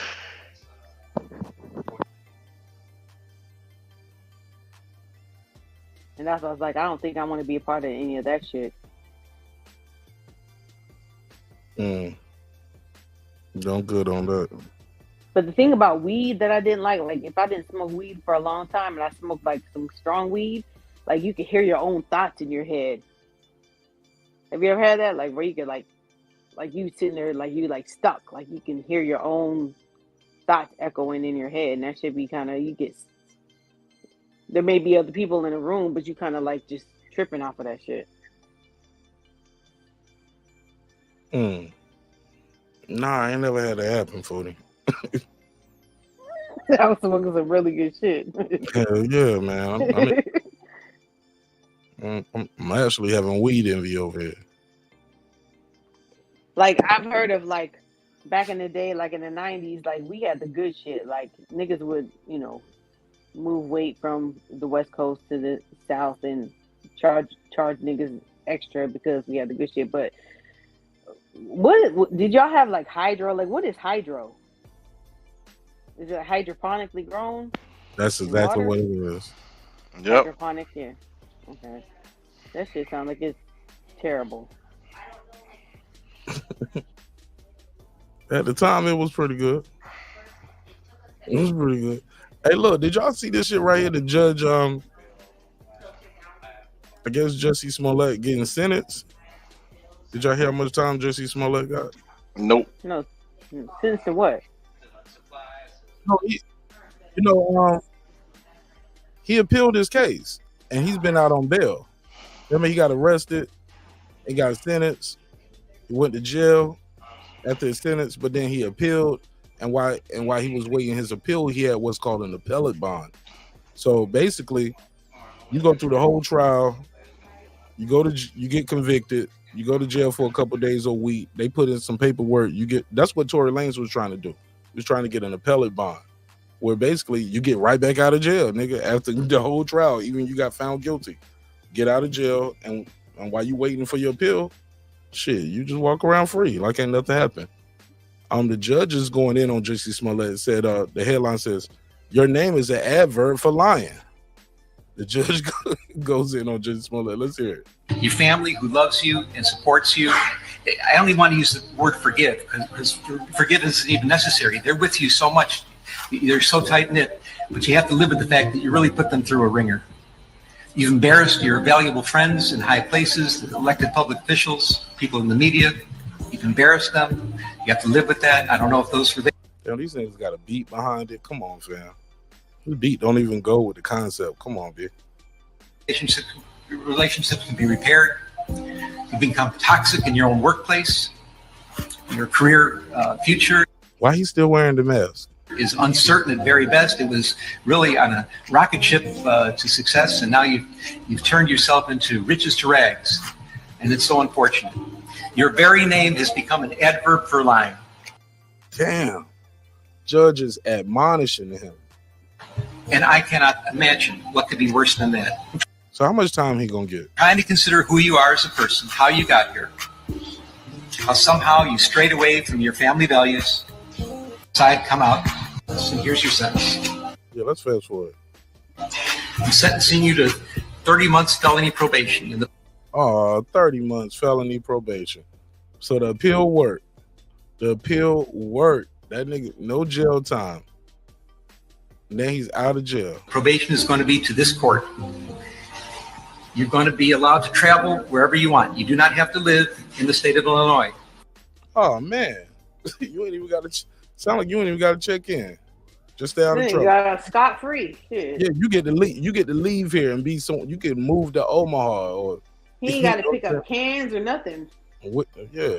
You can report by phone. I know that. He get to report by phone. You're going to try to make a living and do some of the things you do. You may have to go to other places, New York and Los Angeles. You can do those things. You will pay restitution to the city of Chicago. The amount of $120,106. That's light. you are fined $25,000, which is the maximum fine, and you will spend the first 150 days of your sentence in the Cook County Jail. Uh-oh. How many? 150? Your sentence in the Cook County Jail. First 150 days of Okay, so he still got to do a little over 6 months. No, that's 5 months, but he'll get off. Most of the time, they get off like on halftime. Well, in California, I don't know about Illinois. In California, they do time and a half. Well, he ain't Illinois, Chicago. But do you think that this has to do because he was campaigning for Kamala Harris, and then when this shit came out, it was at the same time that she was trying to run for president, and he was like campaigning for her, and then this came out, and so it's like it's embarrassing. I mean, she's vice president now, so it doesn't really matter. But maybe she's blaming him, like, man, I could have been president if it wasn't you fucking up, talking about some goddamn MAGA hats. I didn't even think of that. Damn, I didn't think of that. What you think? You think that's why? I think she might be pushing this a little bit. Oh, because you think she? Nobody cares. Yeah, she might be behind this a little bit because nobody's even thinking about no damn Jussie Smollett or fucking that TV show he was on or none of that no more. I don't even know if that show's on anymore. Is it? Nah. Oh yeah, well, like who gives a shit about him anymore? I didn't believe it to begin with, but you know, maybe she's behind this. But he getting off light, like you said. Okay, they said 22 dead and 60 injured now. Damn, so since I saw, like, before I got on this chat, he didn't kill some more people. No, it said 22 yesterday. Or maybe those, Oh. Okay. Yeah, maybe some people. I heard 18. Some people might die from those injuries too later, you know? Oh, yeah, that's true. Like you might have been alive yesterday, but today we got to pull the plug, brother. God bless the dead, man. That's awful. God bless them. All right. That is crazy. Yeah, that's truly unfortunate to say the least, right? All for what? Stupidity. Mental illness. Mm-hmm. Definitely was ill mentally. Yeah, I mean, you know, I'm not for taking guns away from everybody, but there has to be a better screening process. But with, you know, like we have so much division in politics, it's really hard to come to a middle ground because there's the one side that's saying, oh, they want to take away all our guns. And then there's the other side saying, we don't want to take all your guns away. We just want better gun control. But gun control to the other side sounds like taking away our guns. So, you know. Yeah, but the thing is, what is gun control going to do? Because that's only going to keep people who trying to get guns legally. People who are going to get it illegally still going to get it illegally. Yeah, that's true. That is true. I mean, you can only control your environment. You can only do the best you can to control your environment. So gun control is just trying to control your environment to the best that you can as far as what is prosecutable, you know, by the law. So saying like if you got guns from Mexico or whatever, or Canada, not likely, but Mexico, and we catch you, yeah, we can get you. But because you have violated the laws of our land, you know what I'm saying? But otherwise, you know, you can't control it any other way. You know that. It's just like the war on drugs. It's an exercise in futility. But Amen I do, but I do believe. I mean, you know, I understand like. Just as far as saying we want to be able to mentally screen people better to see if you are suited enough to be able to hold a firearm, you know, to be able to own a firearm or purchase a firearm legally, because there are a lot of people who, you know, are legal firearm holders and kill their families, but they were legal firearm holders, but they had mental illness issues. And if they would have just been screened better, then maybe they wouldn't have been able to do the damage that they did. So, but you can find, but can't people still do that though? Do what? Like, there's a lot of people that pass They be all like the pilot. I did that story on the pilot. Tried to crash the plane. Off-duty pilot tried to crash the plane over there on the West Coast. That nigga Well, was that's on the different. bus. We're just. He was on the I'm bus. just. I'm just. Well, I'm just staying on the subject of gun control. There's 6 million ways to die. You know, you can't control Choose one. everything. Choose one. 6 million ways to die. Choose one. Choose one. That's what made me say that. Yep. Eh? Yep. No, but You know that's the top 5 all-time rap album in it history. is. It is. People be sleeping like people. I mean, listen. Tupac is the guy, right? But the truth of the matter is, Snoop Dogg was bigger Snoop than Dogg, Tupac man. before Tupac went to death row, bro. Listen, in rap. people slip Snoop the fact. People sleep on the fact that before the Chronic was the Deep Cover soundtrack, and that's where we heard Snoop Dogg. Yeah, Deep covered the song. That's when we Deep first Cover, heard him. yeah, and you don't stop. Is this 187 on the undercover guy? You know what? You know, I was like 12 years old when that came out. You know, I know we talking about some other shit. Yeah, I think I was 13 or 14, something like that. And I was living. year was that? Huh? 93. 91. No, it was 91. You're right. 91. 91 because I turned 12. Doggy yeah. Style came out 92. No, it came out in 93. Don't. Chronic came out in 92. How was you, Brown? How was your 40? Well, when Doggy Style came out, I think I was 14. Yeah, me too. I think so. It Yo, came out in I'm 93. No album was hotter than Snoop Dogg's until 50 Cent came. I mean, like for a debut album, Doggy Style, yeah. And it was a classic, bro. Like if you go listen, Foodie, when you get a chance, go back and listen to Doggy Dog World, and listen to the very end of Snoop's verse. Like when he finished the verse, you could just the gold and glitter and sparkle like beaming off of him. Like he had the Leroy glow. Like it's like you hear the sounds of the D-O-double G. Wow. Yep. And when he said it, you could just hear like you could just see sparkles flying and shit. Like he was glowing like Leroy. You know what? You know what though? On that album, okay, we all know that on Doggy Style we loved It Ain't No Fun.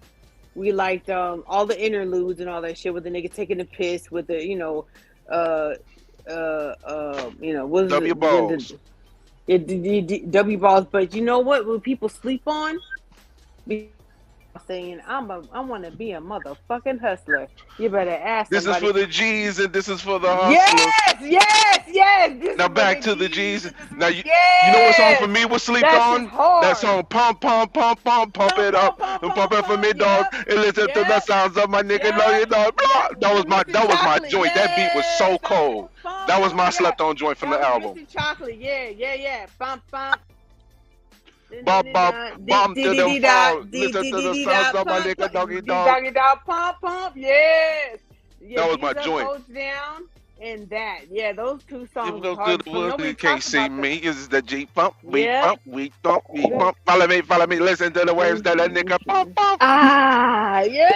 Get him up, spit him up. Why? Yeah, that shit's hard. Man, that's just hard. Like niggas want to talk about like NWA was all of West Coast, but they forget about Doggy Style. They forget about Twins. Well, that was after though. That's why, because NWA is what set the tone for the West They Coast. forget about Dog to Pound in their album. They forget about Let's the Twins. play out. Twins got the summer go round and round. In summertime in the LBC, that shit was big on the West Coast. Like I don't know. I don't think they got play on the East Coast. But It got play on the South though. I was in the Yeah. South then. I didn't move to the East Coast till '95. Summertime in the LBC. That was the shit. Yeah. But that. Because I grew up listening to, Mac Mall, Mac Dre, C-Bo, Snoop Dogg, E40, say E40 in the click. Yes. See, E40, Sprinkle me, that's man. Dollar. Yeah. 40 Timer. Sprinkle me, man. Timer. Oh, yeah, timer. I messed it all up. Timer.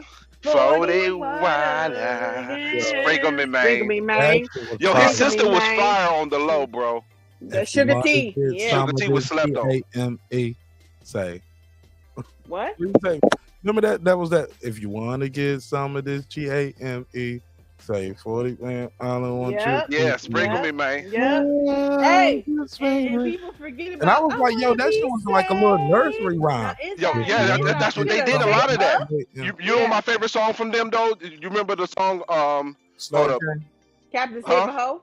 Slurricane? No. I'm talking about the song with the group. The song with the group.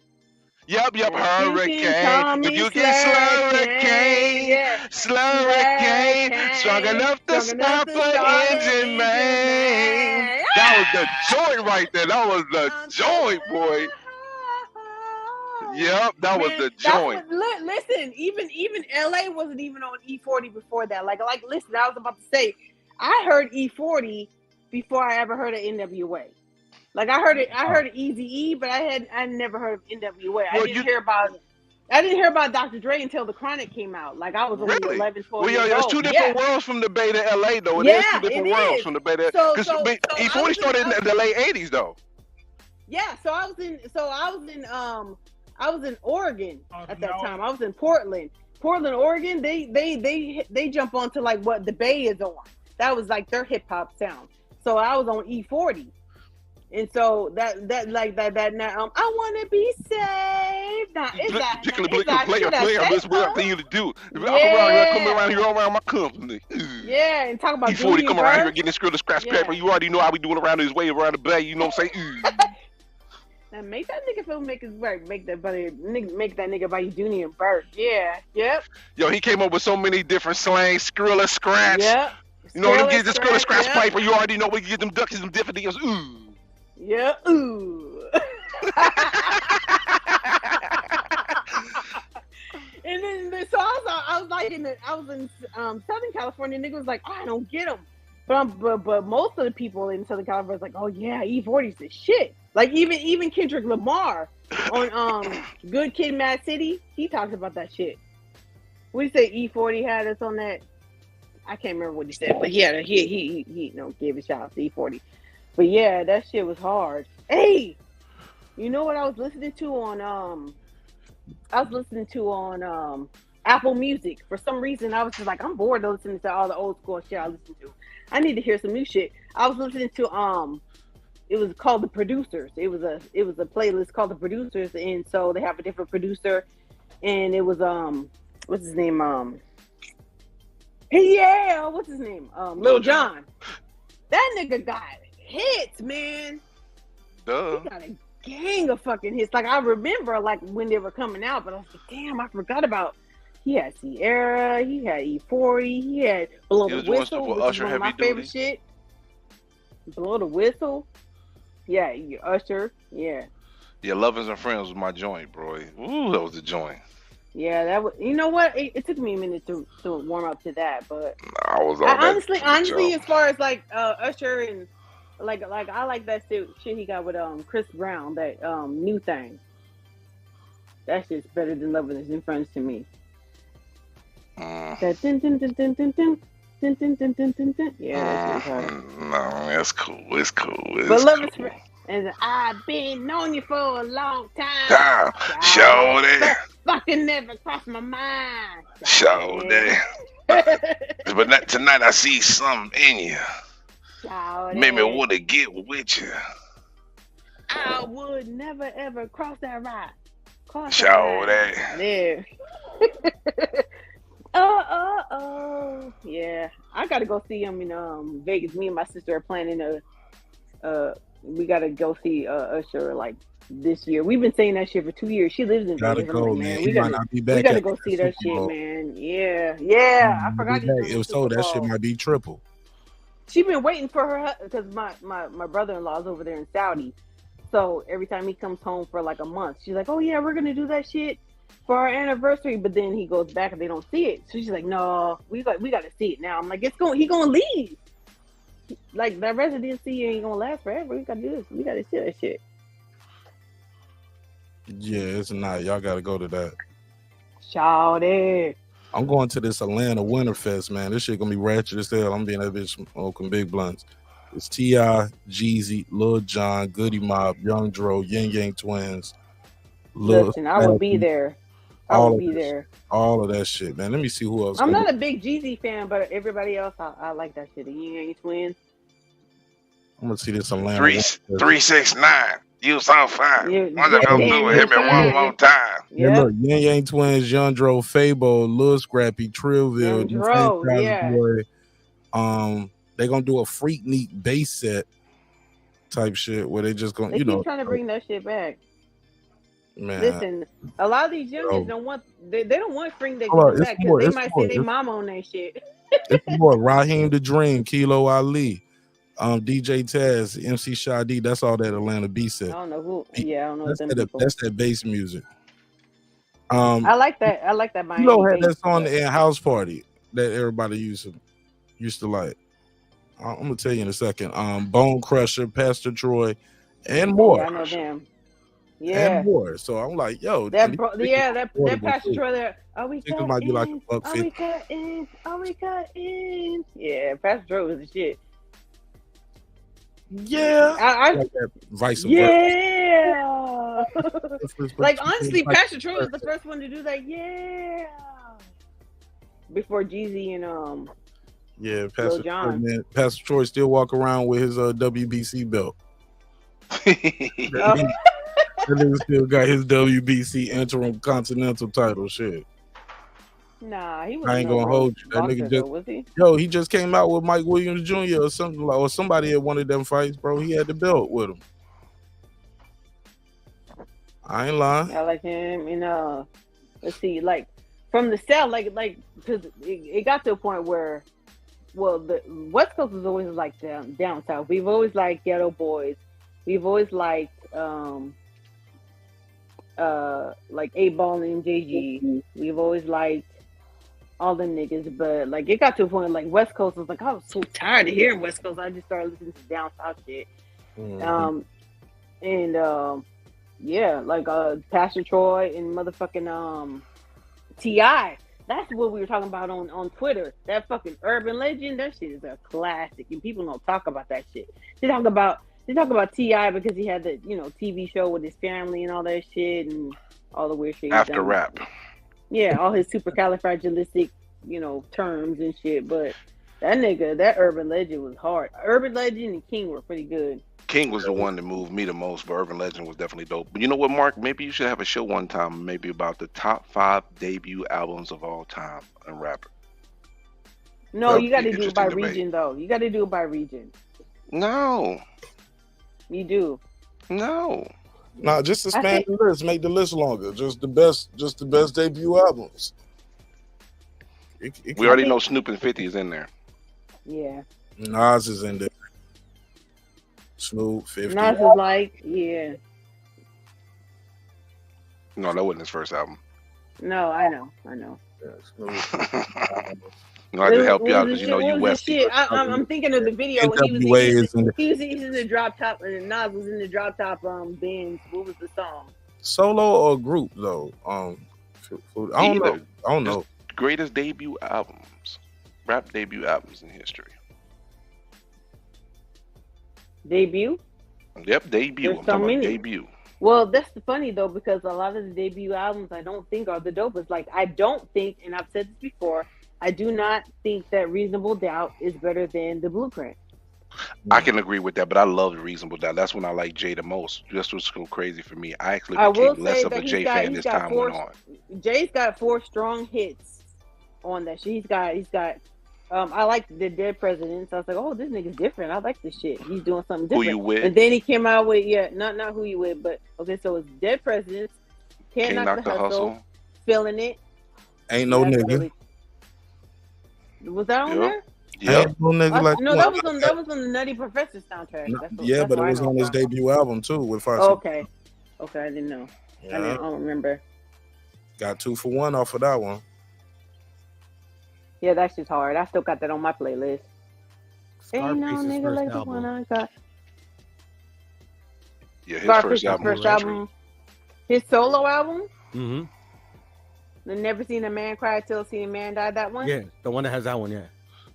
Okay. And They're all Never on the Seen a cover, but I Man think he's a Cry Till solo I on Seen that a Man Die. Till I seen a man cry. Damn, that's a good one. Would y'all Yeah, put Scarface was would y'all fire. put Tupac's Tupacalypse Now up there or no? Nope. No, because the All only right. song I remember is when my homies call. Oh, I would say that I think the Tupac one that was put him on the map was it Strictly for My Niggas with I Get I Get Around Around. on it. That's my listen. Yeah. Yo, That's what put freshman him year of around. high Yeah. school, I drove to Round and school bumping that round, song. round we go. Yeah, That everybody was loves my that song. shit. I played that Wachowski. song so many Round and times, man. round. Literally, I Yeah. hear it every weekend on the if I just listen to the radio on the weekend, Yep. I'm hear it. Because I I used to loved play. Digital I used to Underground back drive. then. I I used to drive to loved school with Digital that. Underground. Yeah. Rest in peace, Chuck G. Would y'all put Yep. L Cool J up there? I don't remember what his first album was though. Wasn't it radio? Bad. Oh, it I was know radio. that It wasn't song. bad. It was radio, wasn't it? Yeah, Bad was the shit though. That's my shit. Well, see, The I one think that he LL give Cool me J a was a minute plus sucker a pin though. in the bag cause I'm bad. Yeah. L Cool J got That's that it. on that first album. He got that Rock the Bells, like Rock the he did a Bell. whole tour off of that shit. You know what I'm saying? You That's want what I was to gonna give say. me a minute plus a pin in the bag cause Digital I'm Underground. bad. Yeah, radio was a big hit though, man. I'm It a was a big radio. hit. Can't live without my radio. But Bad is better though, I think. It's definitely big and definitely. Doom, I know I still got that. I got that record and I got that vinyl and I got No, that. Bad was on that album, I think. Nah. Bad wasn't on radio. Bad was on Bigger and Deffer, huh? Yeah, that is Bigger and Deffer. Bad. That's what they stand for. Oh, snap. Oh, I never thought about that. I didn't even either. Yeah, the second album was the better album though. Yeah, that album But let's be honest though. LL he reinvented himself in the 90s with Hey Lover and all that shit. Yeah, Like, he had to Uncle because L was everybody was doing saying he sounds soft because that Mama Said Knock You Out was I trash. don't get. Yeah, that No, was it trash. But when wasn't. he Mama came out Said with, Knock You Out was huge. It was huge, it but was I thought it was huge, but I trash. didn't really like Big it. record. like At that time, he I won thought a it was Grammy trash and though. everything off of that shit. I thought it was trash though. I thought When it he was came out trash. with Mr. Smith, listen, when he came out with Mr. My Smith, Mama that Said shit was Knock You Out. hard. Get out of here. That shit Nigga, was that trash. shit was a Man. mega hit. When he came out And it with was mega trash. with Boys and Men with Hey Lover, That was the This big is more more. than a crush. That was hard, man. And Yeah, that song. doing When he it, switched up, he doing it, definitely wow, yeah. That doing it really did it for him. yeah, And it really did. Pink That- cookies in Mama a said knock plastic you out went bag. platinum. Bro, Mama said knock you out went platinum when you had to go to the store and buy a fucking Yeah, it sold well. I Don't understood call it, but it I a still thought the song comeback. was I've trash. been there for years. I thought it was trash back then. I think it's trash now. What was I the didn't big like record it. in 1990 you was fucking with that was better than Mama said knock Around the Way Girl. I like Round the Way Girl better than 1990. I need Shit. an Want me to go around do the the way list? girl. Yeah. I'm just trying to think That's what when was Red off Man the came out. one for EPMD. me. I was, man, yeah. Crossover. Yeah, man. I was on a lot of See singles Billboard. back Let me then. see Billboard Top 100 rap. I like them. Here we go, yo. Here we go, yo. So what's what's the scenario? Hey, yo, Good Bo one. knows this and Bo knows that, but Bo don't know Jack because Bo can't Okay, rap. okay, Yeah. number one rap song in 1990. Y'all ready? Guess what it was? Self-destruction. Ice Ice Baby. Oh, I believe it because I had that album. October the I 20th, had this shit. 1990. Well, it was a couple. Candyman had a song called Knocking Boots. I remember Oh, that. that was the Love shit had back Money in the in. Middle. Yeah, yeah. No, Project Knocking the Boots was the shit though. Let me see what else On was the West hot. Coast. Ooh, boy, I love you so. Never ever wanna let you go. Salt and Once Pepper I is get Expression. my- Humpty Yeah. Dance. Humpty Dance. Humpty reached Dance was the top. shit. Yeah. Oh, a band in the USA. Luke reached number one. Untouchable. Yeah. Above the Law. Damn, y'all niggas had a number one record. Above the Law, Black Really? Superman. Untouchable. No, that was That's in '91. 90. Black was like Superman 90. was my joint though. From Yeah, Above that the was my Law, shit Black too. Superman Yeah, was the Black one. Superman. Trying to What about find Cypress Hill Yeah, debut yeah, album? yeah. Yeah, that was the shit. I didn't know you liked West Coast shit, man. I was born in the South. I was on West Coast music before I was on East Coast music. So I'm just telling you, like 1990, man, this was the shit. So you was either on that, you. Oh, But when it comes to 1990, LL Cool J, Around the Way Girl was the shit to me. I like that better than Mom Said Knock You Out. Bonita Applebaum came out that same year. Yep, that's my shit too. Jacking for Beats. Freedom Like They Want to Be Treated was the one. 100 Miles and Running. Let the rhythm Electric hit 'em. Relaxation. Oh, Slow man, Down by shit. Brand Nubian. Man, Mm, slow slow down. down. The Yeah, Humpty Dance came Slow out that year. down. Yeah, that was that the was one the for shit. me. For me, Humpty Dance, Mama Said Knock You Out. Yep. I won't buy records and CDs back then. I Left was, my wallet in El I was Segundo. upset. I was just like, People what was on forget the about radio? Do What You Like. Ooh ooh. I see guys and girls dancing. I see guys and girls dancing. Yeah, that was the shit. That was the first Lord Finesse, rap I ever Funky heard. Technician. Master Ace, Other Side of Town. You I remember reaching that. now, man. That shit ain't better than After It's Incorporated, yeah. that shit ain't better than L Cool J, man. No, LL Cool J was on this one, but that song was trash to me, bro. I did not like that song. Never No, did, that- never will. I didn't either. I'm I'm glad. I'm gonna glad you knock said you that. out. Mama said knock you I out. didn't like Matter of it. I fact, didn't Booming like it. System was better than that. Booming System was way better than that. Knock you out. No telling you. song was trash. Booming I'm telling you, System was way better than listen, that. I was living in Portland, Portland, where they Man, only y'all played niggas top tripping, 40, and they played that Around the Way Girl a lot. I need Oh, you remember Chubb Rock? Around the Way Treat 'em right, Girl. Chubb Rock. Treat 'em right. Treat him right. Yep. That song by Hey. heart, bro. Hey. But that was more like 91 though, right? Maybe. That was like 91 though. What was 91? Hey, people. The Chubb people Rock sleep song, on, Treat 'em right. No, it came out in 90, but it was late 90 though. Warren G's debut was a shit. Yes, it was. Yeah, that was 94. That was 93, 94. But you First know who CD I people ever sleep bought. on? You know who people sleep Mahogany, on? Eric B. and Rakim. Heavy D. People sleep on Heavy D. Heavily. That nigga had fucking The Boys. You man. remember? Yo, listen. That remember- waterbed The have boys was Big Daddy. Big Daddy was that joint, boy. that The shit. boys no, was on Your caddy, you can Yeah, call yeah, me be my Big Daddy. That was a joint. That was the joint. And Now, that was a fire People song. sleep on the one that he did to the Luther Vandross, I need some loving, Sir kissing Mix-a-Lot. and hugging. I need your loving. I want your love. Yeah, I remember that. was yeah. I really gonna. Him, Heavy D been going for. Heavy D Yeah. passed away 12 years ago. Damn, Wow. that's a long time. That nigga was a big Oh, old they say. dancing ass nigga. Remember when he was on In Living Color, and he came out and they did that now that you found love, what are we gonna do? With it, Like that With way Heavy it, D, yeah. Heavy D died from God, the same thing on my my dad mommy. died from, pulmonary embolism. Man, they crazy, said Heavy man. D up, man. They kill Heavy D. Nah, That's what I was why? saying. Because he was associated with Puffy. Who's gonna write that book? Listen, That's what they said. You know, man. you They know, said he's you gonna know write they that trying to, book. you know they trying to link him to this motherfucking Tupac murder.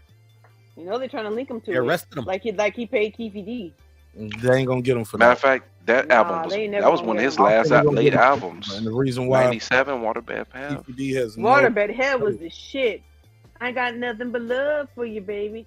I got nothing but love for you. I was in high school. That was my Bro, senior year in high remember school. when he broke that soul for real group? Oh man, Bro, he killed that verse. He broke them. And They ain't had Monifa, nothing. remember? They ain't had nothing other than that record with Heavy D. No, they had every little thing I do. You're That shit on my mind. The way I feel. Yeah, that song popped too. lately. That's a skating song. Yep. Sing a verse Everything from is- it. Sing a little bit of that first verse. What's the verse? Can't you see what you do to me? I think about you all the time. Sing it now. Go for it. My Man. mind feels hazy and my wings are getting crazy over you. It's always in my time. Get it. Every little thing I do, you're on my mind. Okay. The way I feel, baby, it's driving me crazy. Don't play with me, nigga. Put some respect on Foodie's name right on now. my mind. You're on my mind. Hey, every little thing I do, you're on my mind. You're on my I was mind. wrong. They got two. They got two. They got But one. remember he came out with Monifa? It's been I miss you. long since you've been gone. Feels good when I'm with you. I miss you. Yeah, Foodie be Yeah, that's looking the down. shit. Me just smile. Ain't seen you in a while. Like, Yeah, that's that that was shit. a good one, man. I used to That's love the when they essence do of that. 90s R&B, man. They fucked that shit up, didn't they? You The know what? rappers, You know what? look, the Also, rappers people. want to be singers now, and the singers want to be rappers. Yep. That's what got rid of R&B because you know what? Faith Faith Evans' her debut single, her debut Her album. debut album. Oh man, that I played this shit to this day. What's it won't you come over and make love to me? 'Cause I haven't seen you in a while. Really miss your smile. Oh, that's the shit, man. That's the shit. I'm about to That ask you whole about an album. old school R&B group and see if Remember you that remember one. this group. I mean, check out this group. I don't remember that Hey, song. Foodie, do you remember the group called Portrait? Yep. Here's a kiss. Yeah, that's wow. Throwback. The only song I Bone remember Thugs and by Harmony. them is Here We What you say? Going through Going the through the same same thing. thing. Here Yep. we go again. Yep. What you say? What you say, Puro? I was saying I blame Bone Thugs and Harmony for this conversation. Let the Mexican come. I'm You know sorry. the folks already mad at me because I You talked said about Bone the Thugs? blood. Yeah, I love Bone Thugs here. Boom, boom, boom, boom. Make this I show. blame Bone Thugs. Yeah. That East 1999 was the shit, man. That's the bomb ass album. Boom, boom, boom. DJ boom. Unique. Tell me what you gonna do. No, the original of that was better. And even though you're gone, Yeah, let's bring some Mexican shit into it. What you think about what's up with Cypress Hill? They Latino, any Mexican? Yeah, for sure. That's Kid why I Frost. brought them up. Their debut album, the one with Black Sunday. Years from the Bong. Hey, you remember DJ Muggs? Yeah, he's a DJ. For Yeah, that. that DJ Muggs was yeah. nasty with the beats. He did Yep. the joint for a lot of dark man, the devil in the blue dress. What about Tekashi 6ix9ine? Oh, come on, man. Oh no, what about him? I mean, he put it down. Stop it, Five. Hey, Puro, remember Now, how Mark. big, Stop it, Five. He put it down for the Mexicans, man. He was hot. Puro, you remember Stop it, how Five. big Kid Who? Frost was listening? This is for la raza. That Uh-huh. shit was Kid Frost, LSOB. We got Brown Side. lighter shade of brown. Mm-hmm. Lucky Yeah, Luciano, Facts. Mr. Criminal. Hey, y'all know. what Yeah, you say, nah, Chino?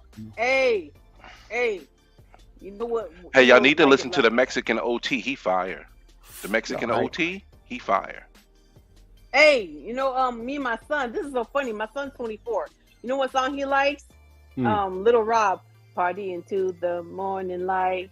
I Ain't think he's nothing trash. like them summer nights. I like that song though. I think Lil Rob is trash. Do y'all like That Cardi song's G? hard. Listen, that song goes up there with Amanda Perez with Angel. God damn me, an angel. What about Peso? from What's the that beat? Y'all fuck with Never him? heard of that one.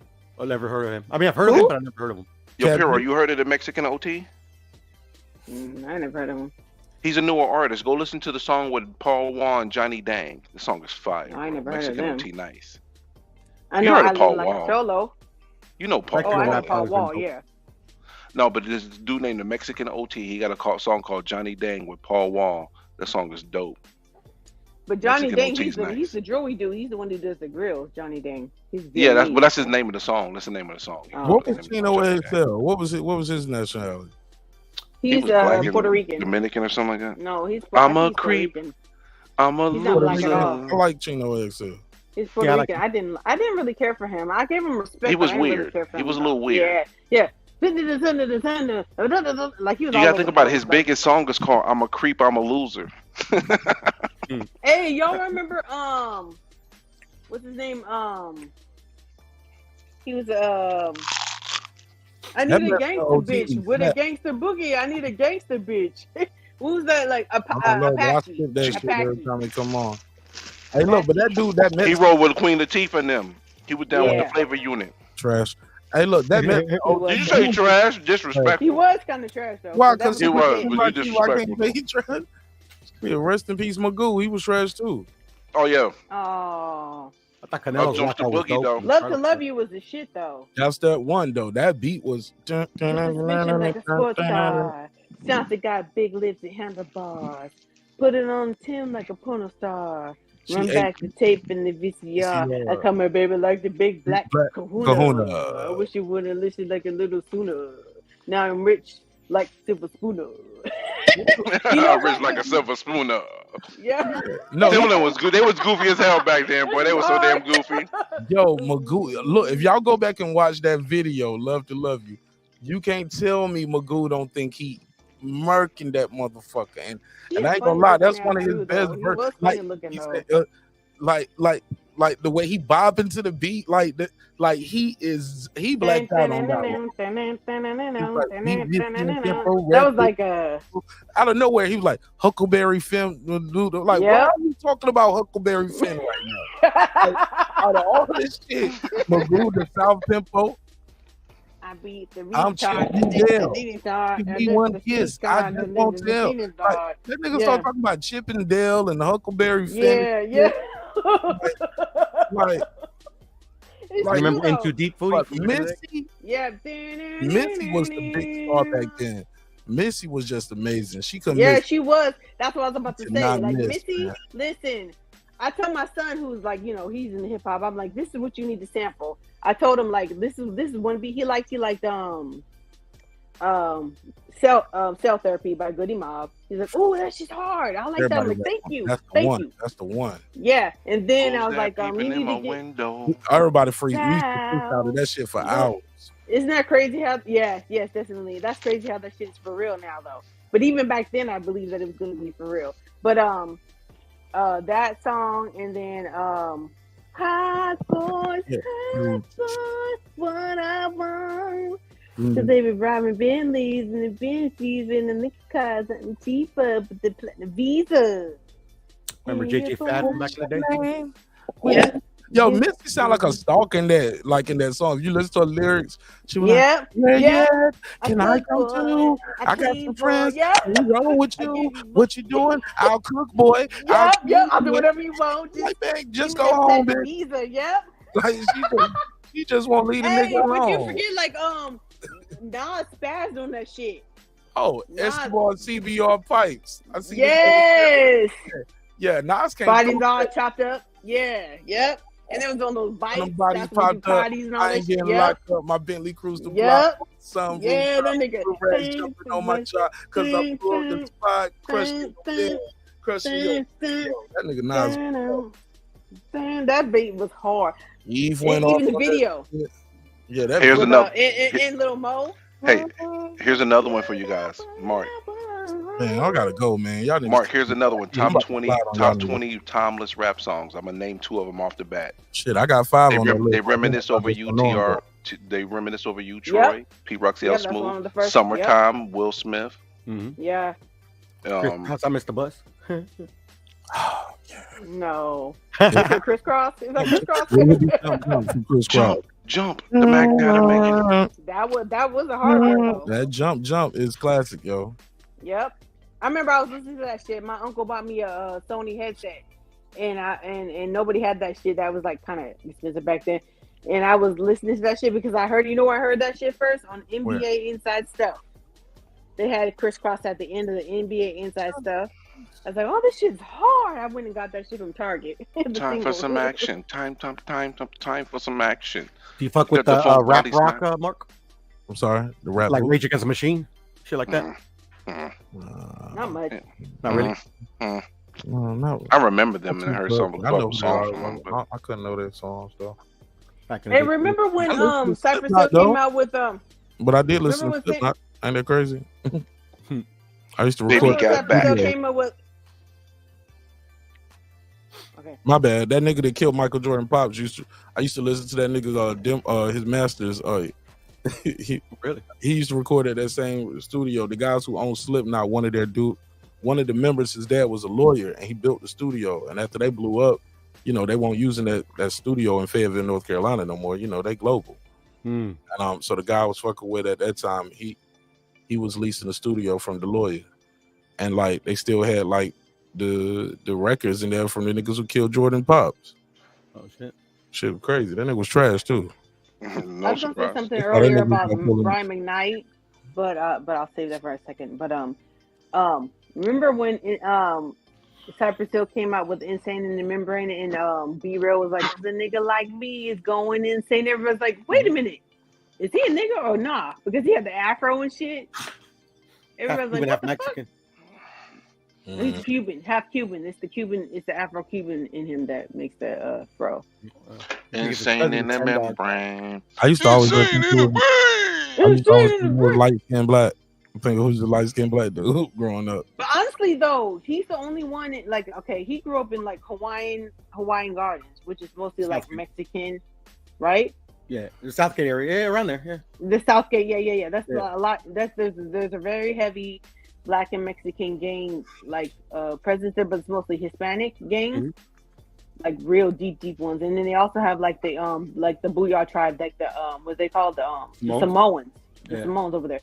But Be Real, for whatever reason, because I was watching the Vlad TV interview, and he's like he was a blood like with the black dude. I remember watching that shit. Yeah. But he was like one of the only ones. There's always one. Like even in like 18th Street, there's a couple of like white boys that like can bang 18th Street, but very rarely. That's crazy. Insane in the Brain won 3 times platinum as a single. Insane in the membrane. Insane in the brain. I remember everybody did that. Insane in the Who had that song? Who had that song? Was it Cypress? Not Cypress Hill. What was the other people that had that song? Jump. Not Crisscross. Jump. Oh, you're talking about House of Pain. Oh yeah, that was the shit, man. How did the hook go? How did the hook go for jump? Jump around, jump up, jump up. Everybody going out like a punk bitch. Jump. Everybody jump. Jump. Yep. Man, that was my shit, man. That was a joint. Shit, yeah. You know that's That was Whitey shit. Ford. That's the dude that did the blues. That's who Eminem was this. Yeah, I didn't realize that until later. That's Everlast. Everlast, yep. Everlast, yeah. But they spazzed. That's what they sing the blues. Yeah, like you don't Like, really my mom know had- what it's my like. mom- My mom had one of those old school, like, the big old speakers on the floor, and like one of those bomb ass, like, stereos or whatever. Like, I remember we were living in Oregon, and my manager was downstairs. Like, I used to crank that shit like he didn't even care. Like, we would just literally be jumping, jump. Everybody didn't care. I think it's a story between those two songs being similar for a reason. I forgot. I think I had read it. I might have to go back I and read word it. to your mom. I came to drop bombs. I got my Yo, runs. y'all remember OPP? How that shut down? Oh, yeah. Oh my goodness. When Hey, OPP the white girls came at my out, school caught me onto that. That down, Like, bro. Other people's I property, heard that. other people's, you know what? Fucking Naughty by Nature. Playing that. And if you go back and listen to that song, it's very lyrical, and Tretch was very creative. Tretch was very slept on. And very creative and witty. Yeah. Of how dirty that song is and how he made it a party song. What was it about? OPP, I can't explain it. I can't explain it. They have you all jumping shot and saying, "Oh, it's the other P is for people scratching temples." The last P, well, that's not. That's not that simple. What? Oh Yeah. my God, man! You know what my That- song was by them though? You ever had a girl I met her on that night? Hello, you get her name and number one of the. Bro, he was. He was going. He was switching the flows up and all that, bro. Oh, Tretch was very slept on. 40. That shit was top 40. was amazing. Well, you gotta remember, everything they did was a hit, though. From 1990 to 94, 95, everything Naughty by Nature did was a My hit. shit was Ghetto Bastard. I don't remember that. I remember Gonna be all right now. Everything's gonna be all right. Matter of fact, I remember Naughty by Nature's very last hit, Jamboree, a jam, Yeah. Boory. That was their last hit as a group. Yeah, that was with the 3-0 dub. The hip hop parade. Hey, but how y'all gonna talk about the '90s and without Run DMC, bro? How y'all gonna gloss over Run DMC with the We already 90s? mentioned Run DMC already, man. That's not true. Oh, I missed that part. My That's bad. not true. Okay, so you gonna use me against me? All right, cool. You got me. You know what? The other song that slept on, DOS Effects. They want effects. The DOS Effects. DOS Effects. Yeah, yep. What about Lords of the Underground? Oh my Yeah, God! you know what song I love from Lords of the Underground? You remember the song? Okay, you remember the song?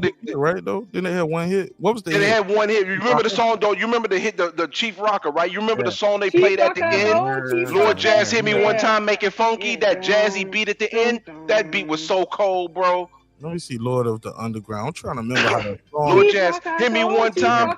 Shit. Lord Jazz hit me one time, make it funky. Digital Planet. Hold on. Chief Rocker. Is Chief Rocker? Is that the one? Is that the one that bump skiddly bum? Huh? I got the bump. No, that's not. You're talking about DOS Effects. Yeah. Okay. You mixing up the groups.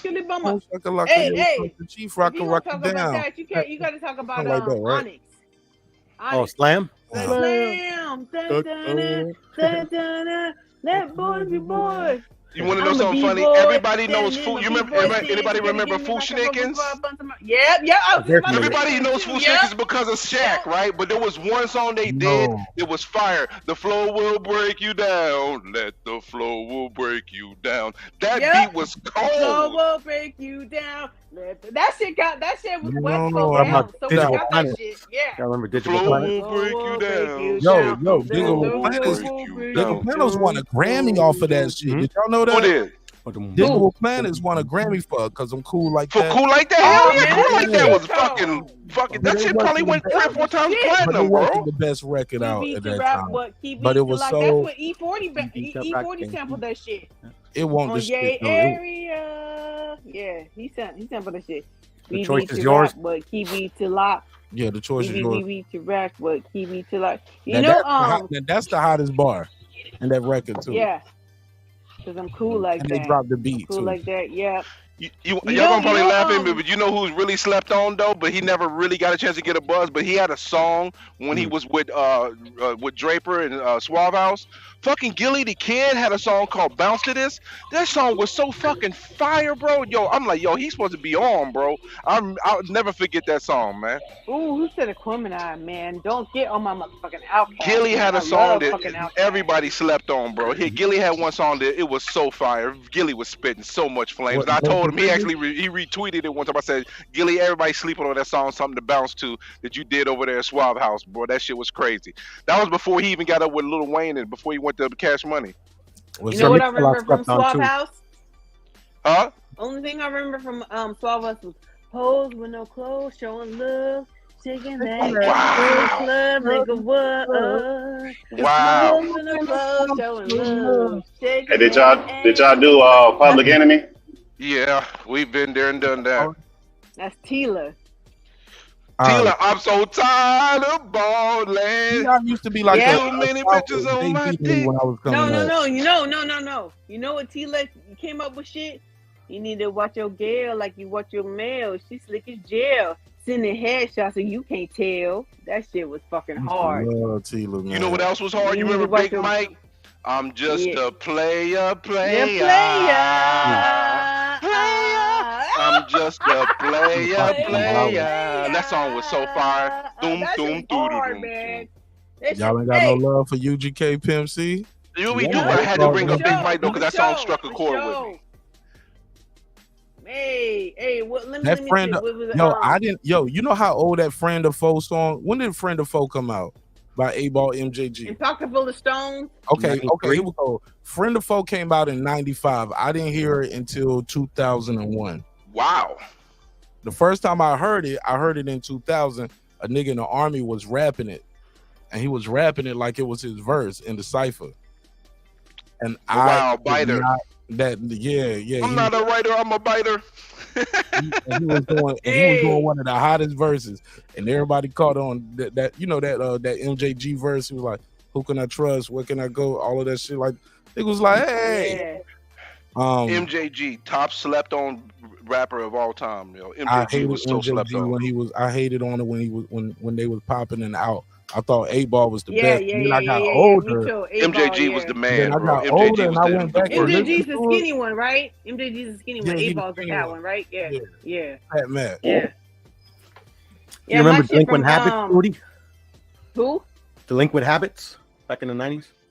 No, I thought you were thinking. I think you said Havoc and Prodigy from South Central Cartel. I remember them. No, this was a band from fucking shit. I forgot what their main song was, but it's like they had a black skin dude, a Mexican group. No, I don't remember them. But from UGK, my shit was when they came out. My bitch is Tuesday. No. Baby, you've been rolling solo. No. What was it? What's that shit on the we ain't they help did you. with We ain't help you. The song they did with Outkast. That's it. Baby, you've been rolling solo trying to get out with the team. The grass is green is on the underside. You know what I mean? And show the city. That was in Pimp C's verse. That was Bun B's verse. My bitch a Tuesday lover never fuck without a rubber. Never in the sheets. got it. Like you're on top of the tub. Money on the dresser. Drive Drive a a compressor. Top notch hoes, Bismarck get the keeping most, them, not man. the lesser. Trash Mhm. like the fuck for $40 in the club. Fucking up the game, bitch, you get no love. She be cross country giving all that she got. 1,000 a pop. I spend the Bentley. I'm rolling Bentleys off the lot. Hey, look. Do y'all Yeah, remember that's- that group? This group right here, they wasn't that big. Well, I don't think they was that big. They came out in the early 2000s, and they were called Dirty Boys. No. What's the song? They had two that was really popular for me. They had that one. It was like, "Here we is, boy. Here we is, boy." When the Dirty Boys drop, better hit the flow, hit the flow, No. hit the flow, hit the. Was Here it like we Christian is, Conflict? boy. No, that's Here not like we Christian is, Conflict. boy. That shit was crazy. Hey, No, don't used to remember. get the club going. What about Crooklyn Dodgers? What about the Crooklyn Dodgers joint? yeah, that was shit. That shit was hard. I Yeah. don't know them. Yeah, Crooklyn you gotta Dodgers, never hurt yeah. yourself there, Mark. Straight from Yeah. Brooklyn, better known as Crooklyn. Yep. Oh yeah, and Hey, DJ. I Quick. remember that. What about DJ's quick diss at MCA Dollars and Cents? Oh my God, I remember that. He Yeah, I remember yeah, that was the hardest, man. He If it bodied don't MCA. make dollars, it don't Take make out the sense. G because Yeah. the G ain't G in. ain't in you. Remember that time you was rolling on the west side and the little brown Camaro pulled up at your side? Yeah, it was shit. Caught Damn, y'all, we old. Real killers. Yeah, we are. Fucking with the Front, back, Hell and side yeah. to side. Never let them hoe ass niggas ride. Yeah. Hey, y'all know what this reminds me of though? Is when I was watching Soul Man one day and the young niggas was like, yeah, that's A Baby. He was like, nigga, nah, nigga, that's me. He's like, no, that's me from that sample. The old nigga, the young cats don't know, man, the sample, man. They don't use the old sample. Hey, remember, Shit, the 90s when MC